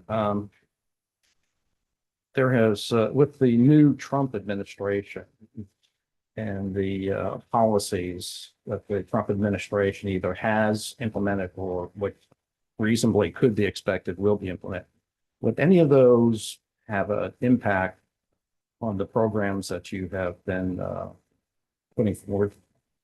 No, and this is something that over the years, the company has always designed its programs to meet the goals with the budgets that are approved through this process. To the extent federal funding is available, then that is just an added benefit to customers where they can take advantage of additional funds. But our goals are not predicated on that funding being available. So that doesn't impact what we've laid out in our proposed case. I wasn't thinking so much as funding as far as just policy, total policy direction. I think you probably agree that the Trump administration is probably going to go 180 degrees from what the Biden administration had been proposing in the past or implemented in the past. I'm not aware of any specific changes to the proposed case that would result based upon changes at the federal level. It doesn't mean that's not. I'm just not aware. I do think from an economic standpoint, for the proposed case, the company evaluated cost effectiveness under an NG0 economic scenario and a 111 economic scenario. And depending upon what might happen with some of those rules and legislations, it could affect the cost effectiveness. But I think that's another reason why the company did provide two different views of economics for the proposed case for this commission's consideration. Thank you. And the company submitted or developed 4 DSM case projects, case evaluations, and the proposed case is the one that the company is putting forward as their recommended case? Correct. And isn't one of the company's objectives in the DSM program to minimize upward pressure on ratepayer rates? That is one of the considerations. Ever since the 2004 IRP, the commission directed Georgia Power to bring forth a proposed case that accomplishes two things. Number one, maximize energy efficiency, while at the same time minimizing upward pressure on rates. For this particular IRP, based upon the results of the Vogel prudence order, the company was also directed to file a case that achieved 0.75% of savings, 0.75% based upon retail sales. And so that's what our proposed case has included. And that goal would not be achieved through the capacity and affordability case? No, the 0.75% of retail sales was specifically for the proposed case. That does result in significant costs, both from an annual perspective as well as upward pressure on rates and costs in our participants. As noted in the testimony, the capacity and affordability case was offered as another view, another consideration at lower levels, lower costs, and lower impact or upward pressure on rates. And while it doesn't target 0.75% of sales, it does have other benefits like we described earlier in terms of it targets programs with the most capacity benefit and targeting customers with the most need. It's just an option, like you mentioned before, there's lots of options out there. In our case is the proposed case. For the affordability, for the capacity and affordability case, what retail savings does it achieve? Oh, okay. So the capacity and affordability case targets, or it achieves 310 gigawatt hours per year of energy reduction, 156 megawatts per year of demand reduction at annual budgets of 140 million. And again, that compares to the current cycle of 500 gigawatt hours of energy, $90 million budgets, and the proposed case of 741 gigawatt hours at 570 to $580 million budgets. But your goal here for the proposed case is 0.75% of total retail sales. What percentage of total retail sales would be projected to be achieved through the capacity and affordability case? So in general, the company has, I think, about 100,000 gigawatt hours of sales in its forecast. So whatever 310 is divided by that number, give or take. But just to reiterate, the capacity and affordability case is a subset of programs that are targeting programs with the most capacity benefit and targeting customers in the most need. It's not necessarily generated to achieve a certain percent of energy sales. The 310 gigawatt hours that Witness Golf spoke of is about half of the 741 gigawatt hours. And so relatively the percent of total retail sales would be about, or a little less than half of what the proposed case is achieving. Okay. But again, the focus is not that. I mean, the focus, like we described, is programs delivering the most capacity benefit and targeting the customers in the most need. Understood. But as I think somebody here said, very on point, is that everything has a cost. I think maybe Mr. Mallard was talking about a different subject, but he basically said, I think it's purchasing solar may have been, and that there's a cost for everything and related to the benefit that you receive. So in this particular case, I believe your prior testimony has been that the current budget is approximately $90 million, and that could project, you're estimating it's going to go up to $570 million. Would you agree that that's going to have a significant impact on the rider that is charged to every single residential and commercial customer on Georgia Power System? So the information about the impacts to the DSM rider are included in our filing in Appendix G of the DSM filing. So that information is made available. To your point, everything in life, I guess, has a cost and everything has a benefit. And for many IRPs, including this one, we come with our best plan, and ultimately through the process, we will look to the commission to help us balance the cost with the benefits of what we put forward. Thank you.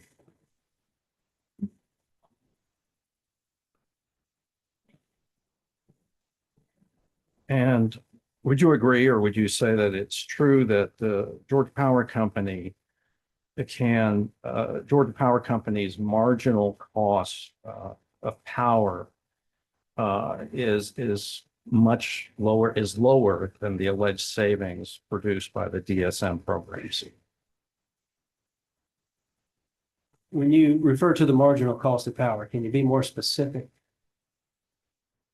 All right, I'll refer you then to, I believe it was page 44 of your testimony, in which, no, it's 44, line 15. I'm going to say, maybe it referenced there in the testimony that 4 cents is more than the company's avoided cost. Let me change that to. So this section, Mr. Baker is talking about the company's solar avoided cost rate. We discussed that a little bit earlier. That's the avoided cost projection that's calculated specifically based on solar energy's production curve. And so that amount is meant to represent the avoided energy cost of a solar system connected to Georgia Power's grid. Thank you.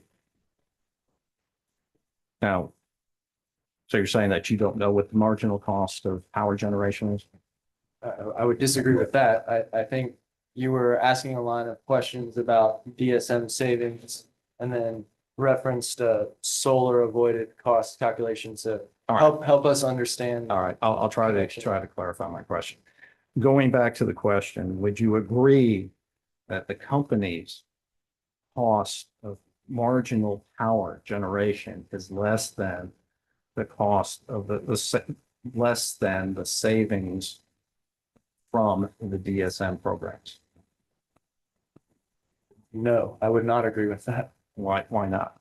The savings associated with DSM measures are evaluated using the company's avoided costs. So witness Phillips can speak more to this, but in the calculation of the cost effectiveness tests, the company uses avoided costs, as you described, marginal costs, to evaluate the benefits associated with offering those programs.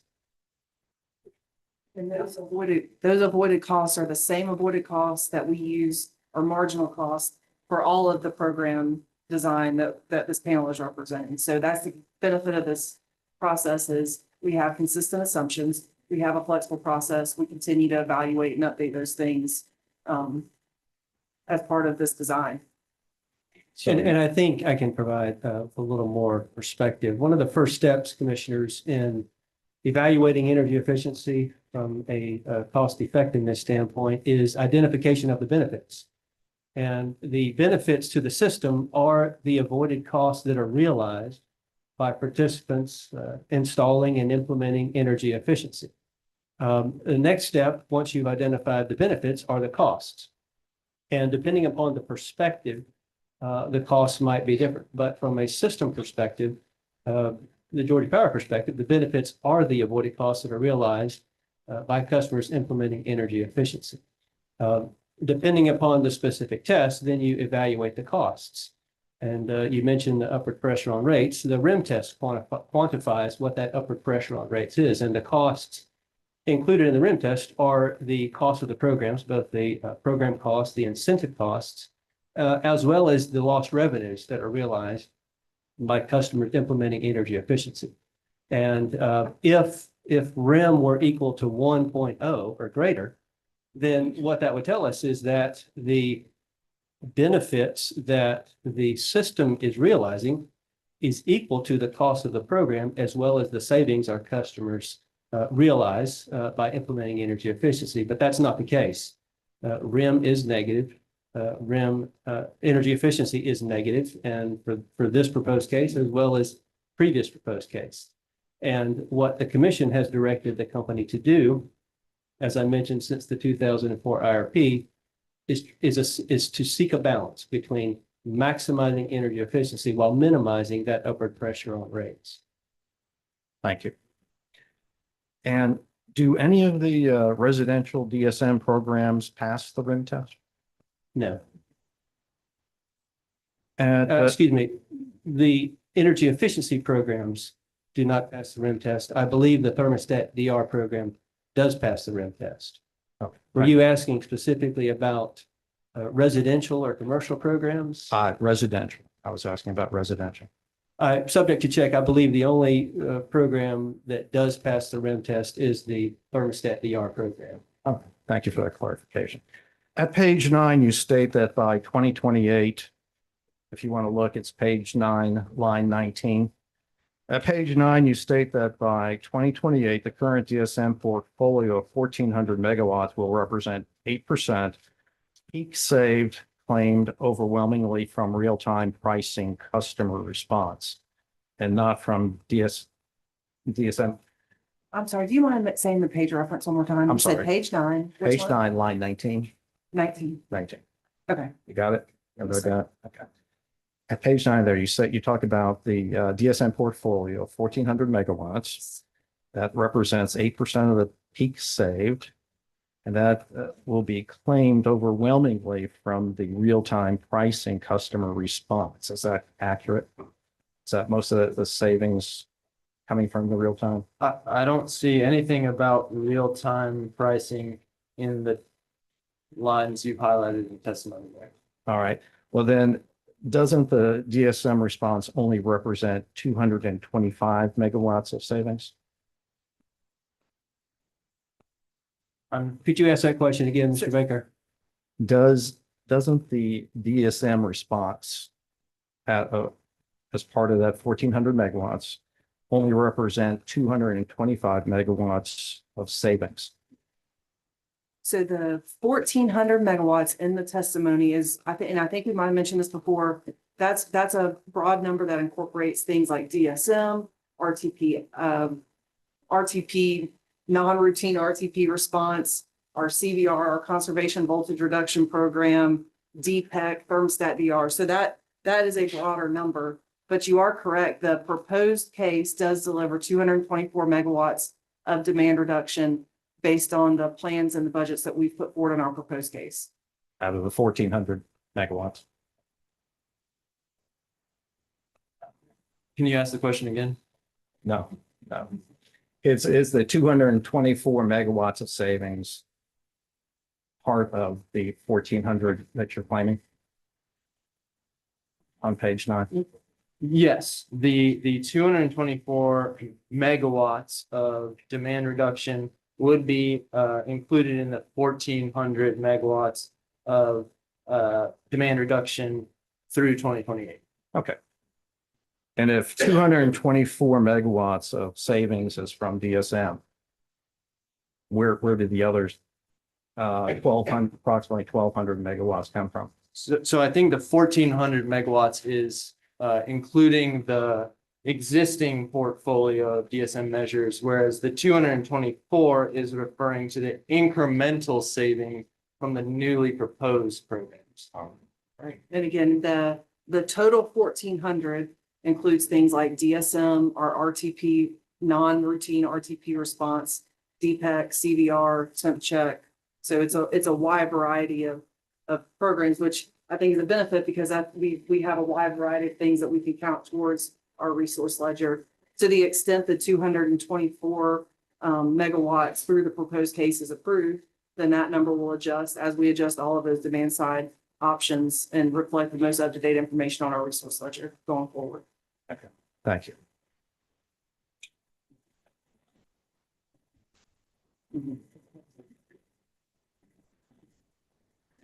I'm going to refer you page 20, line 13.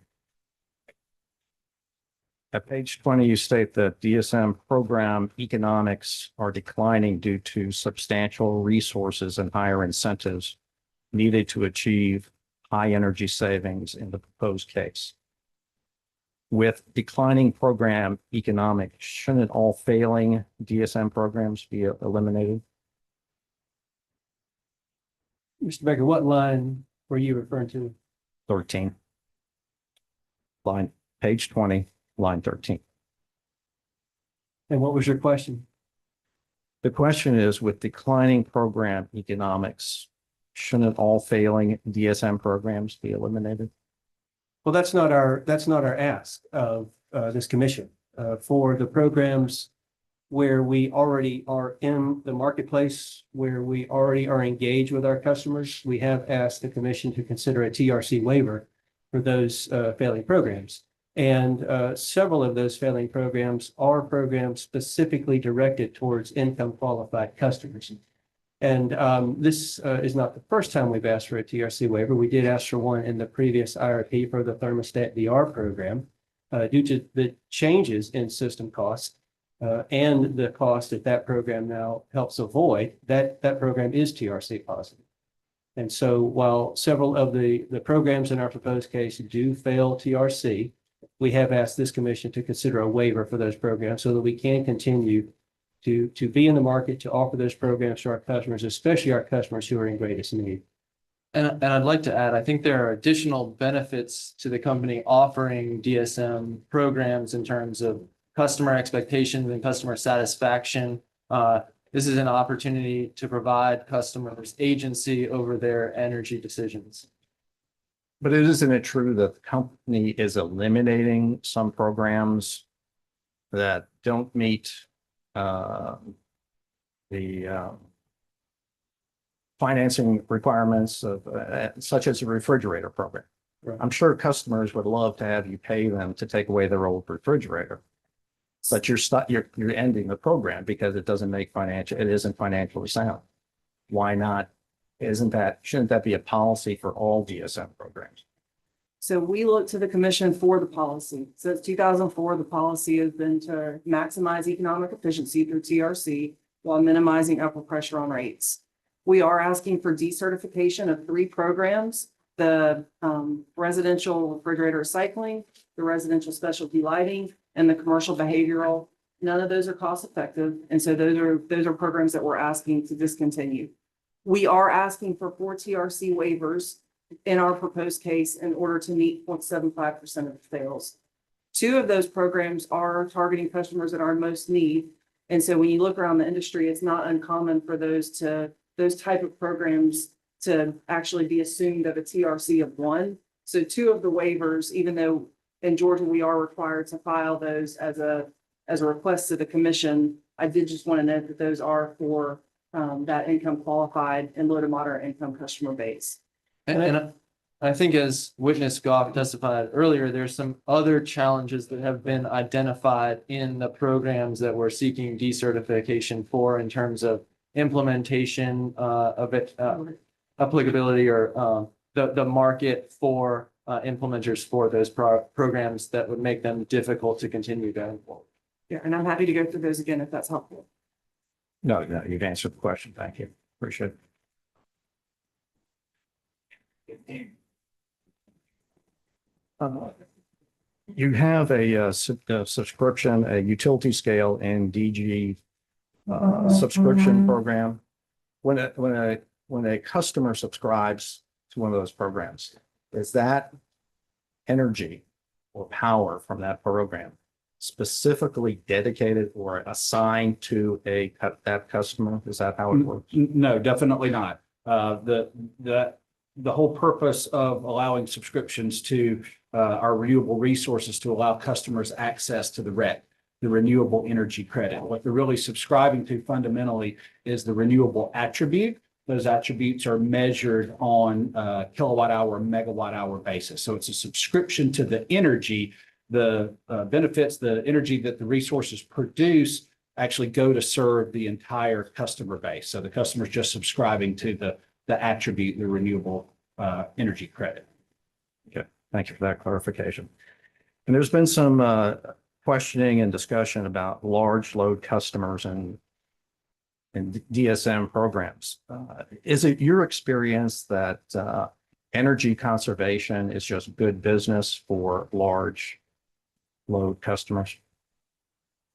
I don't know that we can speak specifically for those customers. We do believe that particularly those large customers are sophisticated and able to make economic decisions on the costs and benefits of energy usage for themselves. And then those customers will hire energy consultants and to assist them, help reduce their energy load, to help make them more efficient, and to help reduce their cost of operation. Isn't that generally true? I think that's an option that's available to them. And then most businesses are interested in being efficient and maximizing their earnings. Isn't that true? We have a variety of programs for our commercial customers to help them be more efficient. The incentives that we offer do allow customers that may not have those funds available to incent more behavior and adopt more energy efficiency. So through the expansion of the caps in our commercial programs, we are targeting larger projects with larger savings in order to reach a larger goal through our proposed case. Agree. I'm just focusing on there's been some question about why large load customers aren't included and don't have their own DSM programs, or data centers don't have their own DSM programs. Also, isn't one of the consequences of expanding DSM programs to data centers or to large load customers that there's a cost of those programs that would then have to be shifted or spread across all customer classes. Isn't that correct? When you mention large loads, we have large industrial customers, we have large commercial customers. Could you be more specific what you're referring to when you say large loads? Anyone who is not currently a participant in the commercial DSM programs. And so just to kind of recap, we do have options available for data centers if they would like to participate in our DSM programs. There are options available to them. They're not precluded from that. There are options available. We don't have a standalone DSM program and the DSM application for them. It's more cost effective to roll them into other DSM programs. There are also DER programs. There's rate options available. There's lots of options, I think, as we've kind of gone through that Georgia Power has proactively brought to the commission for approval to allow data centers to be flexible to provide benefits to the grid. And that's great that the company is forward thinking and is offering this to the data centers, but also if they're offering these programs and the data centers participate, isn't there going to be a cost to the company that the company will then have to recover? Well, there's certainly a cost of the programs. There is the cost of administering, there's the cost of incenting. And so there are costs realized whenever the company pays an incentive. And so there are some costs we have to hire up, we have to hire contractors, we have to market. So there's a number of costs that the company will incur, and we recover those costs through the DSM rider. What we have specifically asked this commission for consideration is the proposed case, and from both a residential and a commercial perspective, those costs have been included and presented for this commission's consideration. So DSM costs, as Mr. Phillips mentioned, through the DSM riders, Dr. Bethler could speak to the way that the incentives for the DER programs are set up, whereby we're essentially that shared savings model that we've been talking about based on avoided capacity costs. But what I hear you. What I hear you say is that if there are costs associated with the company implementing a DSM program for data centers or for large load customers, those costs will be recovered from their ratepayers, residential and commercial ratepayers. Is that correct? And we don't have a data center specific DSM program. We do have commercial programs that they could participate in if they would like. And those residential and commercial DSM dollars, our request for the commission is to approve the continued collection of our DSM dollars through the DSM riders through the rate case process. And I'll just add that those commercial customers, if they're large loads, also contribute to the DSM rider, and so are paying for some of those costs as well. And Mr. Baker, yes, all residential customers fund the DSM programs, all commercial customers fund the DSM programs, whether they choose to participate or not. Thank you. Thank you, panel, for your time. Thank you for your answers. I appreciate it. Thank you. Thanks, Mr. Baker. Panel, you don't need a break. Do we have an estimate on how much longer we got? Yeah, we're gonna try to go maybe 5:45, somewhere there. For that. I'm sorry. I can keep rolling. Let's roll. There, I can. Yeah, keep it rolling. All right. Sierra Club, Southern Alliance for Clean Energy, and the Natural Resources Defense Council. No question. Southern Renewable Energy Association.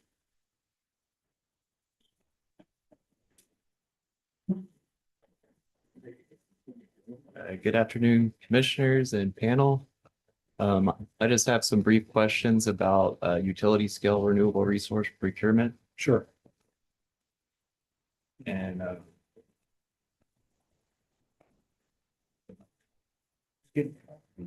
first, I'd like to thank the panel for answering many of our questions, and the other parties for asking good questions.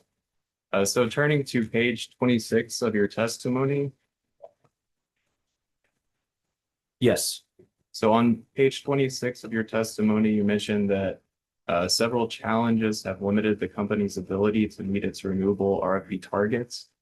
Can you just briefly clarify and explain the issues that have limited the company's ability to meet its utility scale RFP renewable targets. Yeah, and I'll just go down the list, starting at line 16. So the changing interconnection processes and requirements, we've talked about that, the new cluster study process and how that FERC governed interconnection process might impact timelines and requirements for participants in our RFPs.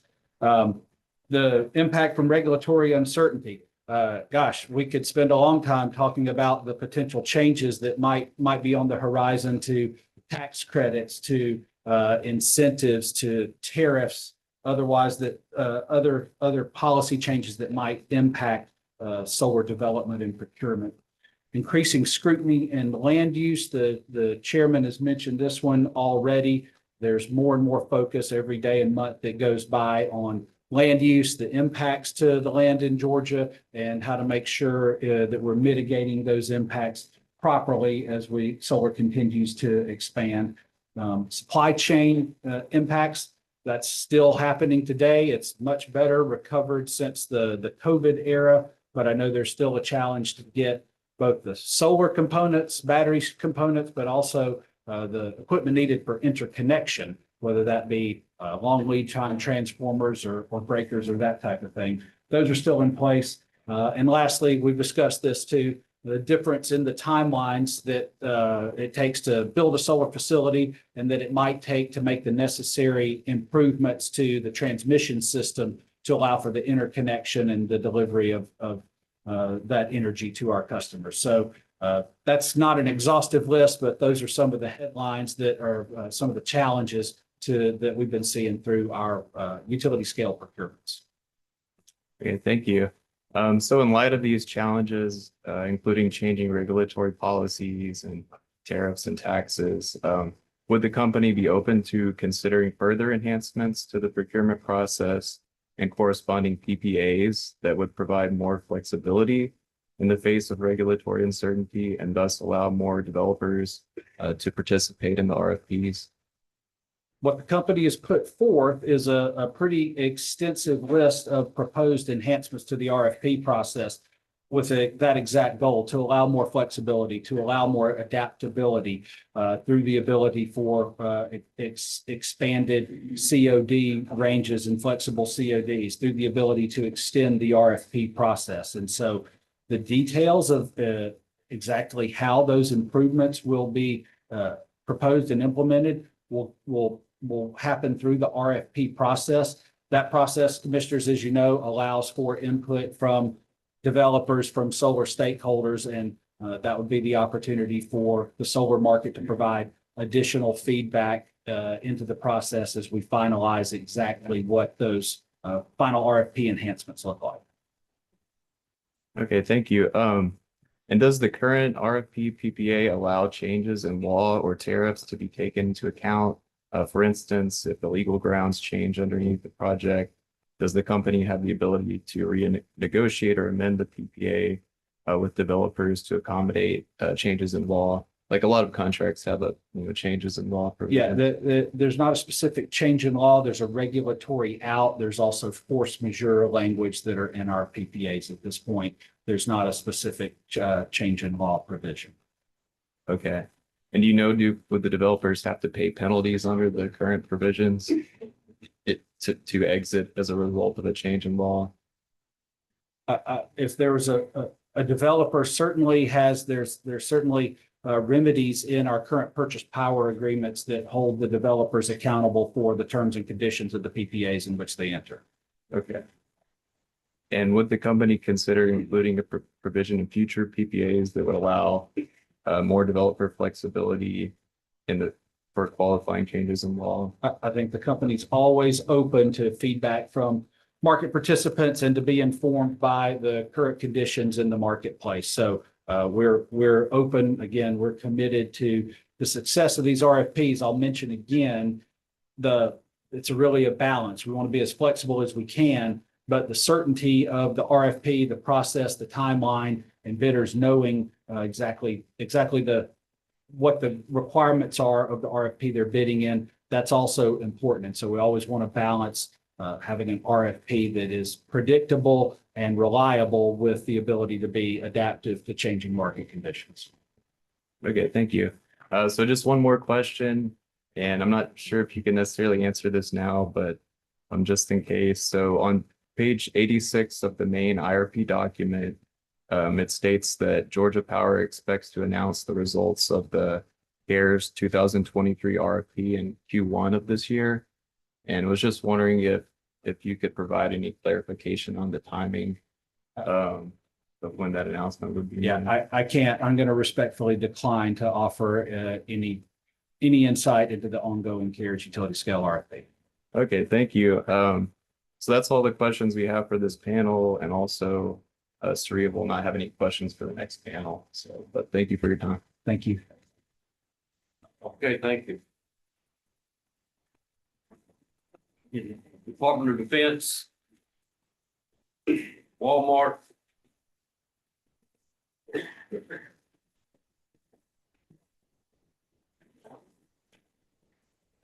Smile, you have reached the end. We appreciate your time and actually your willingness to hear feedback from your customers about, these renewable projects that not just meet sustainability goals, but are really just good in general practices. So I'll be brief with just a few follow-ups. In your direct on page 37, you talk about the NOI process for the CARES program. Yes. And you mentioned, 2 pricing options. There are subscription terms of 10 to 30 years. Are the subscription terms determined by the customer? The number of years? Yes, the customer chooses the subscription terms. Now, the subscription terms are informed by the purchase power agreement that they're subscribing to. So we allow up to 30 years. And so we allow the subscription terms to go from 10 to 30 in 5-year increments and at the customer's discretion. And what do you mean in 5-year increments? What does that mean? So it would either be a 10, a 15, a 20, a 25, or a 30. We do not offer all available integers in between for subscription terms. Got it. Just making sure. And that 10 to 30 year subscription term does apply to the 2 pricing options, correct? Yes, that's correct. Okay. Then in that same section, you say the credit will be modified to add reimbursement thresholds. How is that going to be done? Yeah, but we don't have the details worked out yet, but the concept of the reimbursement threshold is to limit the amount of the credit that the customer could receive, the amount of the energy credit the customer will receive through the subscription. And that'll be done in a way to minimize the risk of negative impact to non-participating customers. We'll do that in a way that still preserves benefits for the subscribing customer and strikes a balance between the allocation of those benefits between subscribers and non-subscribers. Okay, and would it be something akin to capping their bill credit so it doesn't exceed the subscription paid or something like that? It could be something like that. There could be a cap, there could be a collar. You could have a sort of a dead band where as long as the credit was close to what the projection was, it could just operate. If it got outside of that band, that could create a sharing or a cap situation. We've also thought about just discounting overall the amount of the credit, and some other options are on the table. We definitely would work closely with staff, stakeholders, interested customers as we develop that methodology and put that into the CARES filing for commission approval. Sure. And I want to make sure I understood which program you were talking about. Yesterday, one of you said there will be a program specific docket opened after utility scale RFP and the cluster study process. Was that for this CARES program that we've just been speaking of, or is that for the CARES DG subscription program? So both of those programs will need to be approved, whether that's one filing together or whether they're 2 separate filings is still TBD. But all of the subscription program enhancements will need to be approved by the commission. There'll be associated tariff and program participation provisions. I would guesstimate that'll be 2 separate filings, but it could all be done together in a single filing. More to come at the conclusion of the IRP. Okay, do you have any sort of ballpark on that timing, like next year or later than that? Yeah, we're gonna hustle as fast as we can. I would hope to get the filings together in the second half of this year with approval. Potentially be next year, but all of that is TBD, and some of it depends on the outcome of the program, how much the program is maybe modified through this process. And again, the participation part of the program is dependent on the RFP that's going to supply it. And so really it's the RFP timelines that need to get settled first. And then the participation timelines would be pursuant to those procurements. And you're talking about the RFP that is to go out in July of this year. No, we're really talking about future RFPs after that are approved as part of the 25 IRP. So that would be the 26 and 27 DG RFPs and the 2026 utility scale RFP as proposed.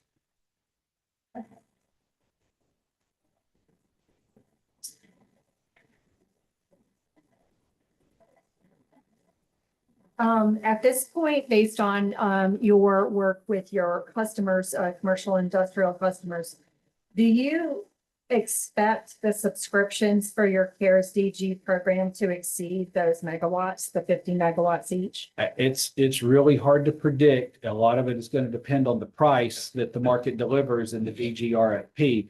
We definitely have seen customers that are more sensitive, have sort of less price elasticity than others. And so there's a point in which that price is going to be higher than what the projected credit is going to be, and customers are not going to participate. But I do expect there to be some interest. It's just hard to predict. We've already been told that there is interest through part of this feedback process, through direct feedback from Walmart themselves. So about a couple of sessions, and some of the most astute feedback and observation that we get is from Steve Chris of Walmart. Yeah. And so this concept has been run by a lot of customers. In concept, customers like it and support it, but it just depends on what the economic proposition turns out to be as to how many customers will end up signing up.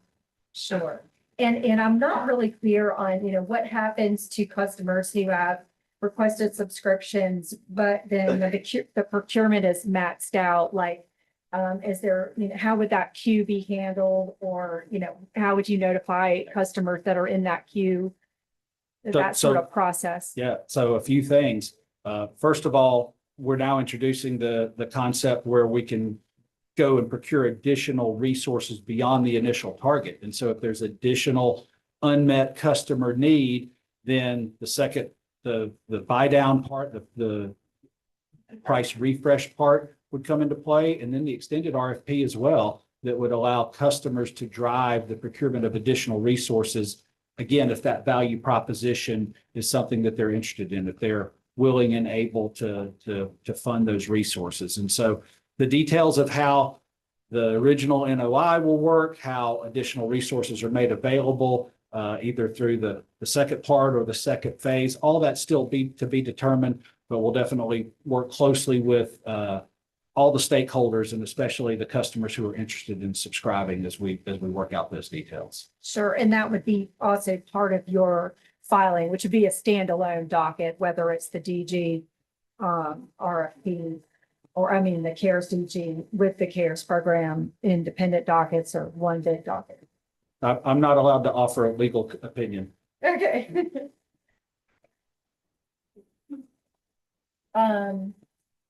One last point is, I believe, Ms. Goff, you were asked some questions about your direct testimony on page 13 related to industrials participating in the DSM. And I believe you said earlier that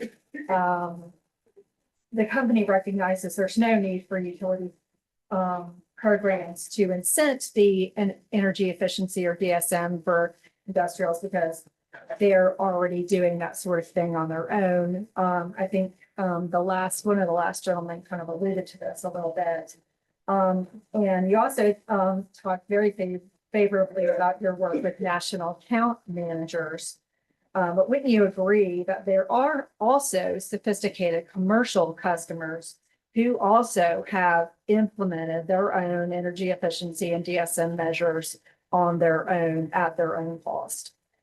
That may be true. The distinction there, though, is that industrial customers, we've treated as a class. So as a class of customers through many, many IRPs now, the policy of this commission is that industrial customers are not included in the DSM programs supplied by the company to do kind of customer specific opt-outs within the commercial class. That's really just not cost effective for us to implement. So it's the distinction between a class of customers versus trying to distinguish individual customers within that overall class. So that's the difference there.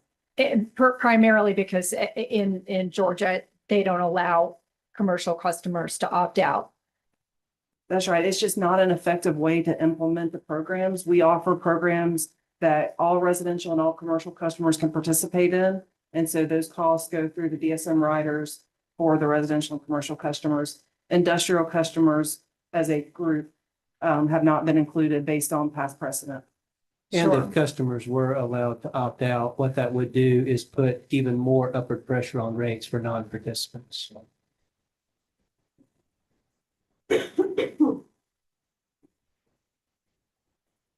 All right, thank you. That's all I have. Thank you.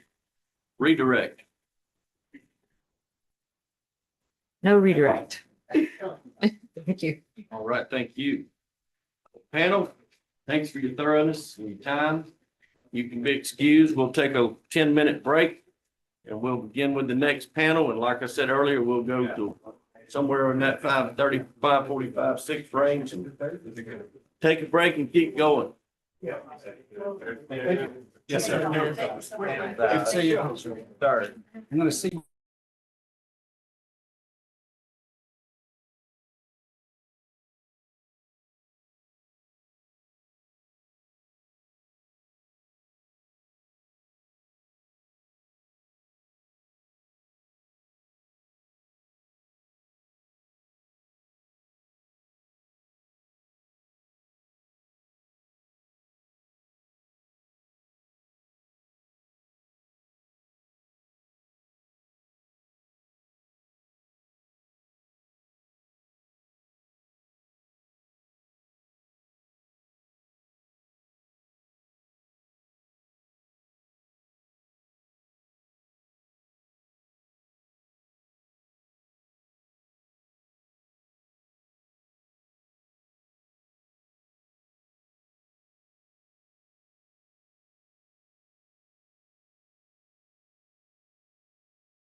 Okay, thanks for a little break.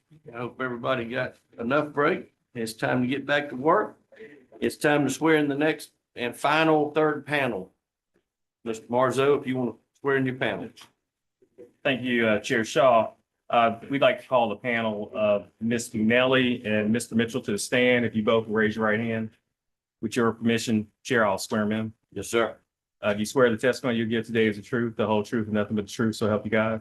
Thank you. Ms. McNally, could you please start by stating your full name, your employer, and your responsibilities to the record? My name is Jennifer Suzanne McNally. I'm the Vice President of Environmental Affairs at Georgia Power. And my team is responsible for the environmental compliance for our business operations throughout the state, as well as the development of and the implementation of the environmental compliance strategy. Thank you. Mr. Mitchell, would you do the same? Yes, my name is Brett Mitchell. I am Director with Georgia Power's Coal Combustion Residual Program Management Office, and my team is responsible for the management and closure of Georgia Power's ash ponds and landfills. Thank you. Ms. McNally, on February 28th of this year, did you pre-file or cause to be pre-filed 31 pages of direct testimony and question and answer format in this case? Yes, Are there any corrections you need to make to your pre-filed direct testimony? not a correction, but an update. Georgia EPD has issued an additional CCR permit, making that total 18 permits instead of 17 permits for the CCR program. Thank you, Ms. McNally. If I were to ask you the same questions today under oath, would your answers be the same as set forth in your pre-filed testimony with that correction? Yes, Mr. Chair, the court reporter has been provided a copy of the pre-filed direct testimony. And now I ask that the direct testimony of this panel be copied in the record if given orally here today. So mark. Well, with your permission, I'd ask Ms. McNally to also be allowed to summarize the panel's testimony. Yes, sir. Go ahead. good afternoon, Commissioners. We appreciate the opportunity to appear before you today.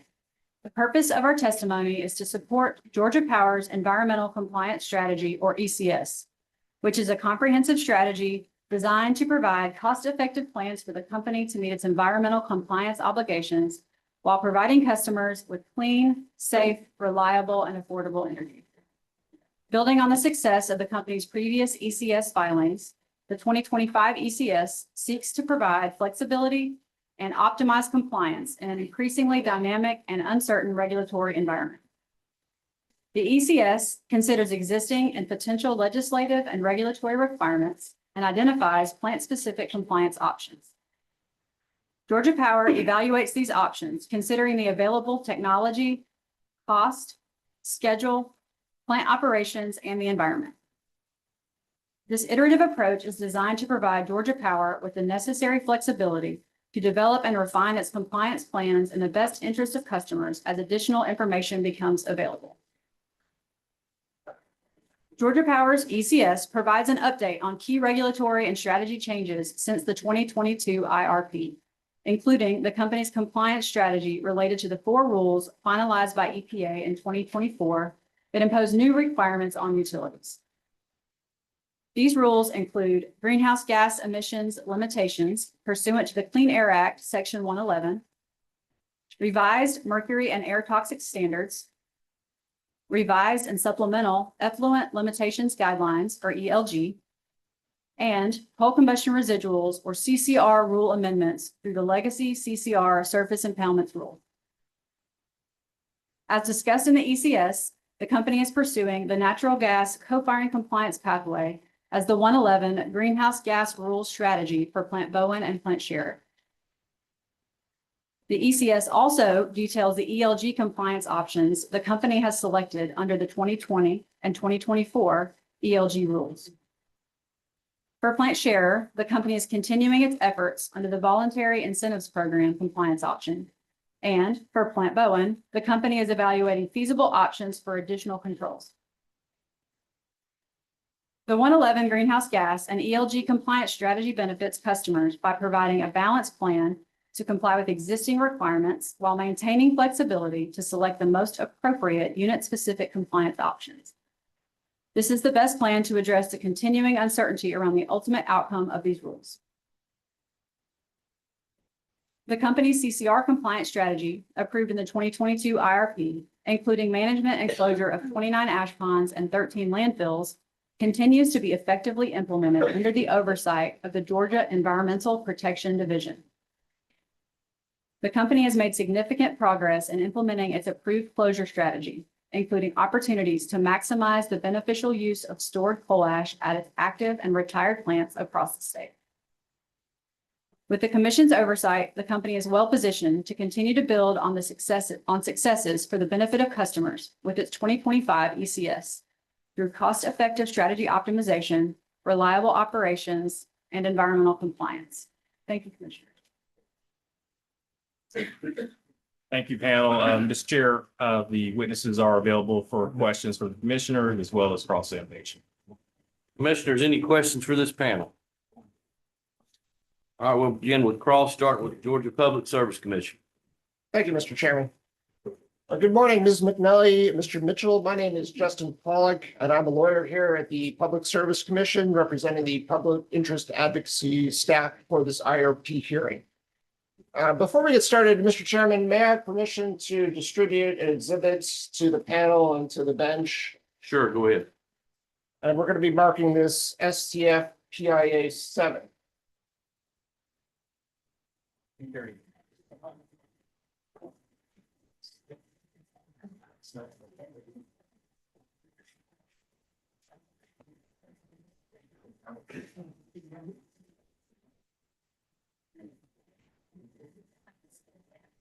And before I start asking some questions about the ECS, I just have a couple questions about costs and how they're going to be out, or how they're going to be recovered by the company for some of these environmental compliance measures.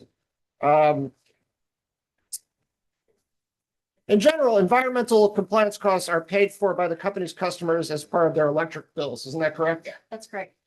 And that's sometimes referred to as the environmental compliance cost recovery, or ECCR. Is that right? Yes. Okay, now I'd like to ask you a couple of questions about that exhibit that we just passed out, which is staff's data request STF LA 19. The response to STF LA-1-19 indicates that the ECCR revenue requirement is not subject to true up or reconciliation to actual costs. Is that correct? That's correct. Does the company maintain tracking of whether it is over recovering its ECR costs? Not to my knowledge, no. In 2023 or 2024, did the company over recover its CCR costs? Do you know? As a normal, this company doesn't maintain a balance on the over or under recovery of the ECCR costs. Thank you. And I think it's fair to say that there's quite a bit of uncertainty about environmental costs affecting the company going forwards and all these rule uncertainties that you've discussed. Is that correct? Yes, there's uncertainty. Do you think it would make sense, given all those uncertainties, that there would be a true-up procedure at some point so that the actual costs of compliance match up with what's being recovered from the rates? Mr. Chairman, try not to object, but I think we're getting into rate case issues in terms of how ECCR is collected, whether it's true up or not a true up. It's a rate case issue. That mechanism is recovered through rate cases. So are you also saying that the panels in the rate case would be more prepared to answer this question than this panel? This panel can talk about the costs that are in the tables that support the ECCR that will be asked to be recovered in a rate case. But in terms of the mechanisms that will be utilized for that recovery, whether or not it's true up, that's a rate case issue. Yeah. So if there's questions about the costs, they can answer those. Yeah, let's try to stick to the resource planning docket. Perfect. That's fine, Mr. Chairman. I appreciate it. Thank you. Can I ask a question about costs, though? So the company doesn't track costs related to, I would assume they track costs related to the expenditure of the coal ash cleanup, right? That's right. Yeah. And is it treated the same or differently than other environmental regulatory costs? Are they tracked individually, I guess? Let me let my colleague, Mr. Mitchell, answer for coal combustion residual versus CCR tracking. Yes, the coal combustion residual costs are tracked, and we update those in our annual compliance filing. We also update those costs on a semi-annual basis with our semi-annual CCR reports. So those are routinely updated to this commission. And the ECCR are separate from that coal ash. closure.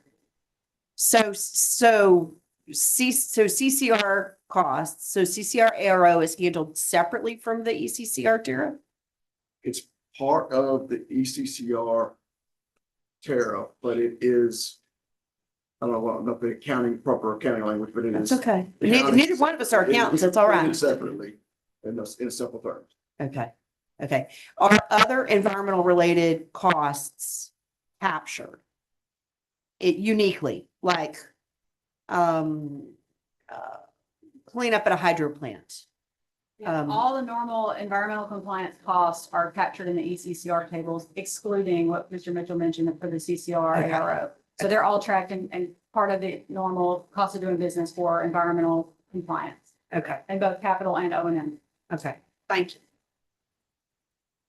Looking at the panel's testimony, beginning on page 10, line 20, the company testified, or I guess the panel testified, the final outcomes of ongoing litigation, potential executive actions, and potential subsequent rulemaking may take years to resolve, and this uncertainty requires Georgia Power to work towards compliance with final regulations as implemented by EPD through its permits and state plan, while staying flexible for various outcomes, including the suspension of some or all rule requirements. You see that? Yes. So in the company's recommended 111-MG0 planning scenario, the company is planning based on the assumption that the 2024 111 GHG rules will remain in effect as they stand now. Is that correct? That's correct. Just generally, how would the company's compliance plans change if those rules were to be suspended or repealed? Well, as I believe you heard in panel one, commissioners, there's a lot of scenarios that are run as part of the modeling that panel one's responsible for. But in general, the expectation is if 111 is stays around, for lack of a better way to say it, then that's the base case of how that's modeled. And then there are other modeling scenarios that were performed by panel one's experts to include other versions of carbon pressure that are not exactly the same as 111. So there are compliance considerations for that rule, and the expectation is we will be compliant with the rule because it is currently on the books. Okay, but in terms of engineering changes or resource acquisition or retirement, just sort of generally, what would those changes be? I can't speculate because I don't know how the changes of the rule what affects the change of the rule will impart, but this regulatory process and the filing of the environmental compliance strategy allows us to be flexible and adaptable to change to the changing circumstances or adapt to changing circumstances. And so as we have done previously, we will continue to adjust our planning based on what's circumstances change and remain in compliance while keeping customers at the center of that calculus. And I might add that, just a reminder, the environmental compliance strategy that Ms. McNally spoke of, it is filed annually. Now, looking at testimony on page 12, line 12, the panel testified 2 of the 3 pathways for coal units outlined in EPA's 111 GHG rules retire by January 1, 2032, or install and operate CCS are not only costly, but also impractical. Do you see that? Yes.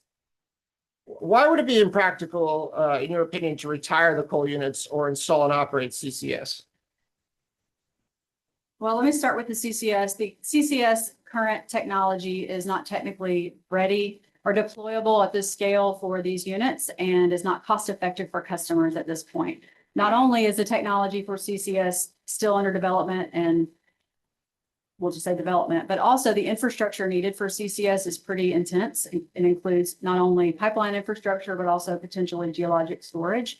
And so the CCS choice at this time is not the right choice for customers.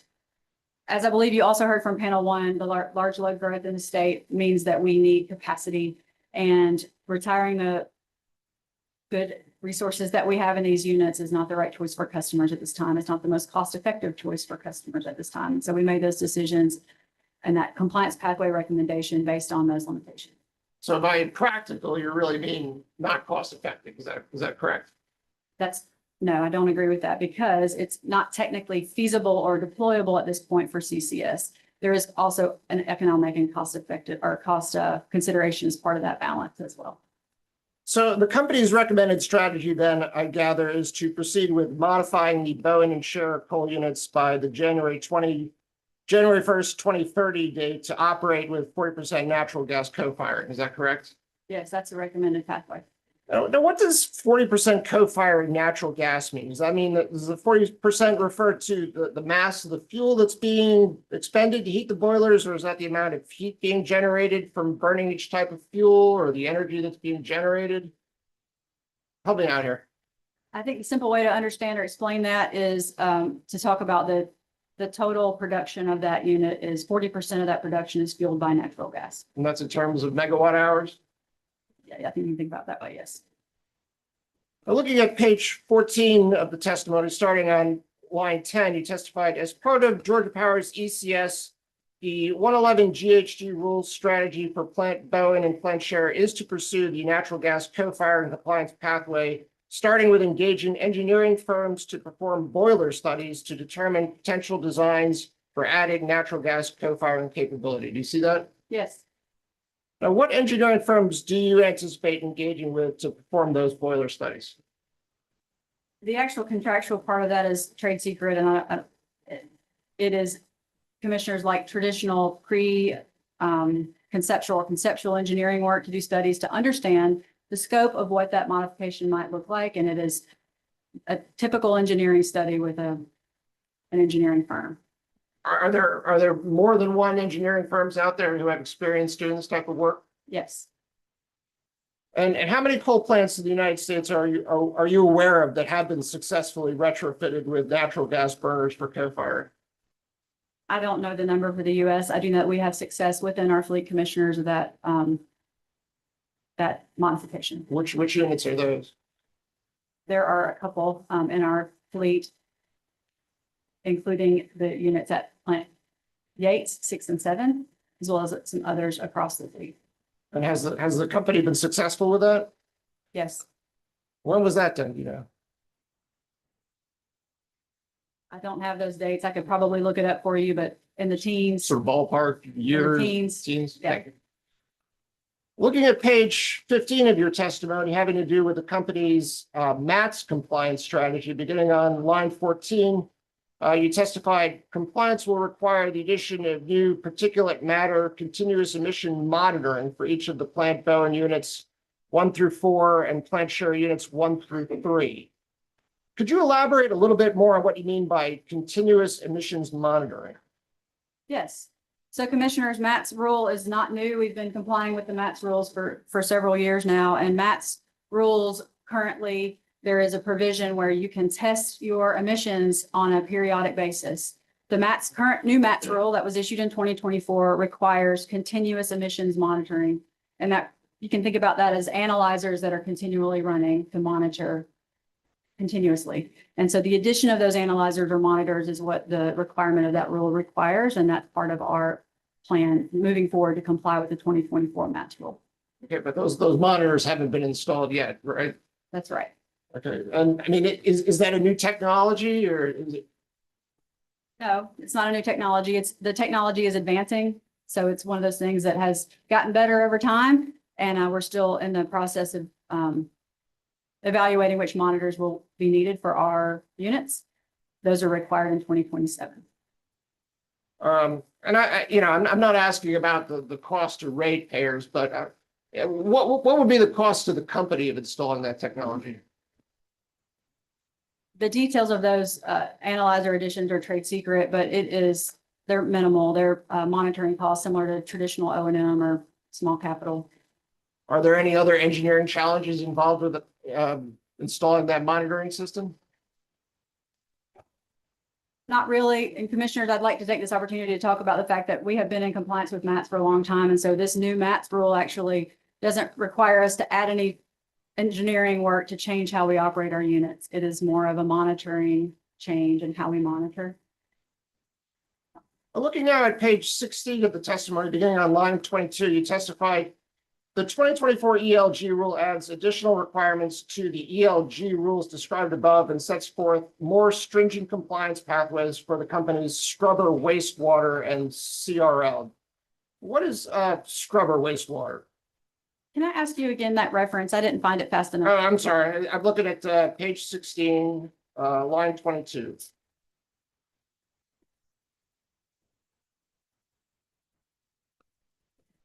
Okay. So what is scrubber wastewater? So commissioners, scrubbers are pollution control devices that were installed in the last 20 years or so that reduce SO2 and other air constituents. And so scrubbers are wet systems on our fleet. And those systems include treatment that treats for SO2 by using limestone. And the byproduct of that scrubbing is gypsum, which is sold into the market for wallboard and wastewater. And so that wastewater is treated, and that scrubber wastewater is one of the byproducts or the discharges from that scrubber SO2 treatment device.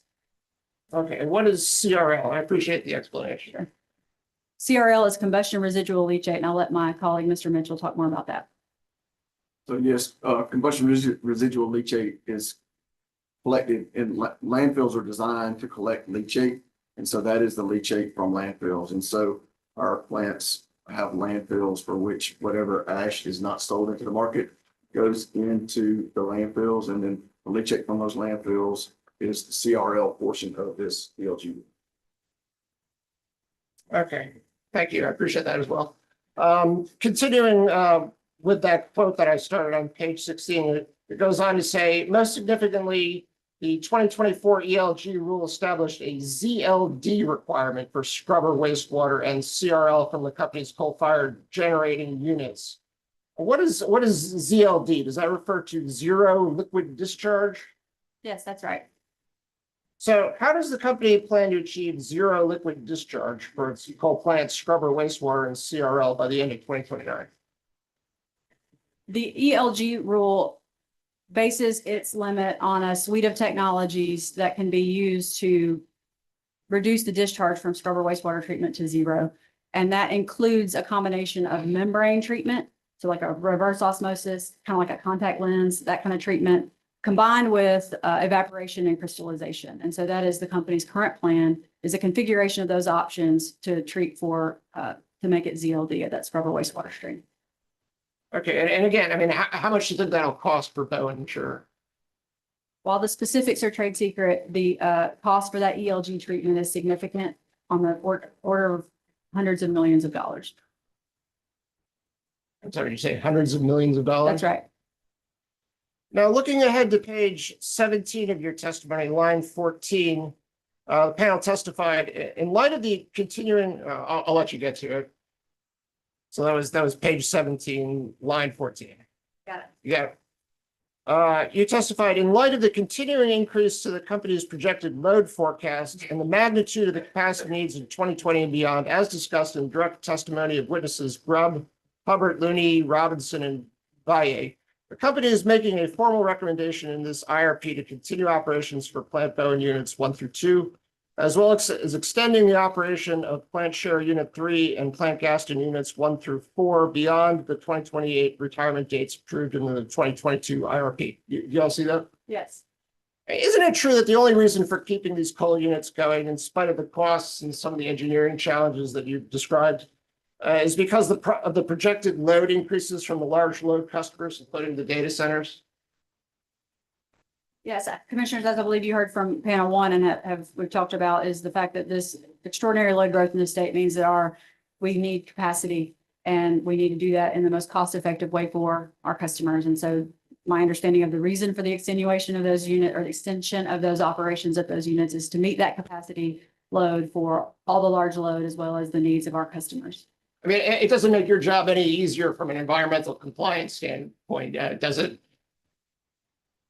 Well, not necessarily, but that is the job. The job is to ensure that our environmental compliance technology is adequate, and that it's doing its job and it's run well and it's run efficiently, so that those units can continue to produce our product for the best interest of our customers.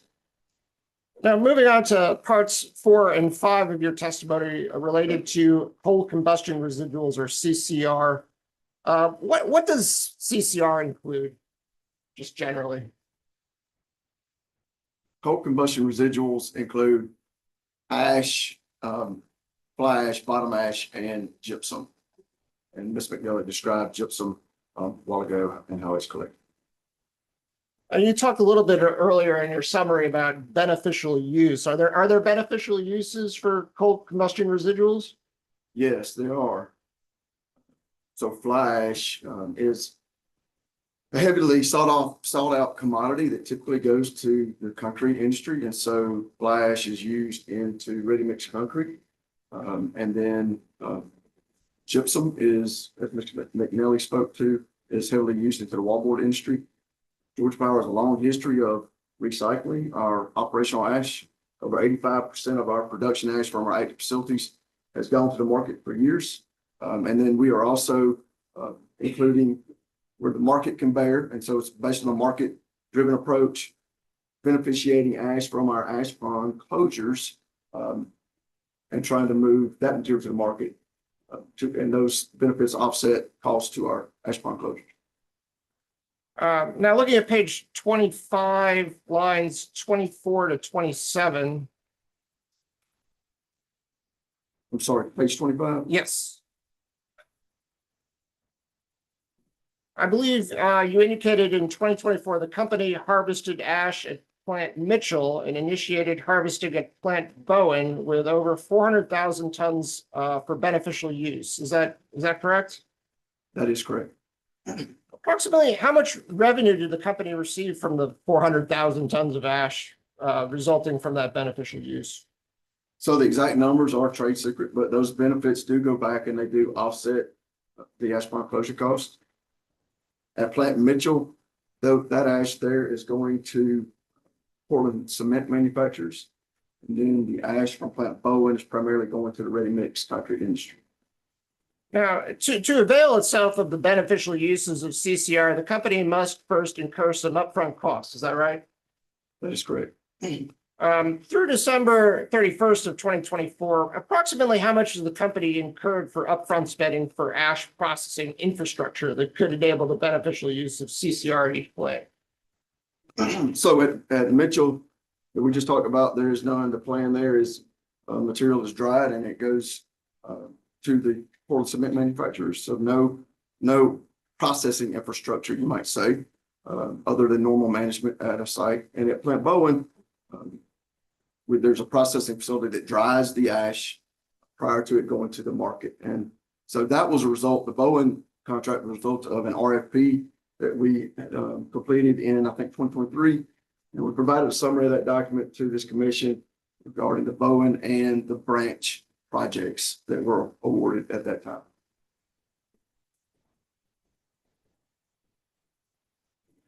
Now, looking at page 28 of your testimony, panel testified that Georgia Power has marketed over a 5-year average over 85% of its CCR generated from plant operations for beneficial use. Y'all see that? Can you point to the line item again? I'm sorry. Let's get to page 28. I'm not sure what the line is. I got it. Yes, sir. Says Georgia Power has marketed over a 5-year average. And what do y'all mean here by marketed? Does that mean sold, disposed of, put up for sale, or what?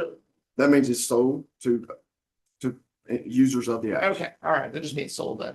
That's right. And that is referring to the production ash on that 85% that I spoke of a while ago from the operational facilities. Thank you. And I just have one more question.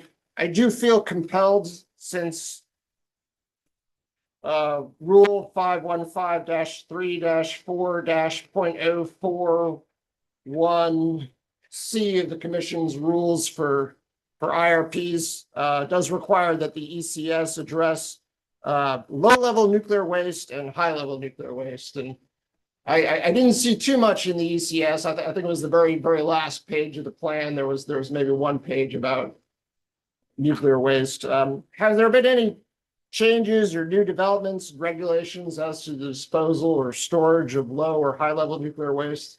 No, sir. What are we doing with it? Are we just putting it on site at Hatch and? We're complying with all the rules and regulations, and there are many in the nuclear space, and that's handled by our Southern Nuclear Company. And so we're just continuing to do the same process as we have with that waste on for both of those sites. All right, thank you. Very appreciate your time, Phil. Mr. Chairman, I'd like to move to enter staff exhibit STF PIA 7 to the record. So, Mark. Thank you. All right, we'll keep going.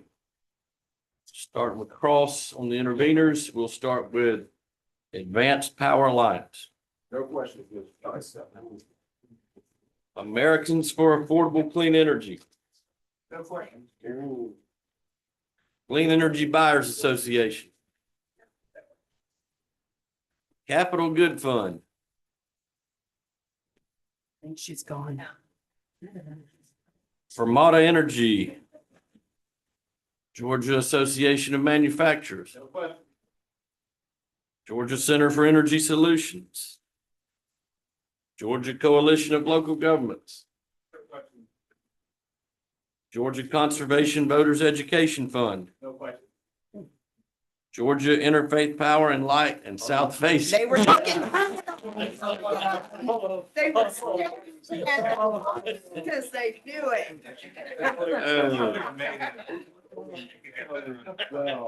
Always. All right, Jennifer, you're always welcome. Yeah, Three you're always welcome. questions, I promise. And may, Vanna White approach?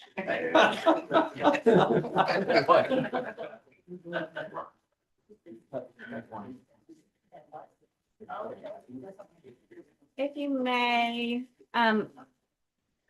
Mr. Sherrier is handing out what's been marked as Gipple South Face Exhibit 9. And in this exhibit, I have questions about Figure 5, which is on page 4. And the page numbers were added by us just for ease of reference. But this document was otherwise printed from the Southern Company website, and it's titled The Southern Company Net Zero Q&A Supplement, and it's dated December 2023.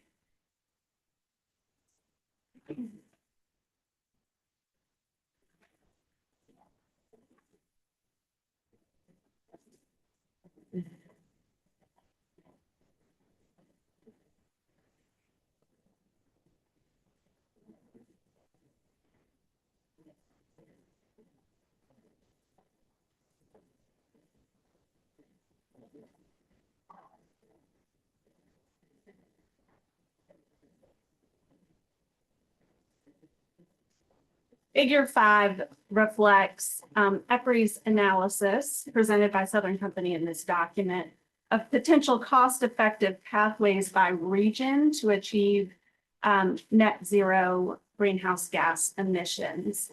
And my question is, if you agree with that summary, if these reflect potential pathways that Southern Company believes would be appropriate for Southern Company to achieve net zero greenhouse gas emissions in accordance with its goals. While I can't comment on the values of the pie charts for each of those, I believe that those are the general pathways that we expect to be available options for the path to net zero. Thank you. And then Mr. Sherrier could approach with what has been marked as Gipple South Face Exhibit 8. This document was printed yesterday from Southern Company website. It is a Georgia Power Economic Development webpage on data centers entitled Georgia, a Competitive Advantage for Data Centers. And I'd like to direct your attention to the second page, where we were delighted to see that on the second page in 2 different locations, Georgia Power is touting its commitment to net zero carbon emissions by 2050.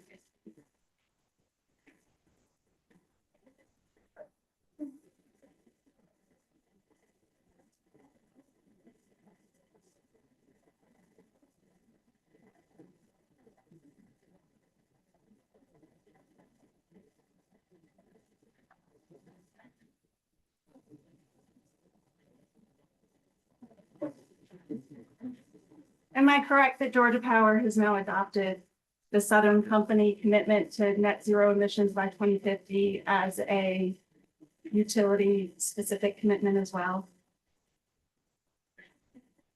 Georgia Power continues to be in line with Southern Company's net zero by 2050 plan, and nothing has changed in that commitment at the Southern Company level. So Georgia Power now has a commitment to net zero emissions by 2050. as part of Southern Company, Georgia Power is aligned with the Southern Company net zero. So now there's been no change as in the commitment to the overarching strategy for net zero at the Southern Company level. We're of course part of that Southern Company. And so nothing in this IRP deviates from that pathway. Thank you. No further questions.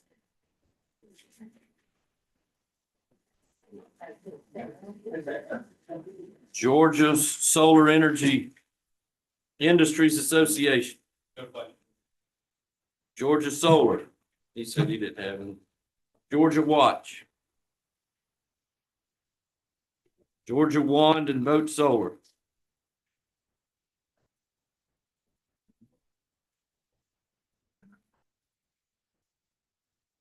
Good evening, panel. Allison Queen on behalf of Georgia Wanda and Vote Solar. In your written testimony and in the unit retirement study provided in technical appendix 1, you write that you found that co-firing is the most cost-effective option and that it poses lower risk than other options, including retirement, for compliance with GHG Rule 111. Is that correct? Can you point me to where you're looking to make sure I'm looking at the right sentence, please?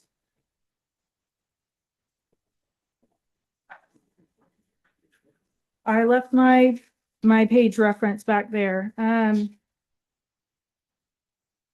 It is in your direct testimony. I can grab my page reference if you need it.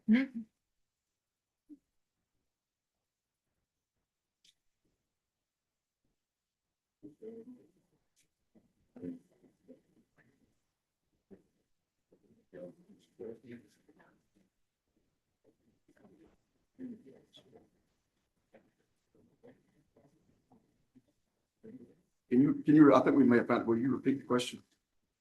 Sure. In your written testimony, and also in the technical appendix 1 in the unit retirement study, you write that you found that co-firing is the most cost-effective option and that it poses lower risk than other options, including retirement.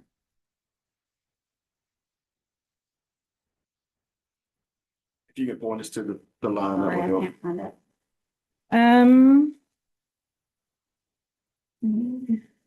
I didn't write down my page number for it like I thought I did, but I think it's probably around page 12 if I had to guess. Okay. I'm not seeing that exact sentence, but I see some language that's similar. Do you remember that you wrote that it was that co-firing was the most cost-effective option of the 3 options and that it poses lower risk? Yes. Okay. That's all I need. In asserting that co-firing is lower risk, did the company evaluate the potential for these investments to become stranded assets if legal, regulatory, or market pressures required an earlier exit from fossil fuels than 2039 when the company is currently proposing retirement? Commission, as we typically do, we evaluate these rules and changes in the circumstances on an annual or as ongoing basis. And so while there is uncertainty around these rules, there are rules that are currently on the books that we're required and will comply with. And so developing the plan to comply with the 111 rule, despite the uncertainty in that space, is the appropriate thing for us to do. So you did not consider stranded asset risk then in making that assertion? The way that our plan works, the flexibility of our plan and the ability for us to adapt that plan reduces any risk of that. It sure it is, as always, any investment could change, but the fact that we can be flexible and adaptable and do that every year, it allows us to minimize that risk to customers while still adhering to our commitment to be in compliance with the rules that are on the books.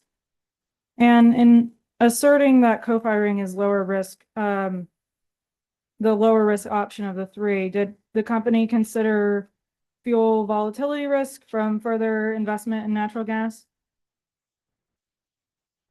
Again, as I think as panel 1 stated, that is a part of the evaluation that panel one does when they run these evaluations. We supply the inputs to those discussions and those models on the constraints around the environmental rules that are changing. My understanding is those analyses take that into account. And finally, did you consider in asserting that co-firing is the lower risk option of the three? Did the company consider health and environmental non-compliance risks to communities surrounding those fossil fuel plant facilities? Commissioners, as you know, we work and play and live in these communities. We live in the state and our employees. It's important to us that we maintain not only compliance, but also that we're good stewards of the environment and we maintain that commitment. Right. I'm just trying to understand the factors that you considered when you write that the co-firing option was the lower risk option of the three. The factors that are considered are economic, as we do benefiting our customers. We balance quite a few constraints and benefits. That includes providing our product to our customers to provide clean, safe, reliable, and affordable. And we balance those risks and those benefits of producing that product for our customers. Given that the company's proposed co-firing retrofit would only operate for 9 years between 2030 to 2039, has the company calculated the break-even point for recovering the upfront capital costs for that investment? I'm not sure of the details of that. I think that was our panel one experts do that as part of their analysis, but I'm not privy to that. I don't have those details in front of me. Did you conduct a full life cycle emission analysis, including potential upstream methane leakage for the natural gas that would be used in the co-firing scenario? I'm not sure if that analysis is run on a case by or as a unit by unit basis for considering this, but we are and have been very transparent with our emissions information, both on our website and with this commission. And we'll continue to that commitment to transparency to make sure that everyone knows the choices are in the best interest of our customers. All right. Thank you. No further questions. Thank you. All right, next is Marta. No questions. Yes. If I may, I forgot to move in my exhibits, Google and South Bay. Okay, that's the last two, 9 and 8 and 9. So Marta. 9 and 10. Working 9 and 10? 8 and 9. Thank you. All right. Microsoft. Resource supply management. Resource supply management. Sierra Club. Southern Alliance for Clean Energy and Natural Resources Defense Council. Thank you. Just for planning purposes only, you have an idea? Not much at all. Well, that's good.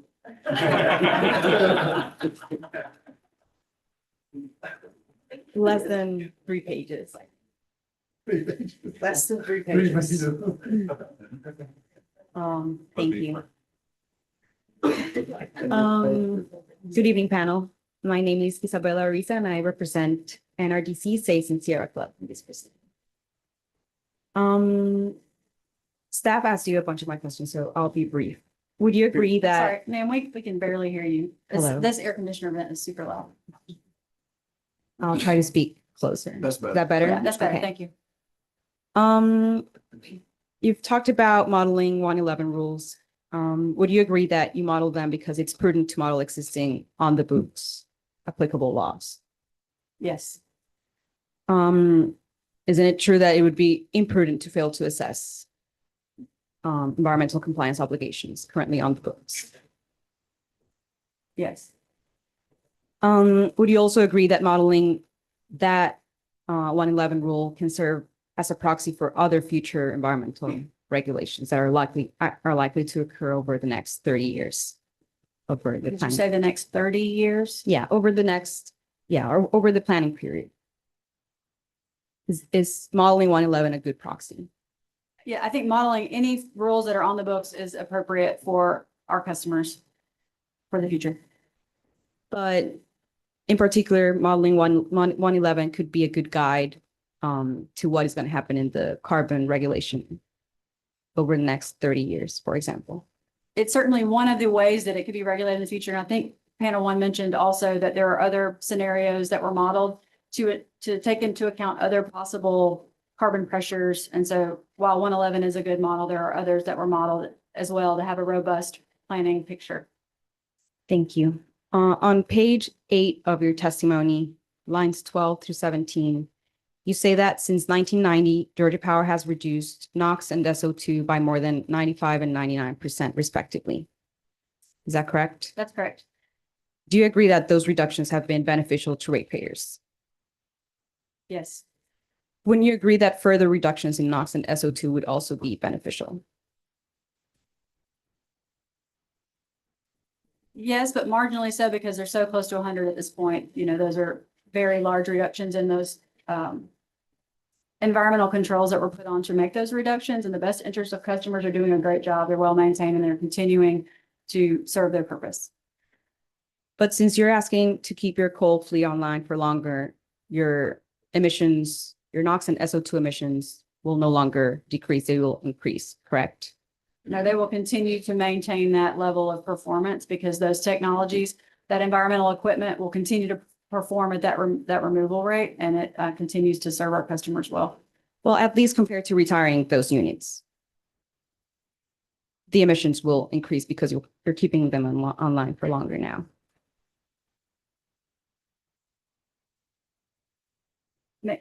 Can you restate that just to make sure I understand what you're asking me? The SO2 and NOx emissions will no longer continue decreasing because you're no longer retiring coal units, correct?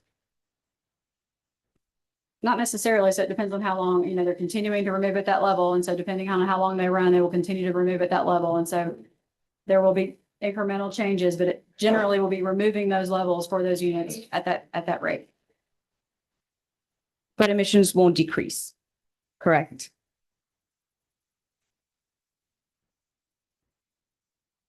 I think you're saying they won't decrease anymore. Exactly. And I'm saying that they're going to continue that level of performance because they're well operated and well maintained. And they're going to continue to reach almost 100% removal of those constituents from those units. Okay. Did you create so please turn to figure 1 of your environmental compliance strategy.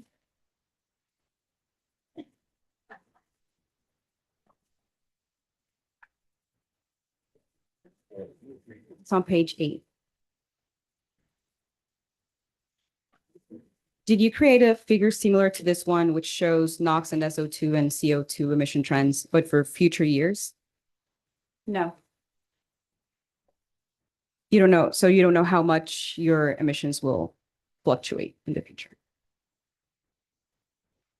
Not precisely, but through the decisions and the approvals of this commission, we've removed our, more than 60% of CO2 since 2007 levels, and we are committed to continuing a responsible fleet transition and now expansion as we go forward. So we don't have that out forward. We didn't extrapolate that forward for this diagram, but we are continuing to provide a balanced portfolio, and that includes balancing the constraints, all the constraints to meet the need of the customer.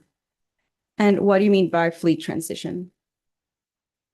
So back to your figure, over time, the fleet has changed and transitioned based on environmental rules, based on the needs of the customer, the demands of the market, and the technology that's available to do the thing, produce the energy that we're producing. And so that fleet transition includes some retirements. It also includes adding new resources to maintain that diverse portfolio of all different kinds of resources, fossil, hydro, nuclear, renewable, storage. And that balance is what we really believe is important to serve our customers best. Okay. Under fleet transition, did you include coal retirements? Would you agree that that aspect of transition has stopped with this IRP?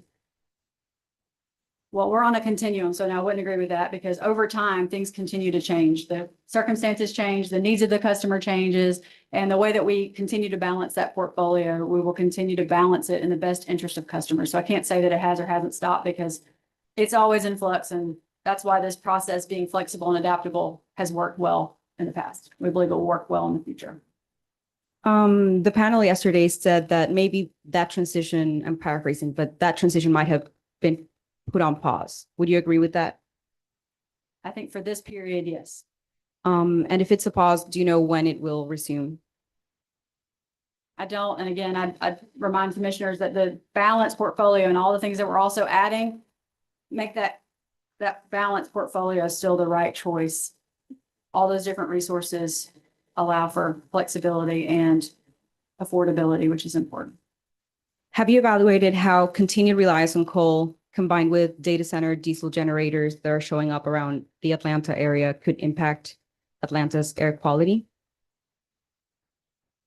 I can't speak to the diesel generators, but we remain committed to being in compliance with all rules and regulations at the federal and state level, and that includes all constituents. And so any of these choices or approvals that the commission makes, take that as a presupposition that we will remain in compliance with all those regulations. So you haven't necessarily conducted that analysis of impacts to air quality, correct?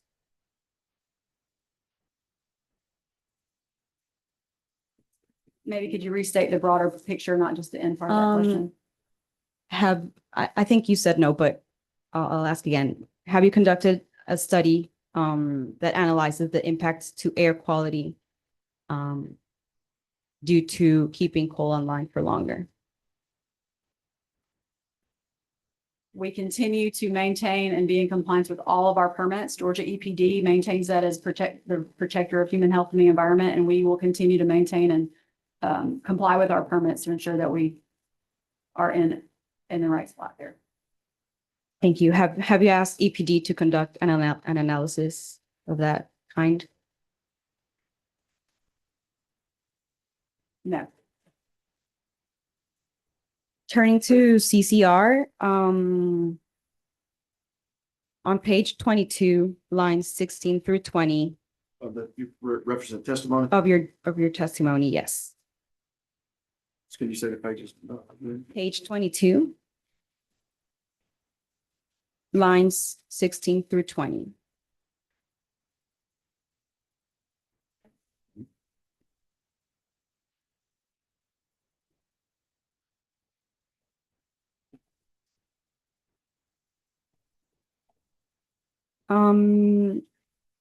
Here you reference the 2022 letter from EPA to EPD regarding your ash pond closures, correct?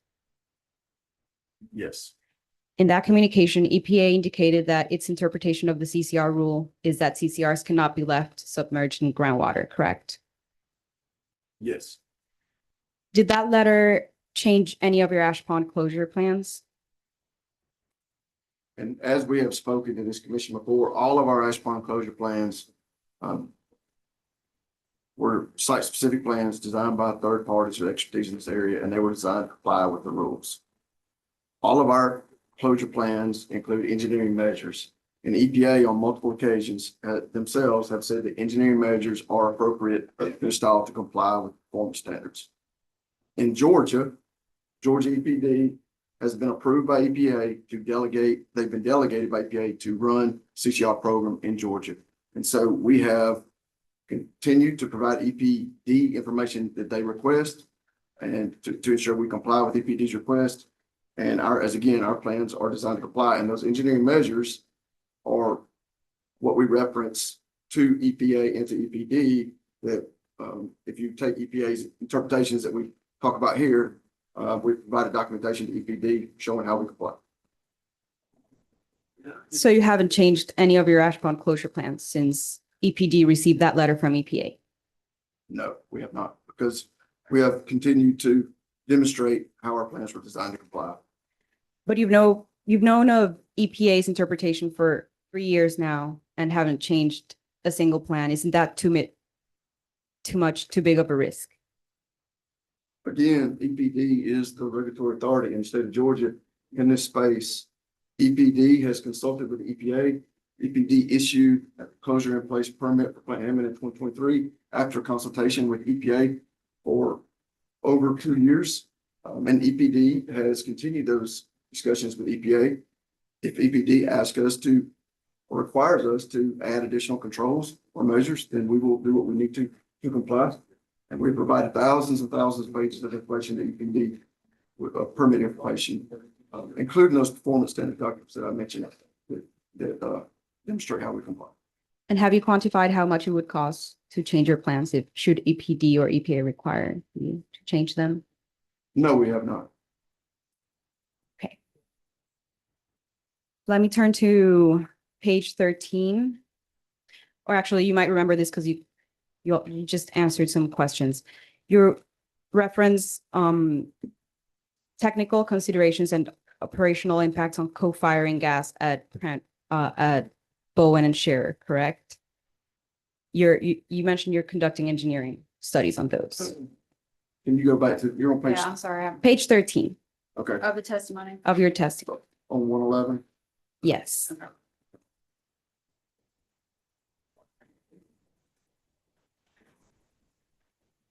Okay, I'm there. Okay. You say you're conducting engineering studies to evaluate technical considerations and operational impacts of co-firing, correct? That's correct. Are you saying here that it's possible that you won't be able to co-fire gas at these units? We're not saying that, and commissioners, remember that the 111 rule for existing steam generators requires a state plan by the Georgia EPD. And so our considerations and our engineering studies are for us to help understand and scope what that would look like, but it is ultimately contingent on the Georgia EPD's state plan development. We do expect that this will remain an option with the state plan, and we don't have any reason to think that we wouldn't be able to modify it or choose this pathway for these units. So the results of the engineering study, it's impossible that they'll say something like we can't co-fire gas at Bowen and Scherer. That's not what they're examining. I hate to use the word impossible, but no, that is not expected at all. And in fact, we have evidence as an earlier counselor asked of that conversion process at some of our units in the state as well as others on the fleet.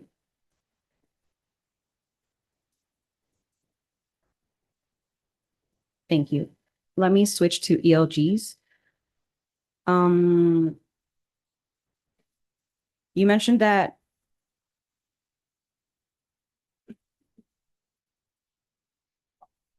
it's a significant challenge to comply with ELGs, and you said earlier today that it's going to cost hundreds of millions of dollars. The controls you're referring to for ELGs are meant to protect water resources and human health. Is that generally your understanding of ELGs? I think that's generally the intent of the rules. Not sure that this one does more than what the 2020 rule has already got out there for us. And so our compliance with the 2020 rule is underway. Commissioners, if you'll recall, there's work being done at both Plant Bowen and Plant Scherer to comply with the 2020 ELG rule. It is not a ZLD requirement, but it does require near zero controls level down to the constituents of concern. And so the treatment is very good under the 2020 rule. The 2024 rule also requires that you keep going with that 2020 treatment equipment while you pursue the 2024 treatment equipment. And so those are both ongoing at this point. But you recognize in your testimony on page 7 that those controls are in the best interest of customers. Is that correct? Controlling those units and continuing to operate those units is in the best interest of customers because it provides the most cost-effective way to meet the compliance requirements and provide energy for this capacity growth. In 2022, was the company's position that by complying with the 2020 ELGs at Bowen for 2 units would make the whole plant compliant with ELG use for 2020. Is that your position for the 2024 ELG rules as well? I wouldn't say it exactly like that, but I think the concept that you're getting at is accurate. Commissioners, the ELG treatment system is sized, it's a common system, and it's sized for a worst case max flow scenario, and that includes a 2-unit or a 4-unit look. And so the equipment that we're installing both for 2020 and what we anticipate installing for 2024 would cover the operation of either 2 or 4 of those units. Thanks. And I'd like to introduce NRDC States and Sierra Club Exhibit 1, which is the company's response to STF EIA 415. For the record, I'll give the court reporter a public disclosure version, but I'll show the panel the trade secret version.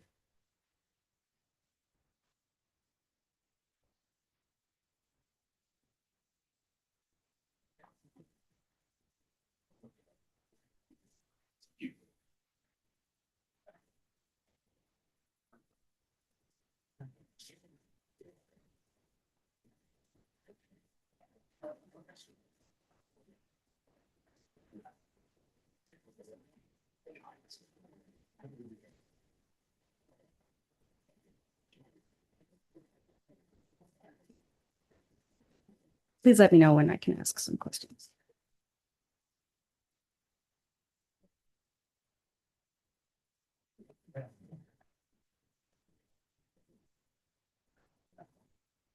Isabella, you've got extras and give them. So Tracy. Oh, I'll get rid of them. Sounds like we could talk to you.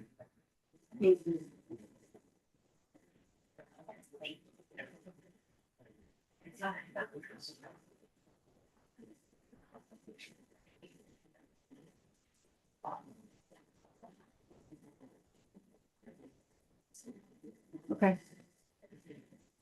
This discovery response describes the capital projects that are required and the estimated costs associated with them for retrofits that Bowen and share for the 2024 ELG rule, correct? Yes. You already said that, and I'm not going to ask you about the trade secret numbers. You already said those are in the hundreds of millions of dollars. Importantly, though, the table shows that should you retire these coal units before 2034, the dollar amount is zero, correct? Yes. Doesn't that mean that, sorry, that doesn't mean that it'll be cheaper to keep them around, just that keeping them online longer will be more cost. I'm not sure I understand your question. Can you say it again, please? Sorry, your investment, your hundreds of millions of dollars investments in the ELG to keep them online beyond 2034 doesn't mean that, sorry, strike that.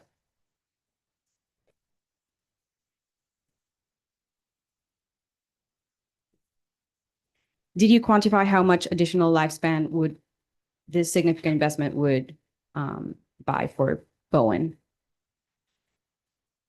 My group, no, not that I'm aware of. And if we did, it would be a different group that does that. I think it's important to note that, and panel one noted this, but these resources are still cheaper and more economic for customers, even with the ELG investment, than building new units. And so the idea is that evaluation is run, and panel one talked about it. Those are all considered, but the idea is that we're going to comply with the rules on the books and continue to operate these units because it's a better economic choice for our customers and still remains in compliance. As long as the load shows up, correct? I mean, I think that's an understood, but yes.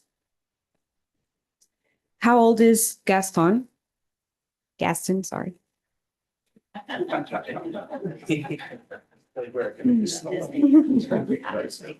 actually don't know the vintage of those units. I'm sorry. Does 1960 sound about right? I don't know.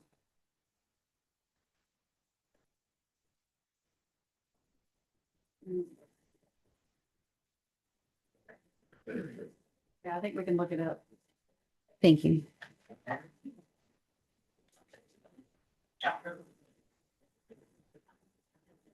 Yeah, 60s vintage. So Bowen's just a few years younger, correct?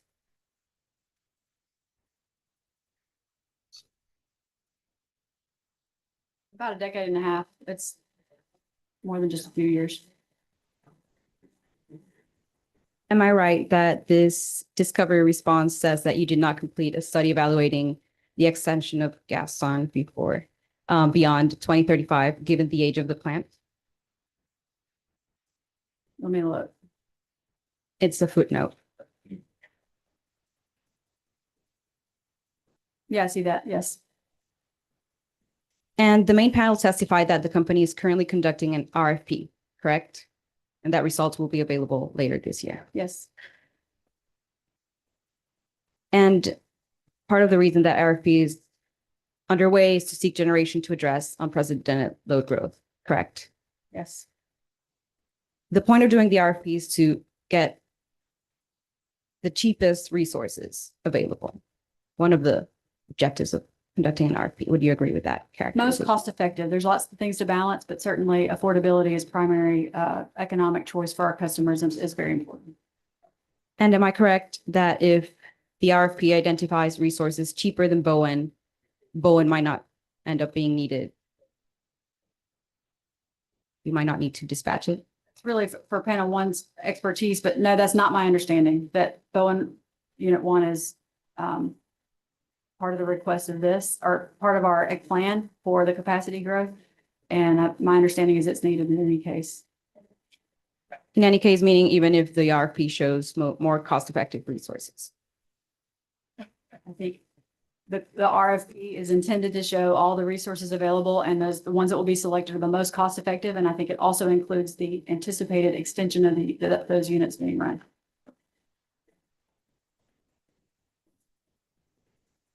Okay, thank you. No further questions. Okay, thank you. Southern Renewable Energy Association. Department of Defense. Walmart. Redirect. Mr. Chairman, just very briefly.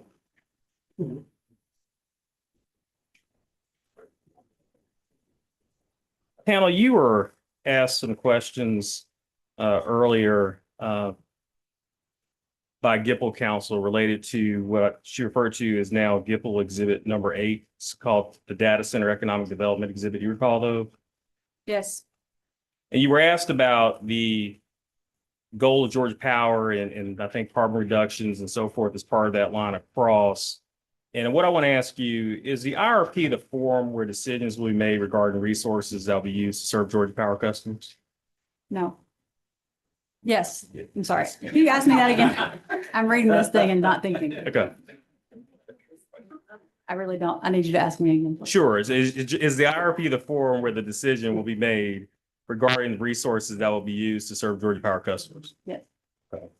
And is it fair to say to the extent that there are resources that are selected that result in reductions to carbon, those would be decisions made by this commission? That's right. Commission would make those decisions. And those decisions will be made when they're in the best economic value for our customers. Is that correct? That is correct. Okay. Now, you were also asked some questions related to the transition away from fossil units to renewables. And I want to ask you, in this IRP, isn't the company still adding renewables Yes. and still adding battery storage? Yes. Okay. And those are non-carbon emitting resources as well, correct? That's right. Okay.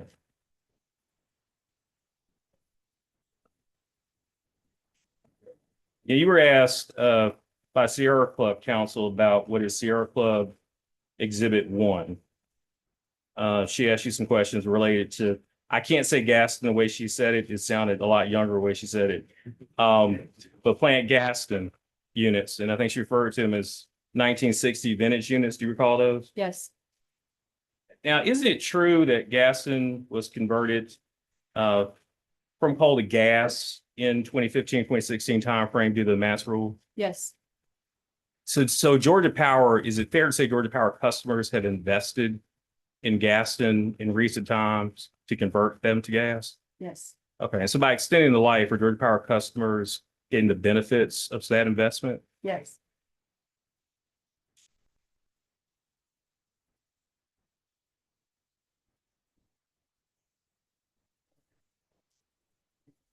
Thank you, Mr. Chairman. I think that's all the redirect that I have. All right, thank you, Mr. Marzo. Thank you. Well, I think we're gonna get finished a little sooner than we thought. That's a good thing. I don't hear any complaints. But I'll ask the court reporter at this time to make all exhibits part of the record. And I'd like to thank everyone for their time and their patience, and especially this last panel for moving pretty fast. And panel, y'all can be excused. We hope everyone has safe travels. And again, thank y'all for the time this week and the way that everyone's handled themselves, with the exception of about 3 people. But none in this room. So thank y'all, and we are adjourned. There he goes.